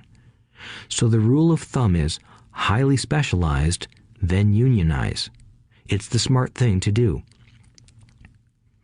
When I ask the classes I teach, how many of you can cook a better hamburger than McDonald's, almost all the students raise their hands. I then ask, so if most of you can cook a better hamburger, how come McDonald's makes more money than you? The answer is obvious. McDonald's is excellent at business systems. The reason so many talented people are poor is because they focus on building a better hamburger and know little to nothing about business systems. A friend of mine in Hawaii is a great artist. He makes a sizable amount of money. One day, his mother's attorney called to tell him that she had left him $35,000. That is what was left of her estate after the attorney and the government took their shares. Immediately, he saw an opportunity to increase his business by using some of this money to advertise. 2 months later, his first 4-color full-page ad appeared in an expensive magazine that targeted the very rich. The ad ran for 3 months. He received no replies from the ad, and all of his inheritance is now gone. He now wants to sue the magazine for misrepresentation. This is a common case of someone who can build a beautiful hamburger but knows little about business. When I asked him what he learned, his only reply was, "Advertising salespeople are crooks." I then asked him if he would be willing to take a course in sales and a course in direct marketing. His reply, "I don't have the time, and I don't want to waste my money." The world is filled with talented poor people. All too often, they're poor or struggle financially or earn less than they are capable of, not because of what they know, but because of what they do not know. They focus on perfecting their skills at building a better hamburger rather than the skills of selling and delivering the hamburger. Maybe McDonald's does not make the best hamburger, but they are the best at selling and delivering a basic average burger. Poor Dad wanted me to specialize. That was his view on how to be paid more. Even after being told by the governor of Hawaii that he could no longer work in state government, my educated dad continued to encourage me to get specialized. Educated Dad then took up the cause of the teachers' union, campaigning for further protection and benefits for these highly skilled and educated professionals. We argued often, but I know he never agreed that over-specialization is what caused the need for union protection. He never understood that the more specialized you become, the more you are trapped and dependent on that specialty. Rich Dad advised that Mike and I groom ourselves. Many corporations do the same thing. They find a young, bright student just out of business school and begin grooming that person to someday take over the company. So these bright young employees do not specialize in one department. They are moved from department to department to learn all the aspects of business systems. The rich often groom their children or the children of others.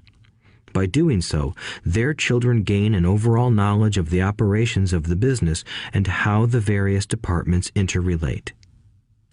For the World War II generation, it was considered bad to skip from company to company. Today, it is considered smart. Since people will skip from company to company rather than seek greater specialization in skills, why not seek to learn more than to earn? In the short term, it may earn you less, but it will pay dividends in the long term. The main management skills needed for success are 1. Management of cash flow, 2. Management of systems, 3. Management of people. The most important specialized skills are sales and marketing. The ability to sell, to communicate to another human being, be it a customer, employee, boss, spouse, or child, is the base skill of personal success. Communication skills such as writing, speaking, and negotiating are crucial to a life of success. These are skills I work on constantly, attending courses or buying educational resources to expand my knowledge. As I have mentioned, my educated dad worked harder and harder the more competent he became. He also became more trapped the more specialized he got. Although his salary went up, his choices diminished. Soon after he was locked out of government work, he found out how vulnerable he really was professionally. It is like professional athletes who suddenly are injured or are too old to play. Their once high-paying position is gone, and they have limited skills to fall back on. I think that is why my educated dad sided so much with the unions after that. He realized how much a union would have benefited him. Rich Dad encouraged Mike and me to know a little about a lot. He encouraged us to work with people smarter than we were and to bring smart people together to work as a team. Today, it would be called a synergy of professional specialties. Today, I meet ex-school teachers earning hundreds of thousands of dollars a year. They earn that much because they have specialized skills in their field as well as other skills. They can teach as well as sell and market. I know of no other skills to be more important than selling and marketing. The skills of selling and marketing are difficult for most people, primarily due to their fear of rejection. The better you are at communicating, negotiating, and handling your fear of rejection, the easier life is. Just as I advise that newspaper writer who wanted to become a best-selling author, I advise anyone else today. Being technically specialized has its strengths as well as its weaknesses. I have friends who are geniuses, but they cannot communicate effectively with other human beings, and, as a result, their earnings are pitiful. I advise them to just spend a year learning to sell. Even if they earn nothing, their communication skills will improve, and that is priceless. In addition to being good learners, sellers, and marketers, we need to be good teachers as well as good students. To be truly rich, we need to be able to give as well as to receive. In cases of financial or professional struggle, there is often a lack of giving and receiving. I know many people who are poor because they are neither good students nor good teachers. Both of my dads were generous men. Both made it a practice to give first. Teaching was one of their ways of giving. The more they gave, the more they received. One glaring difference was in the giving of money.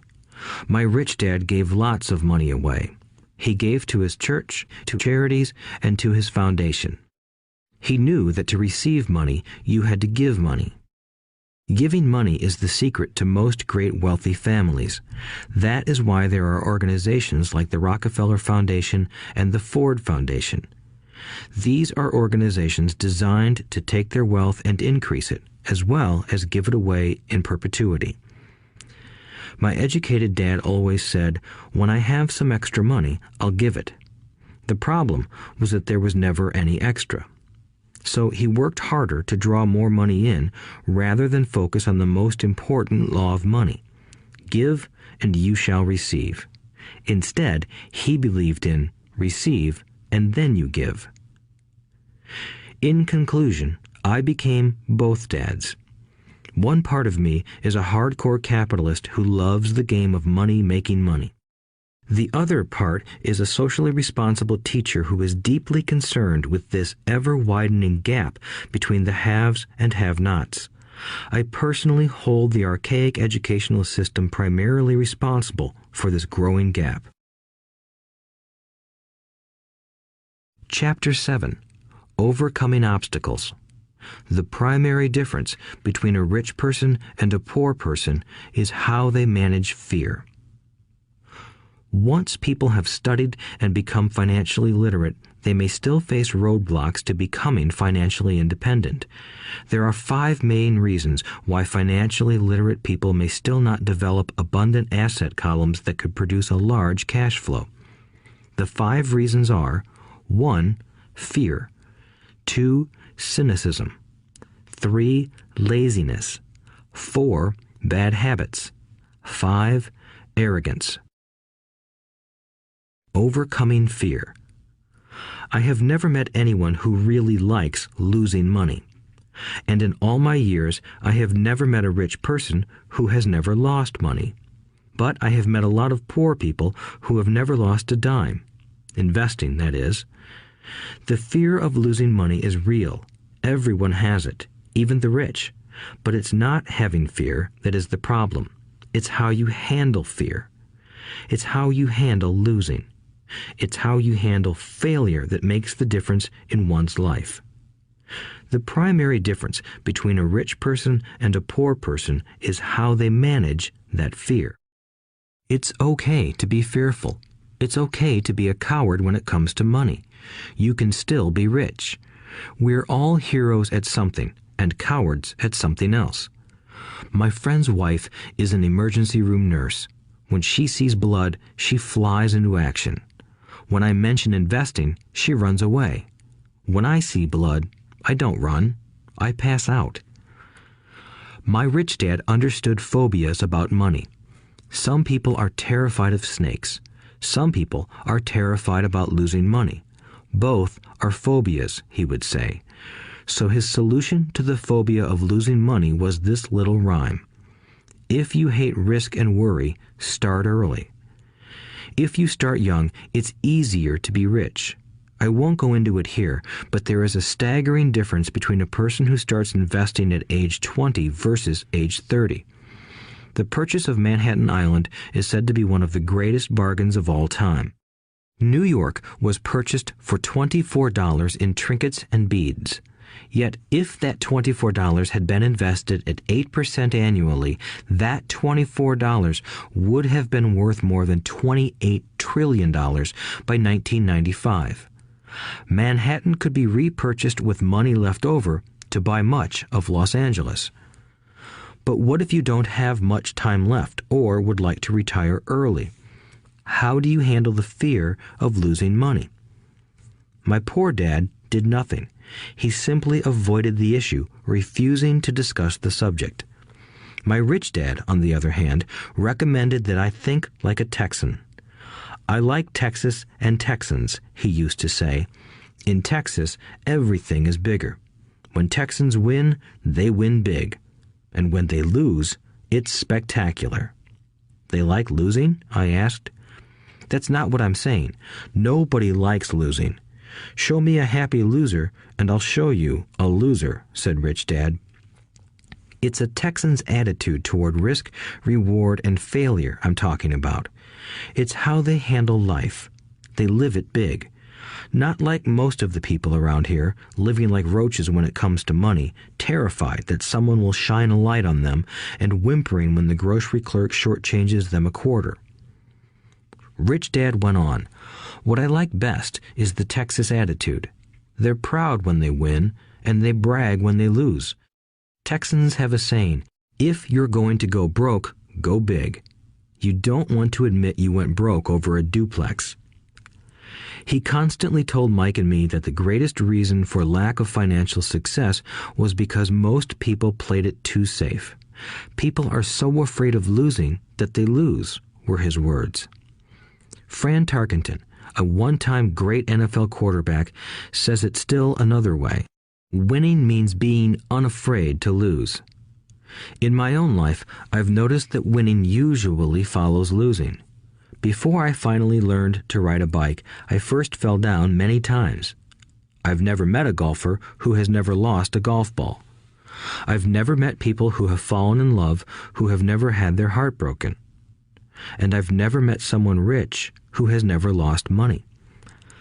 So for most people, the reason they don't win financially is because the pain of losing money is far greater than the joy of being rich. Another saying in Texas is, everyone wants to go to heaven, but no one wants to die. Most people dream of being rich, but are terrified of losing money, so they never get to heaven. Rich Dad used to tell Mike and me stories about his trips to Texas. If you really want to learn the attitude of how to handle risk, losing, and failure, go to San Antonio and visit the Alamo. The Alamo is a great story of brave people who chose to fight, knowing there was no hope of success. They chose to die instead of surrendering. It's an inspiring story worthy of study. Nonetheless, it's still a tragic military defeat. They got their butts kicked. So, how do Texans handle failure? They still shout, "Remember the Alamo." Mike and I heard this story a lot. He always told us this story when he was about to go into a big deal and he was nervous. After he had done all his due diligence and it was time to put up or shut up, he told us this story. Every time he was afraid of making a mistake or losing money, he told us this story. It gave him strength, for it reminded him that he could always turn a financial loss into a financial win. Rich Dad knew that failure would only make him stronger and smarter. It's not that he wanted to lose. He just knew who he was and how he would take a loss. He would take a loss and make it a win. That's what made him a winner and others losers. It gave him the courage to cross the line when others backed out. That's why I like Texans so much, he would say. They took a great failure and turned it into inspiration, as well as a tourist destination that makes them millions. But probably his words that mean the most to me today are these. Texans don't bury their failures. They get inspired by them. They take their failures and turn them into rallying cries. Failure inspires Texans to become winners. But that formula is not just the formula for Texans. It is the formula for all winners. I've said that falling off my bike was part of learning to ride. I remember falling off only made me more determined to learn to ride, not less. I also said that I have never met a golfer who has never lost a ball. For top professional golfers, losing a ball or a tournament provides the inspiration to be better, to practice harder, to study more. That's what makes them better. For winners, losing inspires them. For losers, losing defeats them. I like to quote John D. Rockefeller, who said, "I always tried to turn every disaster into an opportunity." And being Japanese American, I can say this. Many people say that Pearl Harbor was an American mistake. I say it was a Japanese mistake. From the movie Tora, Tora, Tora, a somber Japanese admiral says to his cheering subordinates, "I am afraid we have awakened a sleeping giant." Remember Pearl Harbor became a rallying cry. It turned one of America's greatest losses into the reason to win. This great defeat gave America strength, and America soon emerged as a world power. Failure inspires winners, and failure defeats losers. It is the biggest secret of winners. It's the secret that losers do not know. The greatest secret of winners is that failure inspires winning. Thus, they're not afraid of losing. Repeating Fran Tarkenton's quote, "Winning means being unafraid to lose." People like Fran Tarkenton are not afraid of losing because they know who they are. They hate losing, so they know that losing will only inspire them to become better. There is a big difference between hating losing and being afraid to lose. Most people are so afraid of losing money that they lose. They go broke over a duplex.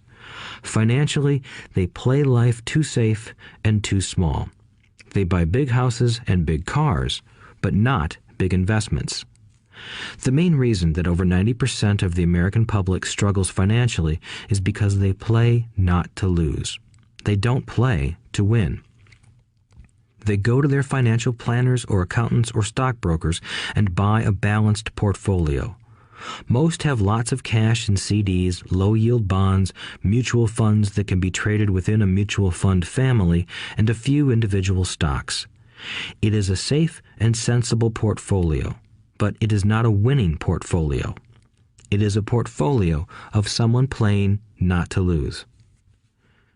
Don't get me wrong, it's probably a better portfolio than more than 70% of the population has, and that's frightening. It's a great portfolio for someone who loves safety. But playing it safe and balanced on your investment portfolio is not the way successful investors play the game. If you have little money and you want to be rich, you must first be focused, not balanced. If you look at any successful person, at the start, they were not balanced. Balanced people go nowhere. They stay in one spot. To make progress, you must first go unbalanced. Just look at how you make progress walking. Thomas Edison was not balanced. He was focused. Bill Gates was not balanced. He was focused. Donald Trump is focused. George Soros is focused. George Patton did not take his tanks wide. He focused them and blew through the weak spots in the German line. The French went wide with the Maginot Line, and you know what happened to them. If you have any desire to be rich, you must focus. Do not do what poor and middle-class people do, put their few eggs in many baskets. Put a lot of your eggs in a few baskets and focus. Follow one course until successful. If you hate losing, play it safe. If losing makes you weak, play it safe. Go with balanced investments. If you're over 25 years old and are terrified of taking risks, don't change. Play it safe, but start early. Start accumulating your nest egg early because it will take time. But if you have dreams of freedom, of getting out of the rat race, the first question to ask yourself is, how do I respond to failure? If failure inspires you to win, maybe you should go for it, but only maybe. If failure makes you weak or causes you to throw temper tantrums, like spoiled brats who call attorneys to file lawsuits every time something doesn't go their way, then play it safe. Keep your daytime job, or buy bonds or mutual funds. But remember, there is risk in those financial instruments also, even though they may appear safe. I say all this, mentioning Texas and Fran Tarkenton, because stacking the asset column is easy. It's really a low-aptitude game. It doesn't take much education. Fifth-grade math will do. But building your asset column is a game in which attitude plays a major role. It takes guts, patience, and a great attitude toward failure. Losers avoid failing, and failure turns losers into winners. Just remember the Alamo. Overcoming cynicism. The sky is falling. The sky is falling. Most of us know the story of Chicken Little, who ran around warning the barnyard of impending doom. We all know people who are that way. There's a Chicken Little inside each of us. As I stated earlier, the cynic is really a little chicken. We all get a little chicken when fear and doubt cloud our thoughts. All of us have doubts. I'm not smart. I'm not good enough. So-and-so is better than me. Our doubts often paralyze us. We play the what-if game. What if the economy crashes right after I invest? What if I lose control and I can't pay the money back? What if things don't go as I planned? Or we have friends or loved ones who will remind us of our shortcomings. They often say, "What makes you think you can do that? If it's such a good idea, how come someone else hasn't done it? That will never work. You don't know what you're talking about." These words of doubt often get so loud that we fail to act. A horrible feeling builds in our stomach. Sometimes we can't sleep. We fail to move forward. So we stay with what is safe, and opportunities pass us by. We watch life passing by as we sit immobilized with a cold knot in our body. We have all felt this at one time in our lives, some more than others. Peter Lynch of Fidelity Magellan Mutual Fund fame refers to warnings about the sky falling as noise, and we all hear it. Noise is either created inside our heads or comes from outside, often from friends, family, co-workers, and the media. Lynch recalls the time during the 1950s when the threat of nuclear war was so prevalent in the news that people began building fallout shelters and storing food and water. If they had invested that money wisely in the market, instead of building a fallout shelter, they'd probably be financially independent today.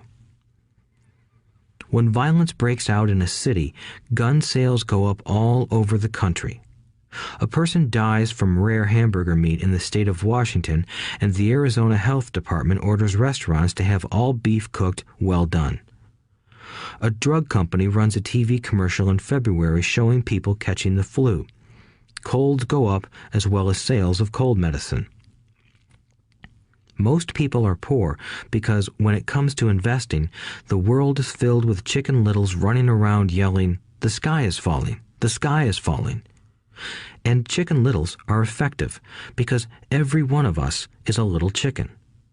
It often takes great courage to not let rumors and talk of doom and gloom affect your doubts and fears. But a savvy investor knows that the seemingly worst of times is actually the best of times to make money. When everyone else is too afraid to act, they pull the trigger and are rewarded. Some time ago, a friend named Richard came from Boston to visit Kim and me in Phoenix. He was impressed with what we had done through stocks and real estate. The Phoenix real estate prices were depressed. We spent 2 days showing him what we thought were excellent opportunities for cash flow and capital appreciation. Kim and I are not real estate agents. We are strictly investors. After identifying a unit in a resort community, we called an agent who sold it to him that afternoon. The price was a mere $42,000 for a 2-bedroom townhome. Similar units were going for $65,000. He had found a bargain. Excited, he bought it and returned to Boston. 2 weeks later, the agent called to say that our friend had backed out. I called immediately to find out why. All he said was that he talked to his neighbor, and his neighbor told him it was a bad deal. He was paying too much.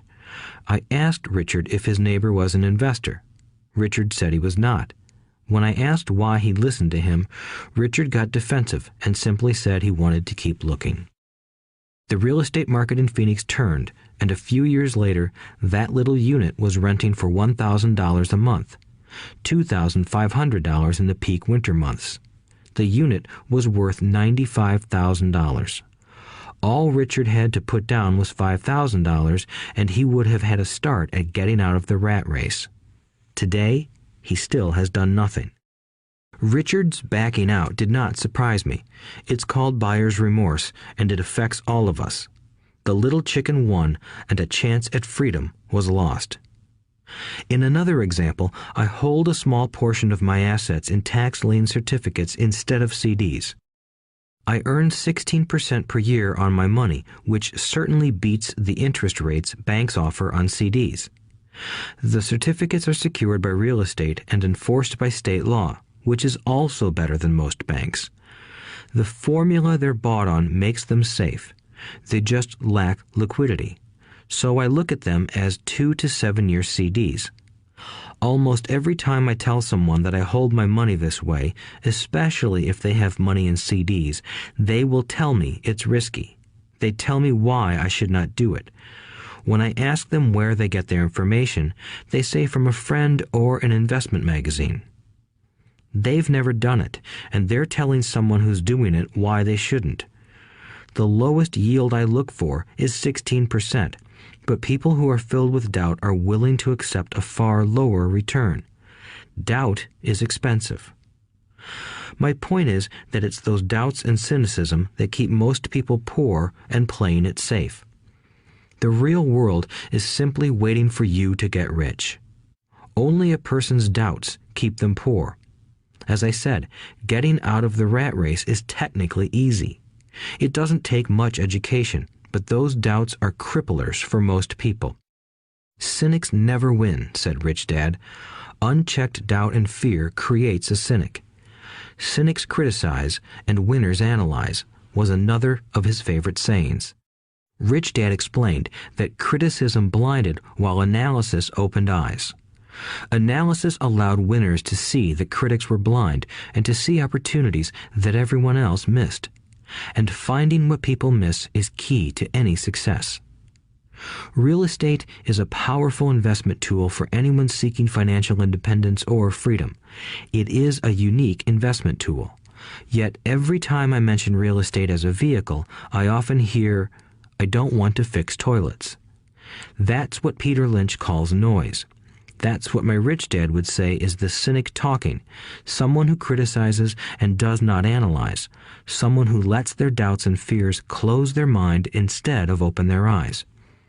So when someone says, "I don't want to fix toilets, I want to fire back," what makes you think I want to? They're saying a toilet is more important than what they want. I talk about freedom from the rat race, and they focus on toilets. That is the thought pattern that keeps most people poor. They criticize instead of analyze. I don't once hold the key to your success, Rich Dad would say, because I too do not want to fix toilets. I shop hard for a property manager who does fix toilets. And by finding a great property manager who runs houses or apartments, well, my cash flow goes up. But more importantly, a great property manager allows me to buy a lot more real estate since I don't have to fix toilets. A great property manager is key to success in real estate. Finding a good manager is more important to me than the real estate. A great property manager often hears of great deals before real estate agents do, which makes them even more valuable. That is what Rich Dad meant by, I don't once hold the key to your success. Because I do not want to fix toilets either, I figured out how to buy more real estate and expedite my getting out of the rat race. The people who continue to say, I don't want to fix toilets, often deny themselves the use of this powerful investment vehicle. Toilets are more important than their freedom. In the stock market, I often hear people say, I don't want to lose money. Well, what makes them think I or anyone else likes losing money? They don't make money because they choose to not lose money. Instead of analyzing, they close their minds to another powerful investment vehicle, the stock market. I was riding with a friend past our neighborhood gas station. He looked up and saw that the price of gas was going up and thus the price of oil. My friend is a worrywart, or a Chicken Little. To him, the sky is always going to fall, and it usually does, on him. When we got home, he showed me all the stats as to why the price of oil was going to go up over the next few years, statistics I had never seen before, even though I already owned substantial shares of an existing oil company. With that information, I immediately began looking for and found a new undervalued oil company that was about to find some oil deposits. My broker was excited about this new company, and I bought 15,000 shares for 65 cents per share.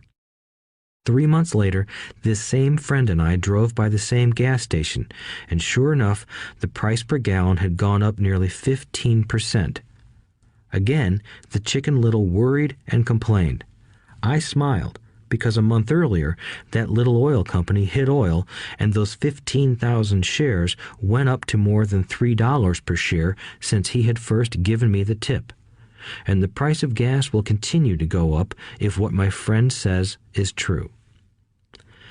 If most people understood how a stop worked in stock market investing, there would be more people investing to win instead of investing not to lose. A stop is simply a computer command that sells your stock automatically if the price begins to drop, helping to minimize your losses and maximize some gains. It's a great tool for those who are terrified of losing. So whenever I hear people focusing on their I don't wants rather than what they do want, I know the noise in their head must be loud. Chicken Little has taken over their brain and is yelling, the sky is falling and toilets are breaking. So they avoid their don't wants, but they pay a huge price. They may never get what they want in life. Instead of analyzing, their inner Chicken Little closes their mind. Rich Dad gave me a way of looking at Chicken Little. Just do what Colonel Sanders did. At the age of 66, he lost his business and began to live on his Social Security check. It wasn't enough. He went around the country selling his recipe for fried chicken.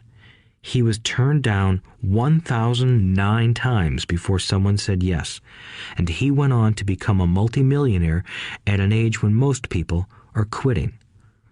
He was a brave and tenacious man, Rich Dad said of Harlan Sanders. So when you're in doubt and feeling a little afraid, just do what Colonel Sanders did to his little chicken. He fried it. Overcoming laziness. Busy people are often the most lazy. We have all heard stories of a businessman who works hard to earn money. He works hard to be a good provider for his wife and children. He spends long hours at the office and brings work home on weekends. One day he comes home to an empty house. His wife has left with the kids. He knew he and his wife had problems, but rather than work to make the relationship strong, he stayed busy at work. Dismayed, his performance at work slips and he loses his job. Today, I often meet people who are too busy to take care of their wealth, and there are people too busy to take care of their health. The cause is the same. They're busy, and they stay busy as a way of avoiding something they do not want to face. Nobody has to tell them. Deep down, they know. In fact, if you remind them, they often respond with anger or irritation. If they aren't busy at work or with the kids, they're often busy watching TV, fishing, playing golf, or shopping. Yet deep down, they know they are avoiding something important. That's the most common form of laziness. Laziness by staying busy. So, what is the cure for laziness? The answer is a little greed. For many of us, we were raised thinking of greed or desire as bad. Greedy people are bad people, my mom used to say, yet we all have inside of us this yearning to have nice, new, or exciting things. So, to keep that emotion of desire under control, often parents find ways of suppressing that desire with guilt. You only think about yourself. Don't you know you have brothers and sisters? Was one of my mom's favorites. You want me to buy you what? Was a favorite of my dad. Do you think we're made of money? Do you think money grows on trees? We're not rich people, you know. It wasn't so much the words, but the angry guilt trip that went with the words that got to me. Or the reverse guilt trip was the, I'm sacrificing my life to buy this for you. I'm buying this for you because I never had this advantage when I was a kid. I have a neighbor who is stone broke but can't park his car in his garage. The garage is filled with toys for his kids.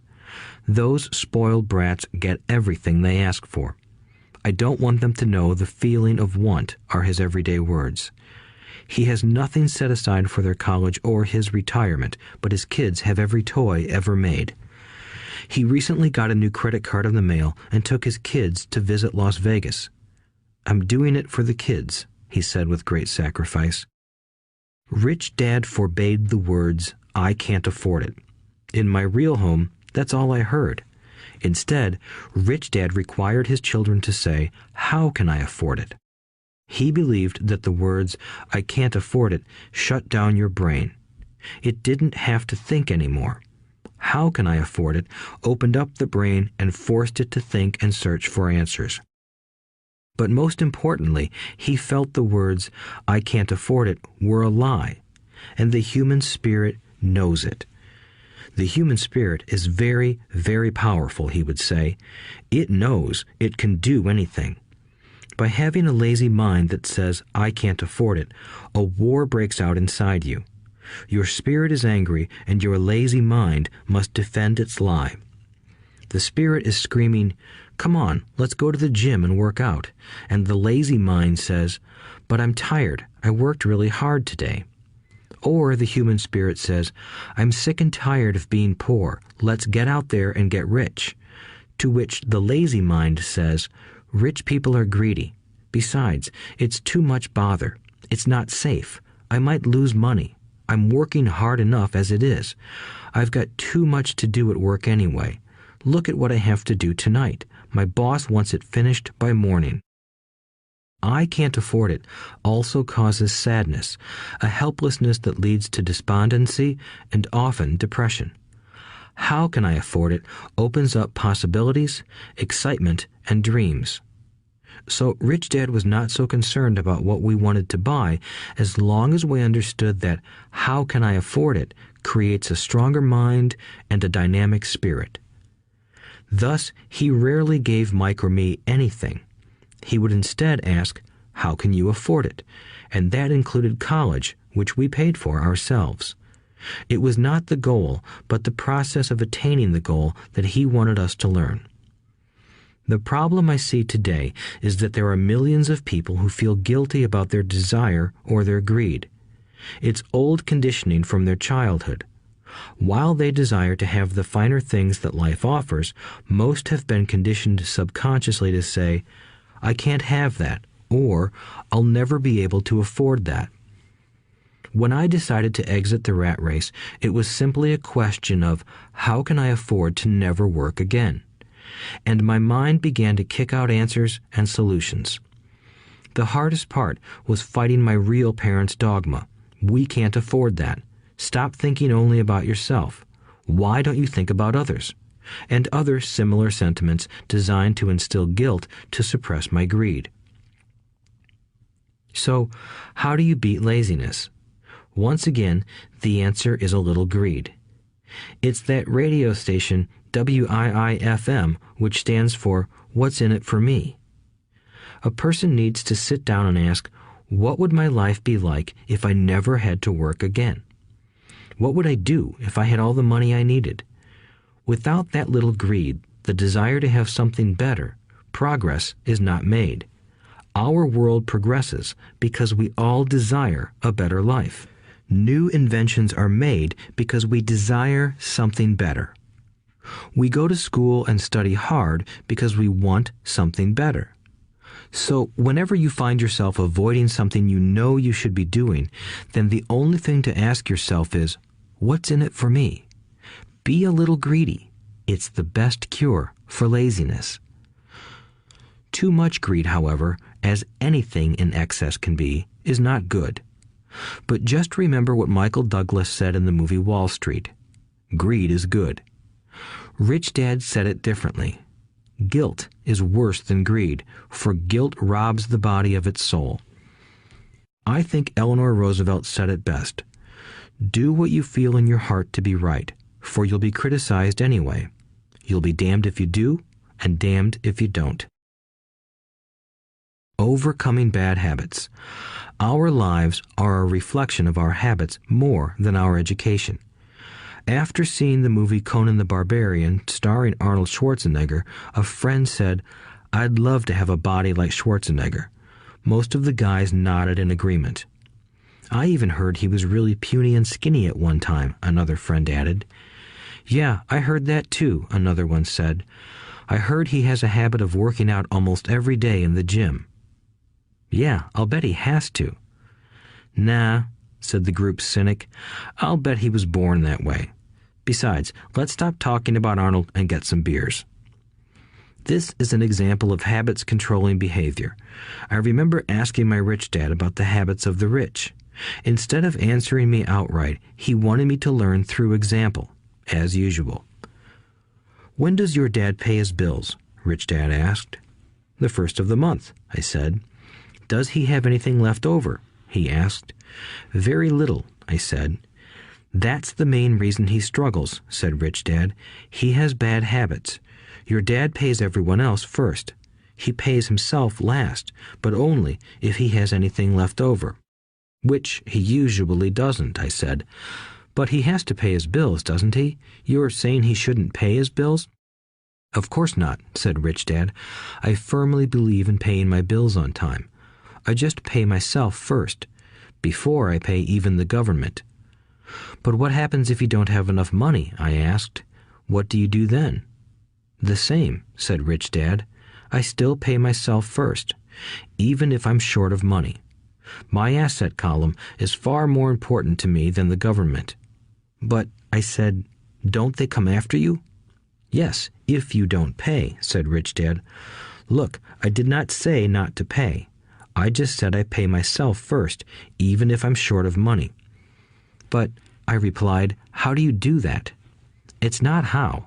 The question is why," Rich Dad said. "Okay, why?" "Motivation," said Rich Dad. "Who do you think will complain louder if I don't pay them? Me or my creditors?" "Your creditors will definitely scream louder than you," I said, responding to the obvious. "You wouldn't say anything if you didn't pay yourself." So you see, after paying myself, the pressure to pay my taxes and the other creditors is so great that it forces me to seek other forms of income. The pressure to pay becomes my motivation. I've worked extra jobs, started other companies, traded in the stock market, anything, just to make sure those guys don't start yelling at me. That pressure made me work harder, forced me to think, and all in all, made me smarter and more active when it comes to money. If I had paid myself last, I would have felt no pressure, but I'd be broke. So it is the fear of the government or other people you owe money to that motivates you? "That's right," said Rich Dad. You see, government bill collectors are big bullies. So are bill collectors in general. Most people give in to those bullies. They pay them and never pay themselves. You know the story of the 98-pound weakling who gets sand kicked in his face? I nodded. I see that ad for weightlifting and bodybuilding lessons in the comic books all the time. Well, most people let the bullies kick sand in their faces. I decided to use the fear of the bully to make me stronger. Others got weaker. Forcing myself to think about how to make extra money is like going to the gym and working out with weights. The more I work my mental money muscles out, the stronger I get. Now I'm not afraid of those bullies. I liked what Rich Dad was saying, so if I pay myself first, I get financially stronger mentally and fiscally. Rich Dad nodded. And if I pay myself last, or not at all, I get weaker. So people like bosses, managers, tax collectors, bill collectors, and landlords push me around all my life just because I don't have good money habits. Rich Dad nodded, just like the 98-pound weakling. Overcoming arrogance. What I know makes me money. What I don't know loses me money. Every time I have been arrogant, I have lost money. Because when I'm arrogant, I truly believe that what I don't know is not important, Rich Dad would often tell me. I have found that many people use arrogance to try to hide their own ignorance. It often happens when I am discussing financial statements with accountants or even other investors. They try to bluster their way through the discussion. It is clear to me that they don't know what they're talking about. They're not lying, but they are not telling the truth. There are many people in the world of money, finances, and investments who have absolutely no idea what they're talking about. Most people in the money industry are just spouting off sales pitches like used car salesmen. When you know you are ignorant in a subject, start educating yourself by finding an expert in the field or a book on the subject.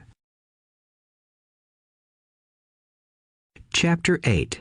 Getting Started. There is gold everywhere. Most people are not trained to see it. I wish I could say acquiring wealth was easy for me, but it wasn't. So in response to the question, how do I start, I offer the thought process I go through on a day-to-day basis. It really is easy to find great deals. I promise you that. It's just like riding a bike. After a little wobbling, it's a piece of cake. But when it comes to money, it takes determination to get through the wobbling. That's a personal thing. To find million-dollar deals of a lifetime requires us to call on our financial genius. I believe that each of us has a financial genius within us. The problem is that our financial genius lies asleep, waiting to be called upon. It lies asleep because our culture has educated us into believing that the love of money is the root of all evil. It has encouraged us to learn a profession so we can work for money, but failed to teach us how to have money work for us. It taught us not to worry about our financial future because our company or the government would take care of us when our working days are over. However, it is our children, educated in the same school system, who will end up paying for this absence of financial education. The message is still to work hard, earn money, and spend it. And when we run short, we can always borrow more. Unfortunately, 90% of the Western world subscribes to the above dogma, simply because it's easier to find a job and work for money. If you are not one of the masses, I offer you the following 10 steps to awaken your financial genius. I simply offer you the steps I have personally followed.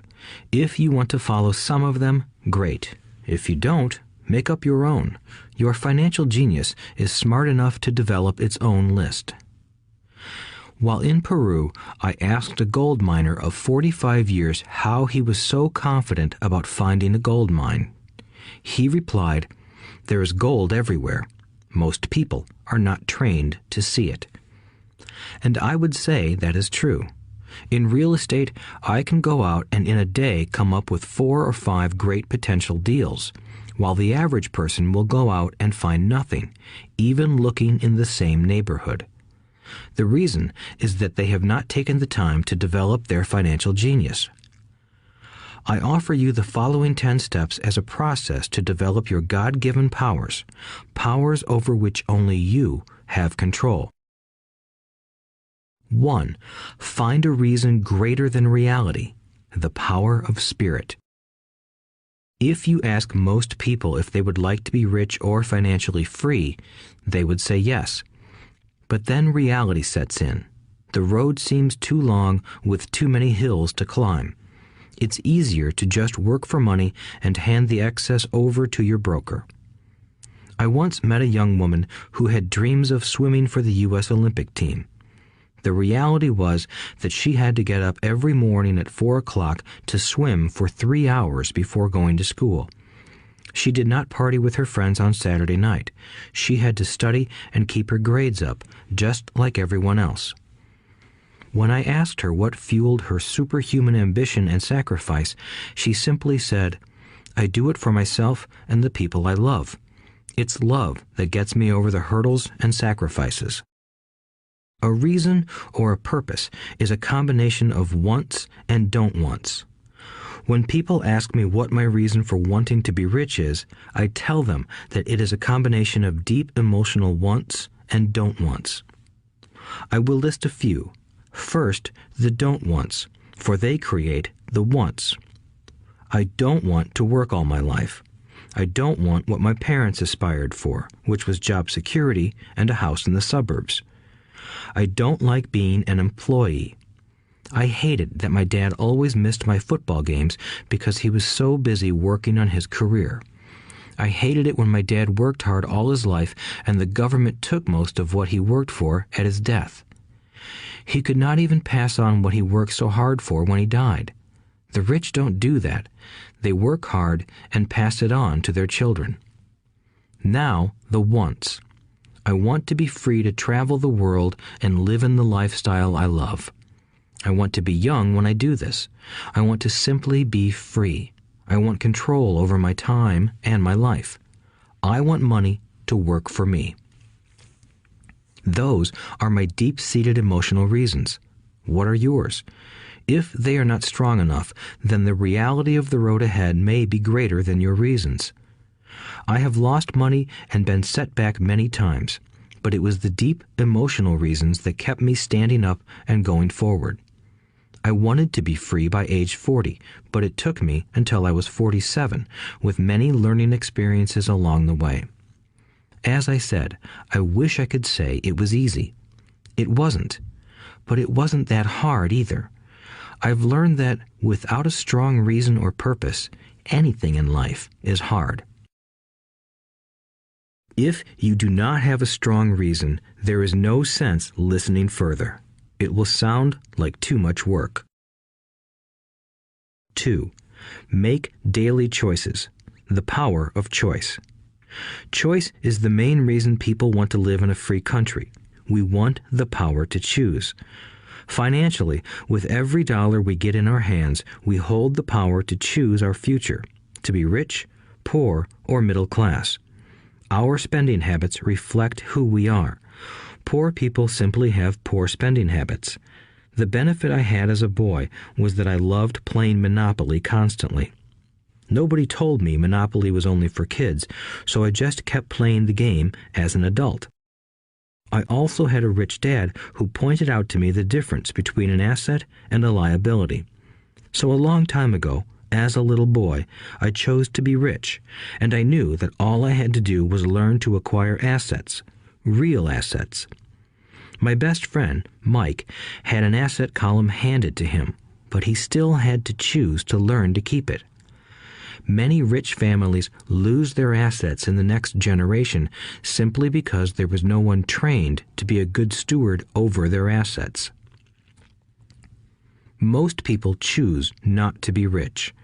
For 90% of the population, being rich is too much of a hassle. So they invent sayings that go, "I'm not interested in money. I'll never be rich. I don't have to worry. I'm still young. When I make some money, then I'll think about my future." My husband or wife handles the finances. The problem with those statements is that they rob the person who chooses to think such thoughts of two things. One is time, which is your most precious asset. The second is learning. Having no money should not be an excuse to not learn, but that is a choice we all make daily. The choice of what we do with our time, our money, and what we put in our heads. That is the power of choice. All of us have choice. I just choose to be rich, and I make that choice every day. Invest first in education. In reality, the only real asset you have is your mind, the most powerful tool we have dominion over. Each of us has the choice of what we put in our brain once we're old enough. You can watch TV, read golf magazines, or go to ceramics class or a class on financial planning. You choose. Most people simply buy investments rather than first investing in learning about investing. A friend of mine recently had her apartment burglarized. The thieves took her electronics and left all the books. And we all have that same choice. 90% of the population buys TV sets, and only about 10% buy business books. So what do? I go to seminars. I like it when they are at least 2 days long because I like to immerse myself in a subject. In 1973, I was watching this guy on TV who was advertising a 3-day seminar on how to buy real estate for nothing down. I spent $385, and that course has made me at least $2 million, if not more. But more importantly, it bought me life. I don't have to work for the rest of my life because of that one course. I go to at least 2 such courses every year. I love CDs and audiobooks. The reason? I can easily review what I just heard. I was listening to an investor say something I completely disagreed with. Instead of becoming arrogant and critical, I simply listened to that 5-minute stretch at least 20 times, maybe more. But suddenly, by keeping my mind open, I understood why he said what he said. It was like magic. I felt like I had a window into the mind of one of the greatest investors of our time. I gained tremendous insight into the vast resources of his education and experience. The net result? I still have the old way I used to think, and I now have a new way of looking at the same problem or situation. I have 2 ways to analyze a problem or trend, and that is priceless. Today, I often say, how would Donald Trump do this, or Warren Buffett, or George Soros? The only way I can access their vast mental power is to be humble enough to read or listen to what they have to say. Arrogant or critical people are often people with low self-esteem who are afraid of taking risks.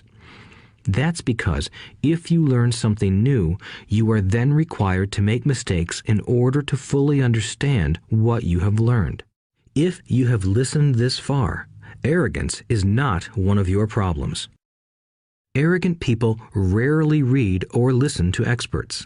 Why should they? They are the center of the universe. There are so many intelligent people who argue or defend when a new idea clashes with the way they think. In this case, their so-called intelligence combined with arrogance equals ignorance. Each of us knows people who are highly educated or believe they are smart, but their balance sheet paints a different picture. A truly intelligent person welcomes new ideas, for new ideas can add to the synergy of other accumulated ideas. Listening is more important than talking. If that were not true, God would not have given us 2 ears and only 1 mouth. Too many people think with their mouth instead of listening in order to absorb new ideas and possibilities. They argue instead of asking questions. I take a long view on my wealth. I do not subscribe to the get-rich-quick mentality most lottery players or casino gamblers have. I may go in and out of stocks, but I am long on education. If you want to fly an airplane, I advise taking lessons first. I am always shocked at people who buy stocks or real estate but never invest in their greatest asset, their mind. Just because you bought a house or two does not make you an expert at real estate. 3. Choose friends carefully. The power of association. First of all, I do not choose my friends by their financial statements. I have friends who have actually taken a vow of poverty, as well as friends who earn millions every year. The point is that I learn from all of them. Now, I will admit that there are people I have actually sought out because they had money. But I was not after their money. I was seeking their knowledge. In some cases, these people who had money have become dear friends. I've noticed that my friends with money talk about money. They don't do it to brag. They're interested in the subject. So I learn from them, and they learn from me. My friends who are in dire financial straits do not like talking about money, business, or investing. They often think it rude or unintellectual. So I also learn from my friends who struggle financially. I find out what not to do. I have several friends who have generated over $1 billion in their short lifetimes. The 3 of them report the same phenomenon. Their friends who have no money have never come to them to ask them how they did it, but they do come asking for one of 2 things, or both, a loan or a job. Warning: don't listen to poor or frightened people. I have such friends, and while I love them dearly, they are the Chicken Littles of life. To them, when it comes to money, especially investments, it's always, the sky is falling, the sky is falling. They can always tell you why something won't work. The problem is that people listen to them. But people who blindly accept doom and gloom information are also Chicken Littles. As that old saying goes, birds of a feather flock together. If you watch business channels on TV, they often have a panel of so-called experts. One expert will say the market is going to crash, and the other will say it's going to boom. If you're smart, you listen to both. Keep your mind open, because both have valid points. Unfortunately, most poor people listen to Chicken Little. I have had many close friends try to talk me out of a deal or an investment. Not long ago, a friend told me he was excited because he found a 6% certificate of deposit. I told him I earned 16% from the state government. The next day, he sent me an article about why my investment was dangerous. I have received 16% for years now, and he still receives 6%. I would say that one of the hardest things about wealth building is to be true to yourself and to be willing to not go along with the crowd. This is because, in the market, it is usually the crowd that shows up late that is slaughtered. If a great deal is on the front page, it's too late in most instances. Look for a new deal. As we used to say as surfers, there is always another wave. People who hurry and catch a wave late usually are the ones who wipe out. Smart investors don't time the markets. If they miss a wave, they search for the next one and get themselves in position. This is hard for most investors because buying what is not popular is frightening. Timid investors are like sheep going along with the crowd. Or their greed gets them in when wise investors have already taken their profits and moved on. Wise investors buy an investment when it's not popular. They know their profits are made when they buy, not when they sell. They wait patiently. As I said, they do not time the market. Just like a surfer, they get in position for the next big swell. It's all insider trading. There are forms of insider trading that are illegal, and there are forms of insider trading that are legal. But either way, it's insider trading. The only distinction is, how far away from the inside are you? The reason you want to have rich friends is because that is where the money is made. It's made on information. You want to hear about the next boom, get in and get out before the next bust.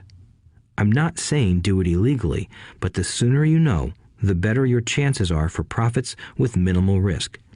That is what friends are for, and that is financial intelligence. 4. Master a formula and then learn a new one. The power of learning quickly.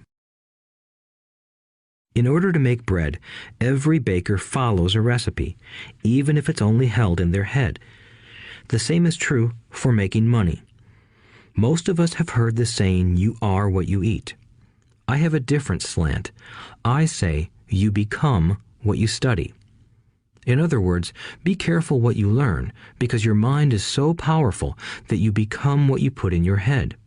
For example, if you study cooking, you then tend to cook. If you don't want to be a cook anymore, then you need to study something else.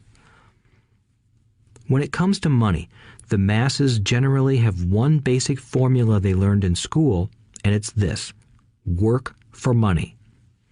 The predominant formula I see in the world is that every day millions of people get up, go to work, earn money, pay bills, balance checkbooks, buy some mutual funds, and go back to work. That is the basic formula, or recipe. If you're tired of what you're doing, or you're not making enough, it's simply a case of changing the formula via which you make money. Years ago, when I was 26, I took a weekend class called How to Buy Real Estate Foreclosures. I learned a formula. The next trick was to have the discipline to actually put into action what I had learned. That is where most people stop.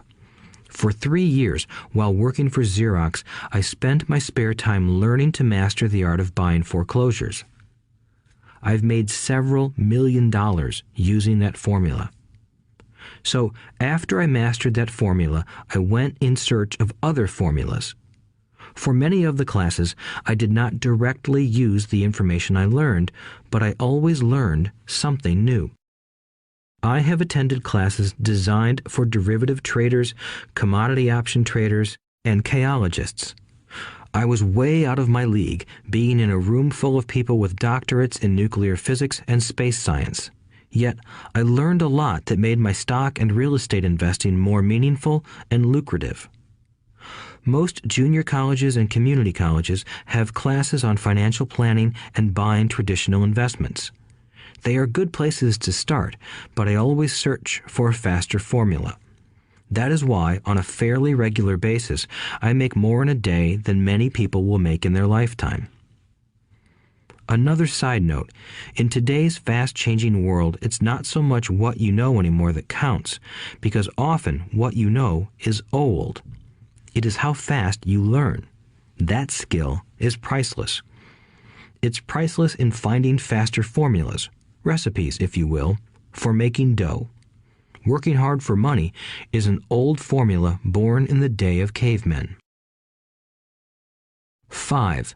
Pay yourself first. The power of self-discipline. If you cannot get control of yourself, do not try to get rich. It makes no sense to invest, make money, and blow it. It is the lack of self-discipline that causes most lottery winners to go broke soon after winning millions. It is the lack of self-discipline that causes people who get a raise to immediately go out and buy a new car or take a cruise. It is difficult to say which of the 10 steps is the most important, but of all the steps, this step is probably the most difficult to master if it is not already a part of your makeup. I would venture to say that personal self-discipline is the number one delineating factor between the rich, the poor, and the middle class. Simply put, people who have low self-esteem and low tolerance for financial pressure can never be rich. As I have said, a lesson learned from my rich dad was that the world will push you around. The world pushes people around, not because other people are bullies, but because the individual lacks internal control and discipline. People who lack internal fortitude often become victims of those who have self-discipline. In the entrepreneur classes I teach, I constantly remind people to not focus on their product, service, or widget, but to focus on developing management skills. The 3 most important management skills necessary to start your own business are management of 1. Cash flow, 2. People. 3. Personal time. I would say the skills to manage these 3 apply to anything, not just entrepreneurs. The 3 matter in the way you live your life as an individual or as part of a family, a business, a charitable organization, a city, or a nation. Each of these skills is enhanced by the mastery of self-discipline. I do not take the saying, "pay yourself first," lightly. The statement, "pay yourself first," comes from George Clayson's book, The Richest Man in Babylon. Millions of copies have been sold.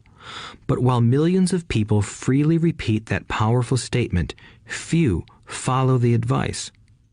As I said, financial literacy allows one to read numbers, and numbers tell the story. By looking at a person's income statement and balance sheet, I can readily see if people who spout the words, "pay yourself first," actually practice what they preach. In reality, each month, many allocate money to their asset column before they pay their monthly expenses.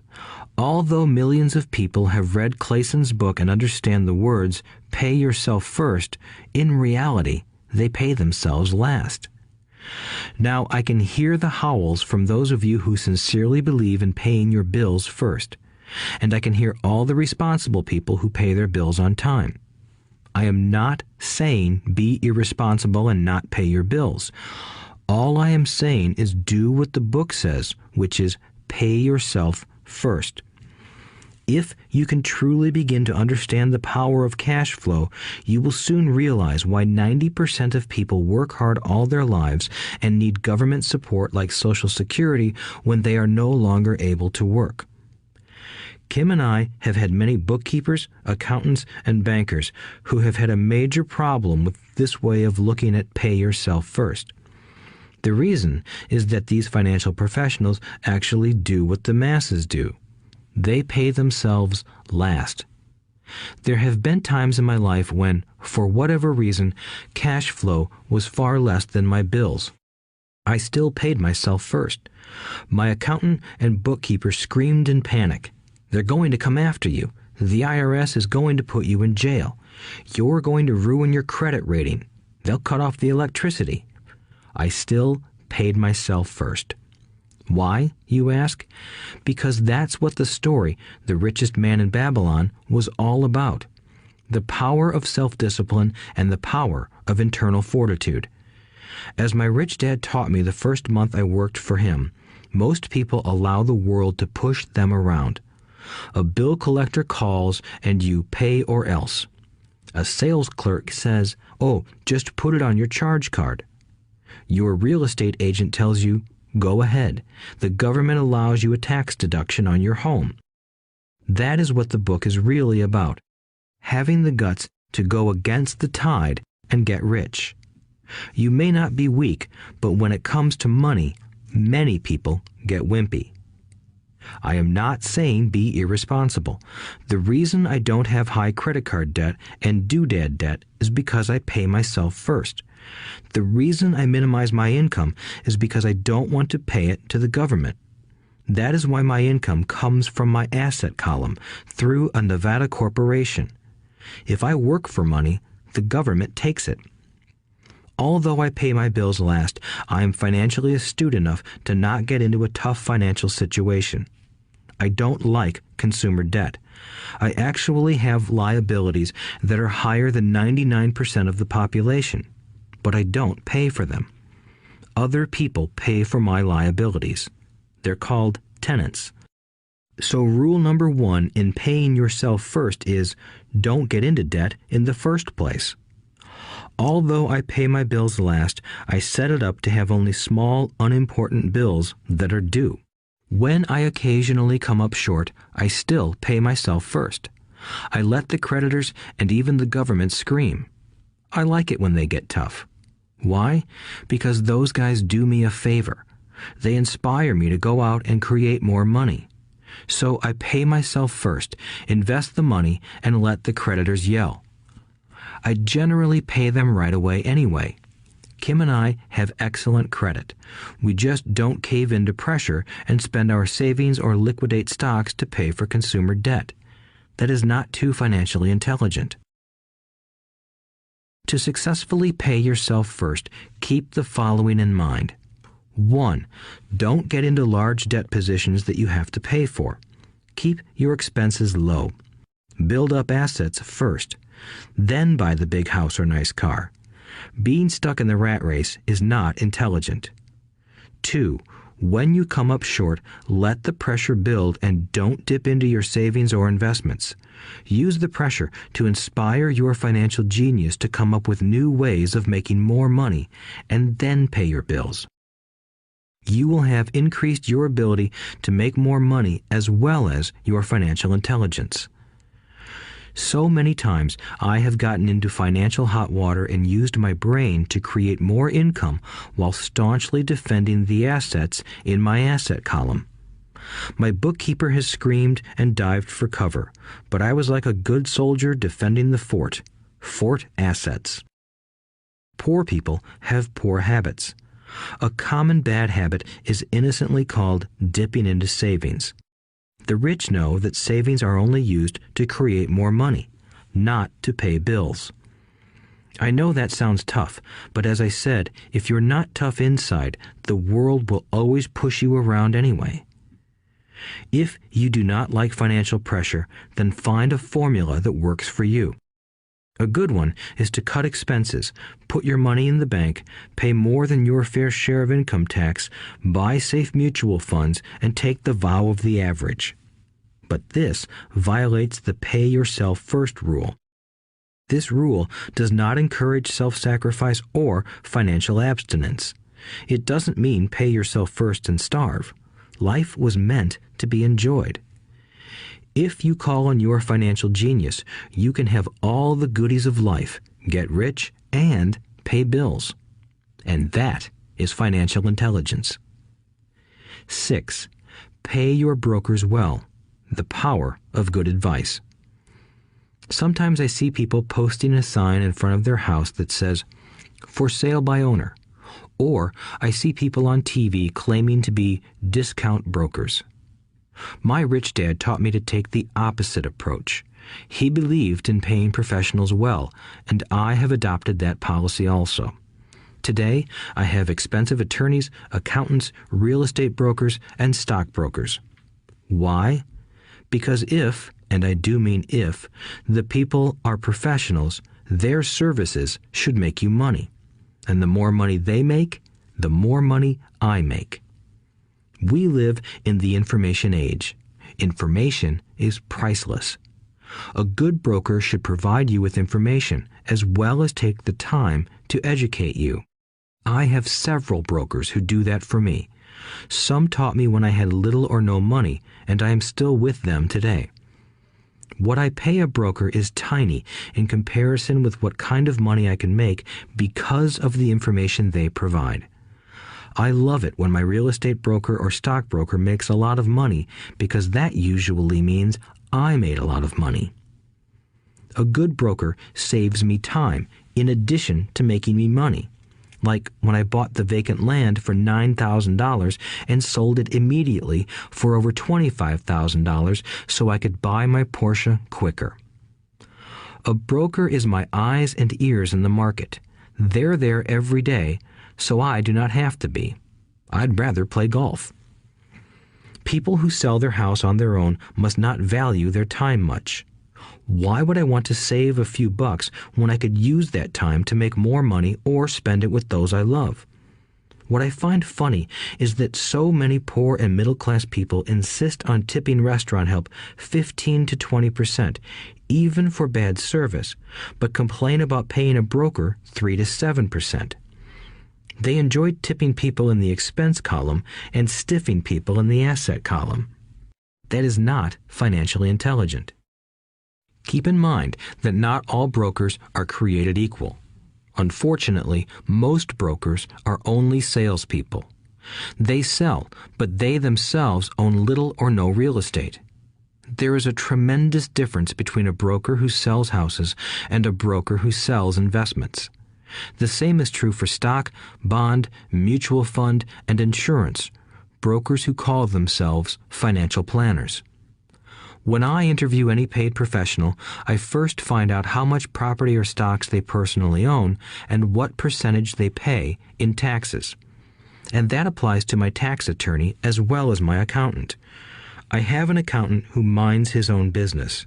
His profession is accounting, but his business is real estate. I used to have an accountant who was a small business accountant, but he had no real estate. I switched because we did not love the same business. Find a broker who has your best interests at heart. Many brokers will spend the time educating you, and they could be the best asset you find. Just be fair, and most of them will be fair to you. If all you can think about is cutting their commissions, then why should they want to help you? It's just simple logic. As I said earlier, one of the management skills is the management of people. Many people only manage people they feel smarter than and they have power over.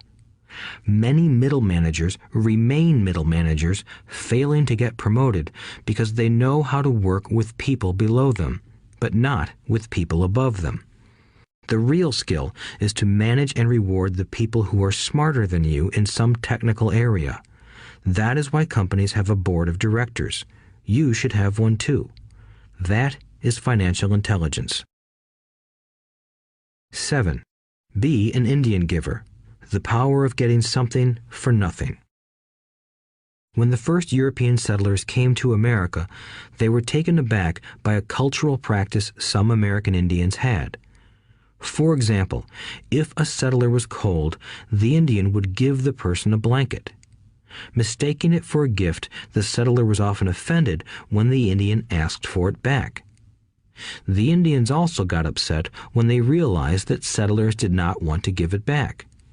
That is where the term Indian giver came from, a simple cultural misunderstanding.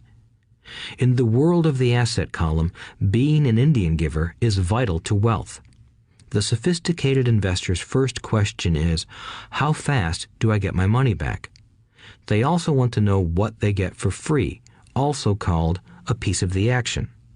That is why the ROI, or return on investment, is so important. For example, I found a small condominium that was in foreclosure a few blocks from where I lived. The bank wanted $60,000 and I submitted a bid for $50,000, which they took simply because, along with my bid, was a cashier's check for $50,000. They realized I was serious. Most investors would say, "Aren't you tying up a lot of cash?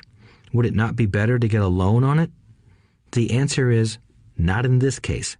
My investment company uses this condominium as a vacation rental in the winter months when the snowbirds come to Arizona. It rents for $2,500 a month for 4 months out of the year. For rental during the off-season, it rents for only $1,000 a month. I had my money back in about 3 years. Now I own this asset, which pumps money out for me, month in and month out. The same is done with stocks. Frequently, my broker calls and recommends I move a sizable amount of money into the stock of a company that he feels is just about to make a move that will add value to the stock, like announcing a new product. I will move my money in for a week to a month while the stock moves up.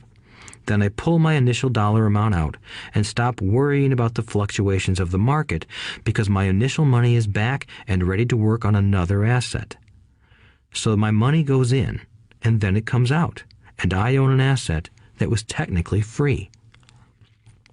True, I have lost money on many occasions, but I only play with money I can afford to lose. I would say, on an average 10 investments, I hit home runs on 2 or 3, while 5 or 6 do nothing, and I lose on 2 or 3. But I limit my losses to only the money I have in at that time. People who hate risk put their money in the bank. In the long run, safe savings are better than no savings. But it takes a long time to get your money back, and, in most instances, you don't get anything for free with it. On every one of my investments, there must be an upside, something for free, like a condominium, a mini storage, a piece of free land, a house, stock shares, or an office building. And there must be limited risk or a low-risk idea. There are books devoted entirely to this subject, so I will not talk about it here. Ray Kroc, of McDonald's fame, sold hamburger franchises, not because he loved hamburgers, but because he wanted the real estate under the franchise for free. So wise investors must look at more than ROI. They look at the assets they get for free once they get their money back. That is financial intelligence. 8. Use assets to buy luxuries. The power of focus. A friend's child has been developing a nasty habit of burning a hole in his pocket. Just 16, he wanted his own car. The excuse? All his friends' parents gave their kids cars. The child wanted to go into his savings and use it for a down payment. That was when his father called me and then came to see me. Do you think I should let him do it, or should I just buy him a car? I answered, it might relieve the pressure in the short term, but what have you taught him in the long term? Can you use this desire to own a car and inspire your son to learn something? Suddenly, the lights went on and he hurried home. 2 months later, I ran into my friend again. Does your son have his new car? I asked. No, he doesn't, but I gave him $3,000 for the car. I told him to use my money instead of his college money. Well, that's generous of you, I said. Not really. The money came with a hitch. So what was the hitch? I asked. Well, first we played your cash flow game. We then had a long discussion about the wise use of money. After that, I gave him a subscription to the Wall Street Journal and a few books on the stock market. Then what? I asked. What was the catch? I told him the $3,000 was his, but he could not directly buy a car with it. He could use it to find a stockbroker and buy and sell stocks. Once he had made $6,000 with the $3,000, the money would be his for the car, and the $3,000 would go into his college fund. And what are the results? I asked. Well, he got lucky early in his trading, but lost everything a few days later. Then he really got interested. Today, I would say he is down $2,000, but his interest is up. He has read all the books I bought him, and he's gone to the library to get more. He reads the Wall Street Journal voraciously, watching for indicators. He's only got $1,000 left, but his interest and learning are sky high. He knows that if he loses that money, he walks for 2 more years. But he does not seem to care. He even seems uninterested in getting a car because he's found a game that is more fun. What happens if he loses all the money? I asked. We'll cross that bridge when we get to it. I'd rather have him lose everything now than wait till he's our age to risk losing everything. And besides, that is the best $3,000 I've ever spent on his education. What he is learning will serve him for life, and he seems to have gained a new respect for the power of money. As I said earlier, if a person cannot master the power of self-discipline, it is best not to try to get rich. I say this because although the process of developing cash flow from an asset column is easy in theory, what's hard is the mental fortitude to direct money to the correct use. Due to external temptations, it is much easier in today's consumer world to simply blow money out the expense column. With weak mental fortitude, that money flows into the paths of least resistance. That is the cause of poverty and financial struggle. The following example illustrates the financial intelligence needed to direct money to make more money. If we give 100 people $10,000 at the start of the year, I believe that at the end of the year, 80 would have nothing left. In fact, many would have created greater debt by making a down payment on a new car, refrigerator, electronics, or a holiday. 16 would have increased that $10,000 by 5 to 10%. 4 would have increased it to $20,000 or into the millions. We go to school to learn a profession so we can work for money. It is my opinion that it's just as important to learn how to have money work for you. I love my luxuries as much as anyone else. The difference is I don't buy them on credit. It's the keep up with the Joneses trap. When I wanted to buy a Porsche, the easy road would have been to call my banker and get a loan. Instead of choosing to focus in the liability column, I chose to focus in the asset column. As a habit, I use my desire to consume to inspire and motivate my financial genius to invest. Too often today, we focus on borrowing money to get the things we want instead of focusing on creating money. One is easier in the short term, but harder in the long term. It's a bad habit that we as individuals and as a nation have gotten into. Remember, the easy road often becomes hard, and the hard road often becomes easy. The earlier you can train yourself and those you love to be masters of money, the better. Money is a powerful force. Unfortunately, people use the power of money against themselves. If your financial intelligence is low, money will run all over you. It will be smarter than you. If money is smarter than you will work for it all your life.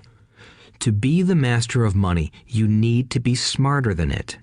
Then money will do as it is told. It will obey you.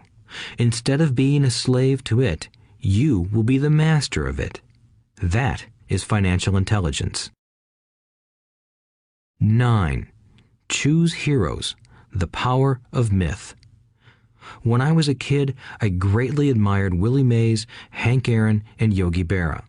They were my heroes, and I wanted to be just like them. I treasured their baseball cards. I knew their stats, the RBIs, the ERAs, their batting averages, how much they got paid, and how they came up from the minor leagues. As a 9-year-old kid, when I stepped up to bat or played first base or catcher, I wasn't me. I pretended I was a famous baseball player. It's one of the most powerful ways we learn, and we often lose that as adults. We lose our heroes. Today, I watch young kids playing basketball near my home. On the court, they're not little Johnny. They're pretending to be their favorite basketball hero. Copying or emulating heroes is true power learning. I have new heroes as I grow older. I have golf heroes, and I copy their swings and do my best to read everything I can about them. I also have heroes such as Donald Trump, Warren Buffett, Peter Lynch, George Soros, and Jim Rogers. I know their stats just like I knew the ERAs and RBIs of my childhood baseball heroes. I follow what Warren Buffett invests in, and I read anything I can about his point of view on the market and how he chooses stocks. And I read about Donald Trump, trying to find out how he negotiates and puts deals together. Just as I was not me when I was up to bat, when I'm in the market or I'm negotiating a deal, I am subconsciously acting with the bravado of Trump. Or, when analyzing a trend, I look at it as though Warren Buffett were doing it. By having heroes, we tap into a tremendous source of raw genius. But heroes do more than simply inspire us. Heroes make things look easy. Making it look easy convinces us to want to be just like them. If they can do it, so can I. When it comes to investing, too many people make it sound hard. Instead, find heroes who make it look easy. 10. Teach and you shall receive. The power of giving. Both of my dads were teachers. My rich dad taught me a lesson I have carried all my life, the necessity of being charitable or giving. My educated dad gave a lot of his time and knowledge, but almost never gave away money. He usually said that he would give when he had some extra money, but of course, there was rarely any extra. My rich dad gave money as well as education. He believed firmly in tithing. If you want something, you first need to give, he would always say. When he was short of money, he gave money to his church or to his favorite charity. If I could leave one single idea with you, it is that idea. Whenever you feel short or in need of something, give what you want first, and it will come back in buckets. That is true for money, a smile, love, or friendship. I know it is often the last thing a person may want to do, but it has always worked for me. I trust that the principle of reciprocity is true, and I give what I want. I want money, so I give money, and it comes back in multiples. I want sales, so I help someone else sell something, and sales come to me. I want contacts, and I help someone else get contacts. Like magic, contacts come to me. I heard a saying years ago that went, "God does not need to receive, but humans need to give." My rich dad would often say, poor people are more greedy than rich people. He would explain that if a person was rich, that person was providing something that other people wanted. In my life, whenever I have felt needy or short of money or short of help, I simply went out or found in my heart what I wanted and decided to give it first. And when I gave, it always came back. It reminds me of the story of the guy sitting with firewood in his arms on a cold, freezing night. He is yelling at the pot-bellied stove, "When you give me some heat, then I'll put some wood in you." And when it comes to money, love, happiness, sales, and contacts, all one needs to remember is to give first. Often, just the process of thinking of what I want and how I could give that to someone else breaks free a torrent of bounty. Whenever I feel that people aren't smiling at me, I simply begin smiling and saying hello. Like magic, the next thing I know, I'm surrounded by smiling people. It is true that your world is only a mirror of you. So that's why I say, teach and you shall receive. I have found that the more I teach those who want to learn, the more I learn. If you want to learn about money, teach it to someone else. A torrent of new ideas and finer distinctions will come in. There are times when I have given and nothing has come back, or what I have received is not what I wanted.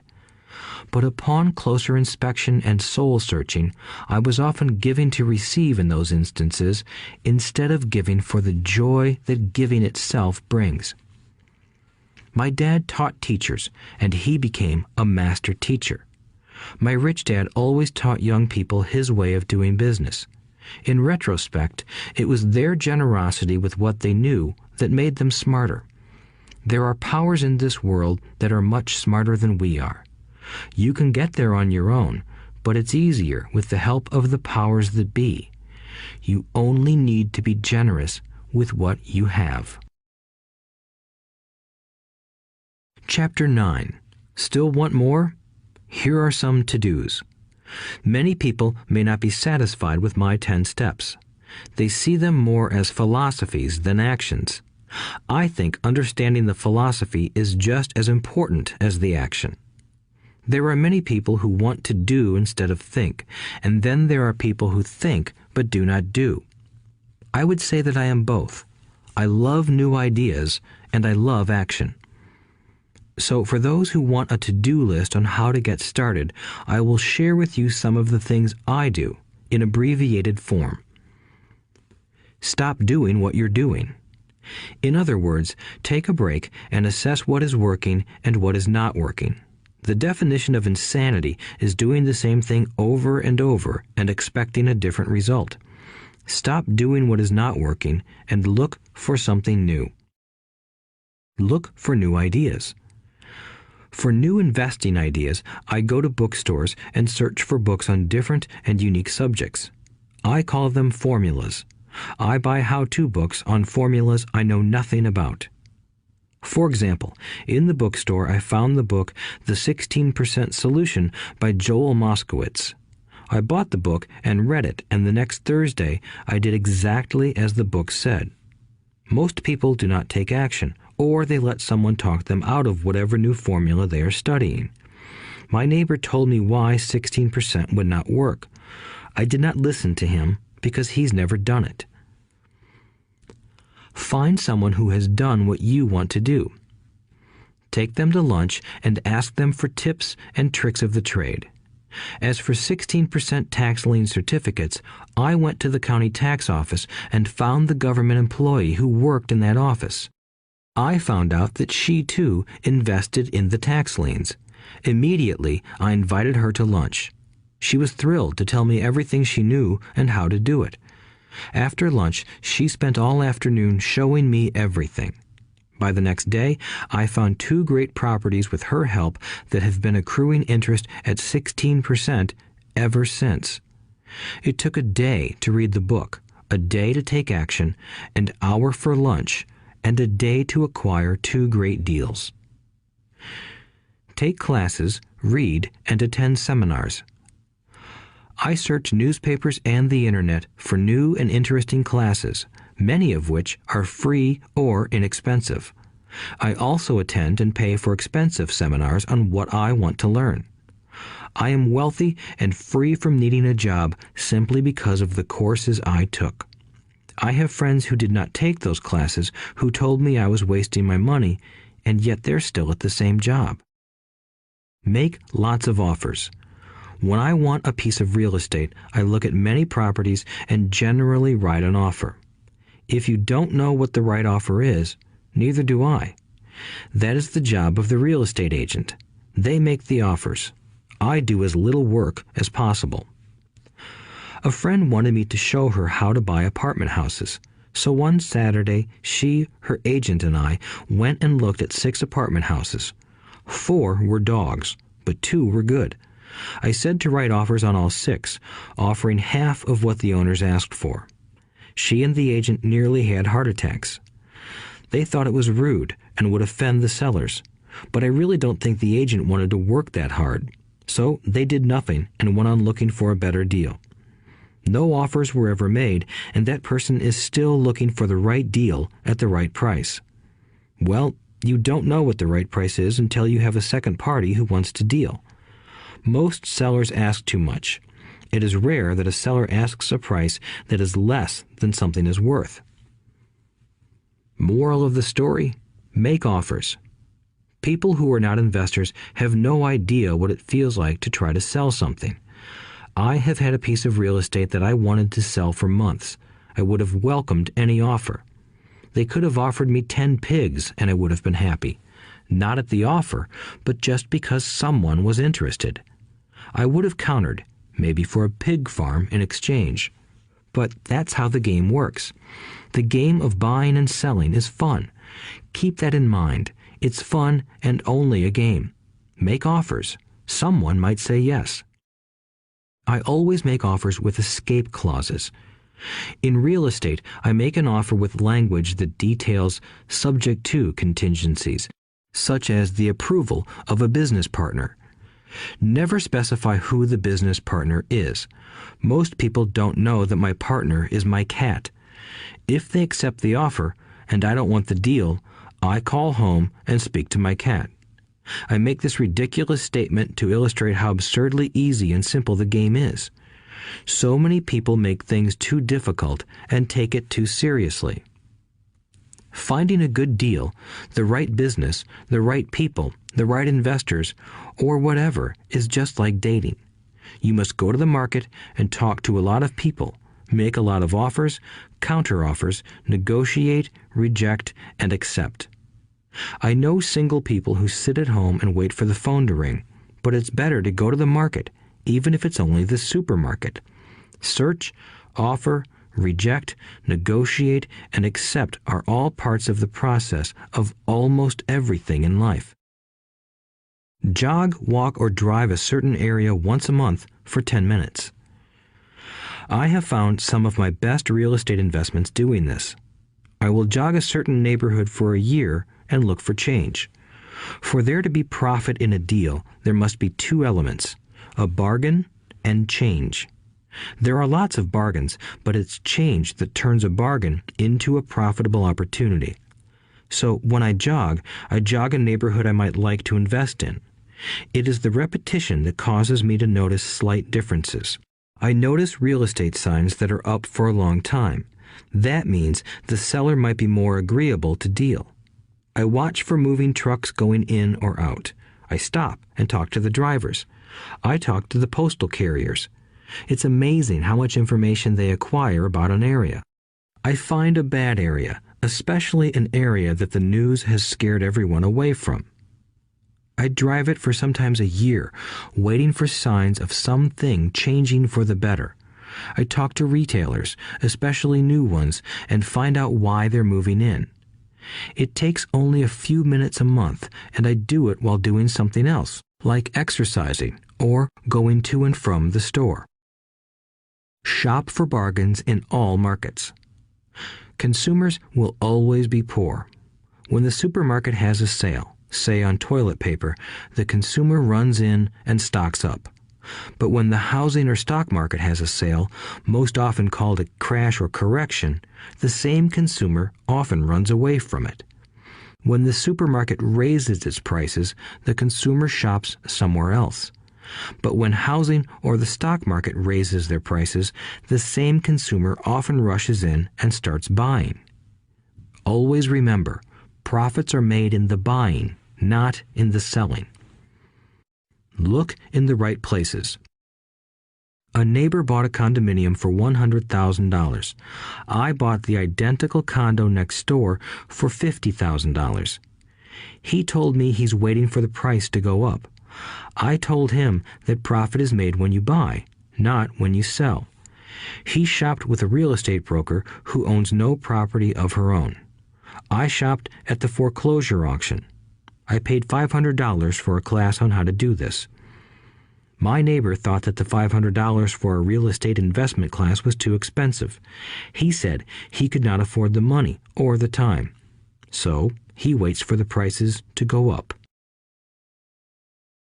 Look for people who want to buy first, then look for someone who wants to sell. A friend was looking for a certain piece of land. He had the money, but did not have the time.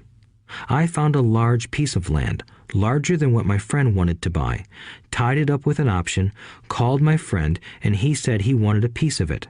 So I sold the piece to him and then bought the land. I kept the remaining land as mine for free. Moral of the story: buy the pie and cut it in pieces. Most people look for what they can afford, so they look too small. They buy only a piece of the pie, so they end up paying more for less. Small thinkers don't get the big breaks. If you want to get richer, think big. Think big. Retailers love giving volume discounts simply because most business people love big spenders. So even if you're small, you can always think big. When my company was in the market for computers, I called several friends and asked them if they were ready to buy also. We then went to different dealers and negotiated a great deal because we wanted to buy so many.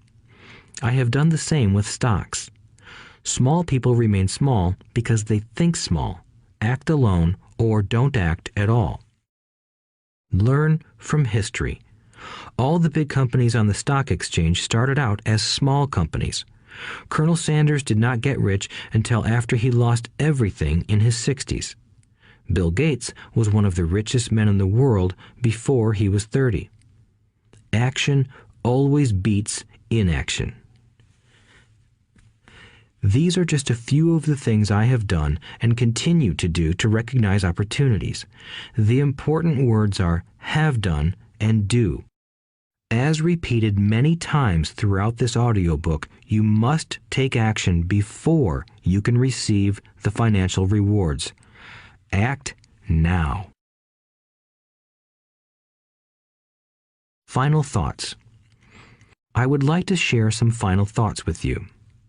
The main reason I wrote this book, and the reason it has remained a bestseller since 2000, was to share insights into how increased financial intelligence can be used to solve many of life's common problems. Without financial training, we all too often use the standard formulas to get through life. Work hard, save, borrow, and pay excessive taxes. Today, more than ever, we need better information. I use the following story as an example of a financial problem that confronts many young families today. How do you afford a good education for your children and provide for your own retirement? It requires using financial intelligence instead of hard work. A friend of mine was griping one day about how hard it was to save money for his 4 children's college educations. He was putting $300 away in a college fund each month and had so far accumulated only about $12,000. He had about 12 more years to save for college since his oldest child was then 6 years old. At the time, the real estate market in Phoenix was terrible. People were giving houses away. I suggested to my friend that he buy a house with some of the money in his college fund.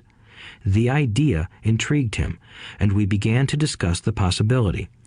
His primary concern was that he did not have credit with the bank to buy another house since he was so overextended.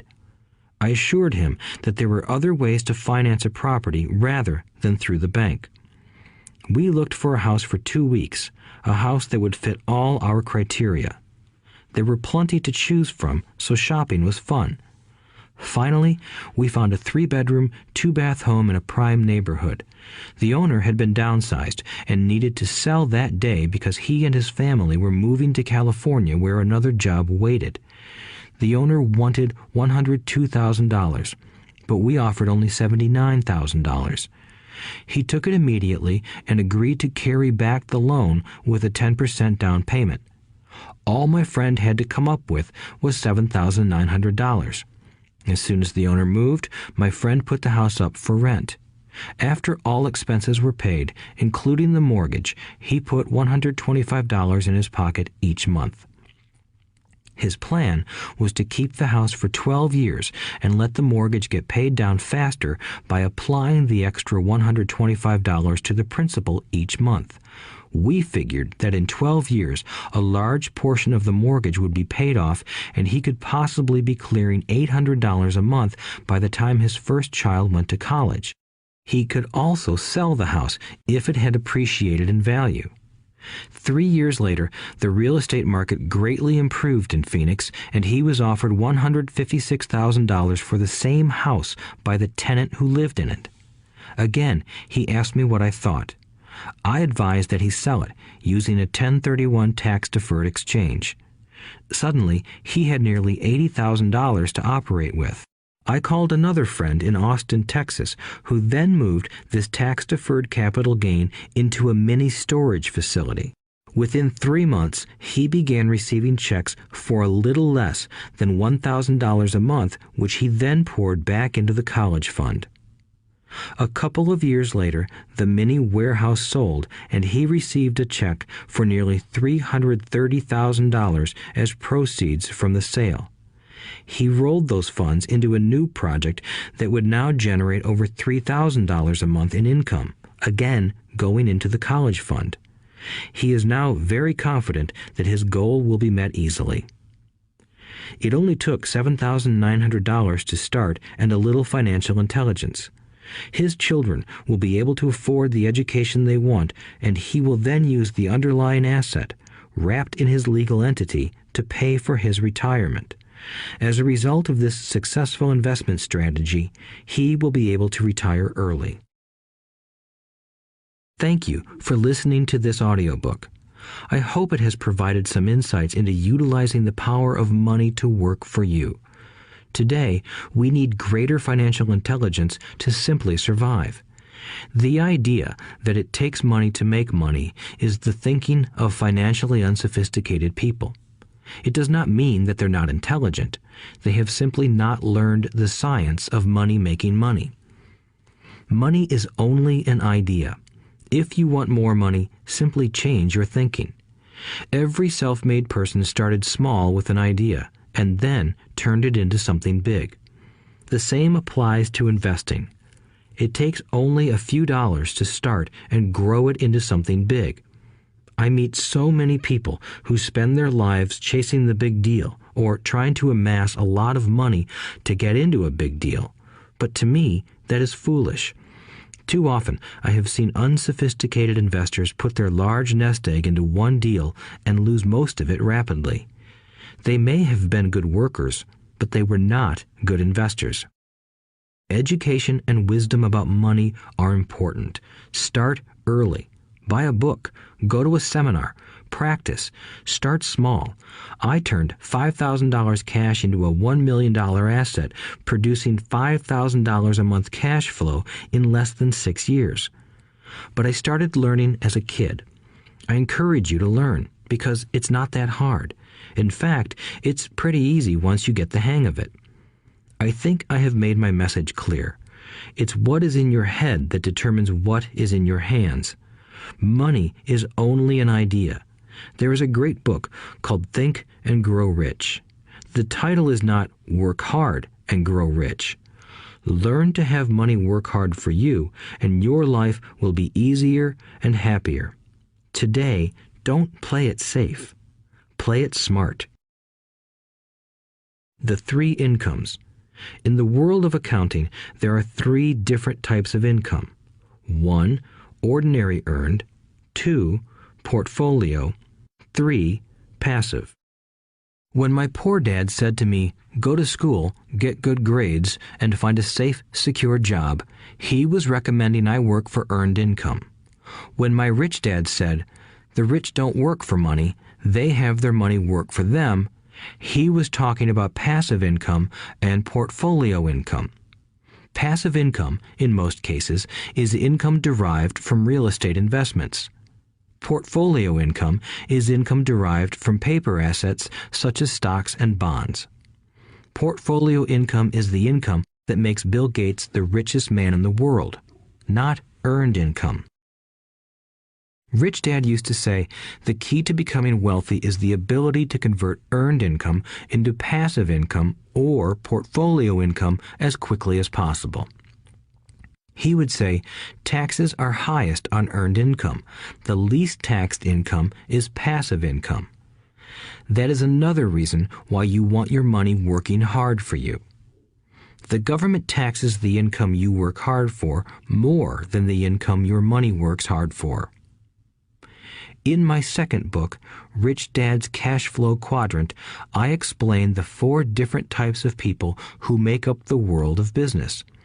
They are E, employee, S, self-employed, B, business owner, and I, investor. Most people go to school to learn to be an E or an S. The cash flow quadrant is written about the core differences of these 4 types and how people can change their quadrant. In fact, most of our products are created for people in the B and I quadrants. In Rich Dad's Guide to Investing, book number 3 in the Rich Dad series, I go into more detail on the importance of converting earned income into passive and portfolio income. Rich Dad used to say, all a real investor does is convert earned income into passive and portfolio income. If you know what you're doing, investing is not risky. It's just common sense. The key to financial freedom. The key to financial freedom and great wealth is a person's ability to convert earned income into passive and/or portfolio income. My rich dad spent a lot of time teaching Mike and me this skill.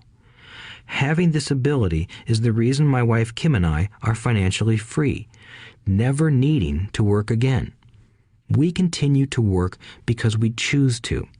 Today, we own a real estate investment company for passive income and participate in private placements and initial public offerings of stock for portfolio income. We also went back to work to build a financial education company so that we can continue to create and publish books and games. All of our educational products are created to teach the same skills my rich dad taught me, the skills of converting earned income into passive and portfolio income. The games we create are important because they teach what books cannot teach. For example, you would never learn to ride a bicycle by only reading a book. Our cash flow games for adults and cash flow for kids game are designed to teach players the basic investment skills of converting earned income into passive and portfolio income. They also teach the principles of accounting and financial literacy. These games are the only educational products in the world that teach people all of these skills simultaneously. Cash Flow 202 is the advanced version of Cash Flow 101 and requires the game board from 101 as well as a full understanding of 101 before it can be played. Cash Flow 101 and Cash Flow for Kids teach the principles of fundamental investing. Cash Flow 202 teaches the principles of technical investing. Technical investing involves advanced trading techniques such as short selling, call options, put options, and straddles. A person who understands these advanced techniques is able to make money when the market goes up, as well as when the market comes down. As my rich dad would say, a real investor makes money in an up market and a down market. That is why they make so much money. One of the reasons they make more money is simply because they have more self-confidence. Rich Dad would say they have more self-confidence because they are less afraid of losing. In other words, the average investor does not make as much money because they are so afraid of losing money. The average investor does not know how to protect themselves from losses, and that is what Cash Flow 202 teaches.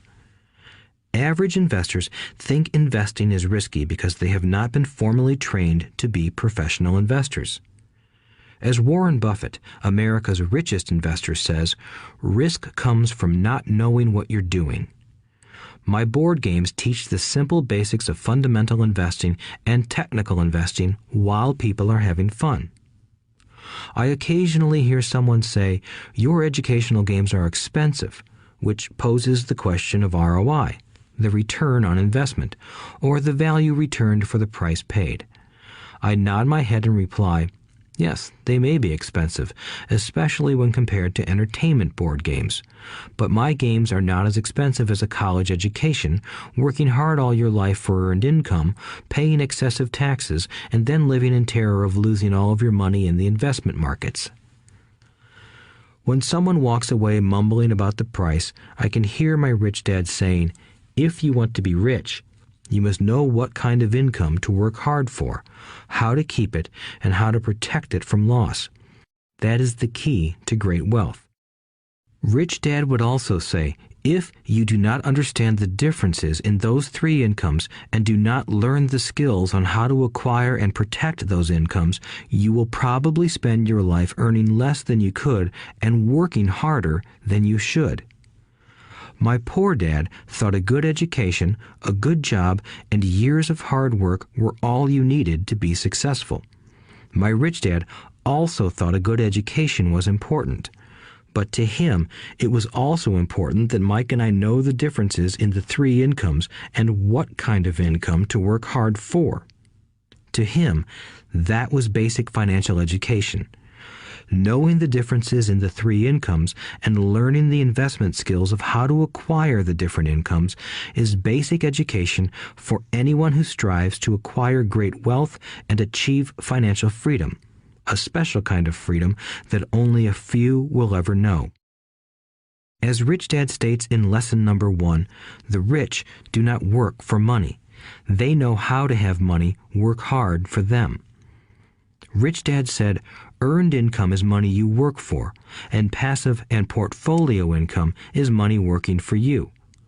Knowing that little difference has been significant in my life.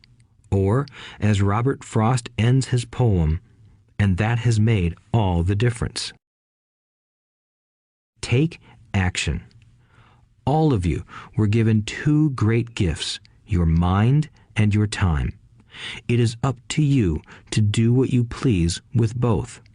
With each dollar bill that enters your hand, you and only you have the power to determine your destiny. Spend it foolishly, and you choose to be poor. Spend it on liabilities, and you join the middle class. Invest it in your mind and learn how to acquire assets, and you will be choosing wealth as your goal and your future. The choice is yours and only yours. Every day, with every dollar, you decide to be rich, poor, or middle class. Choose to share this knowledge with your children, and you choose to prepare them for the world that awaits. No one else will. You and your children's future will be determined by choices you make today, not tomorrow. I wish you great wealth and much happiness with this fabulous gift called life. Robert Kiyosaki.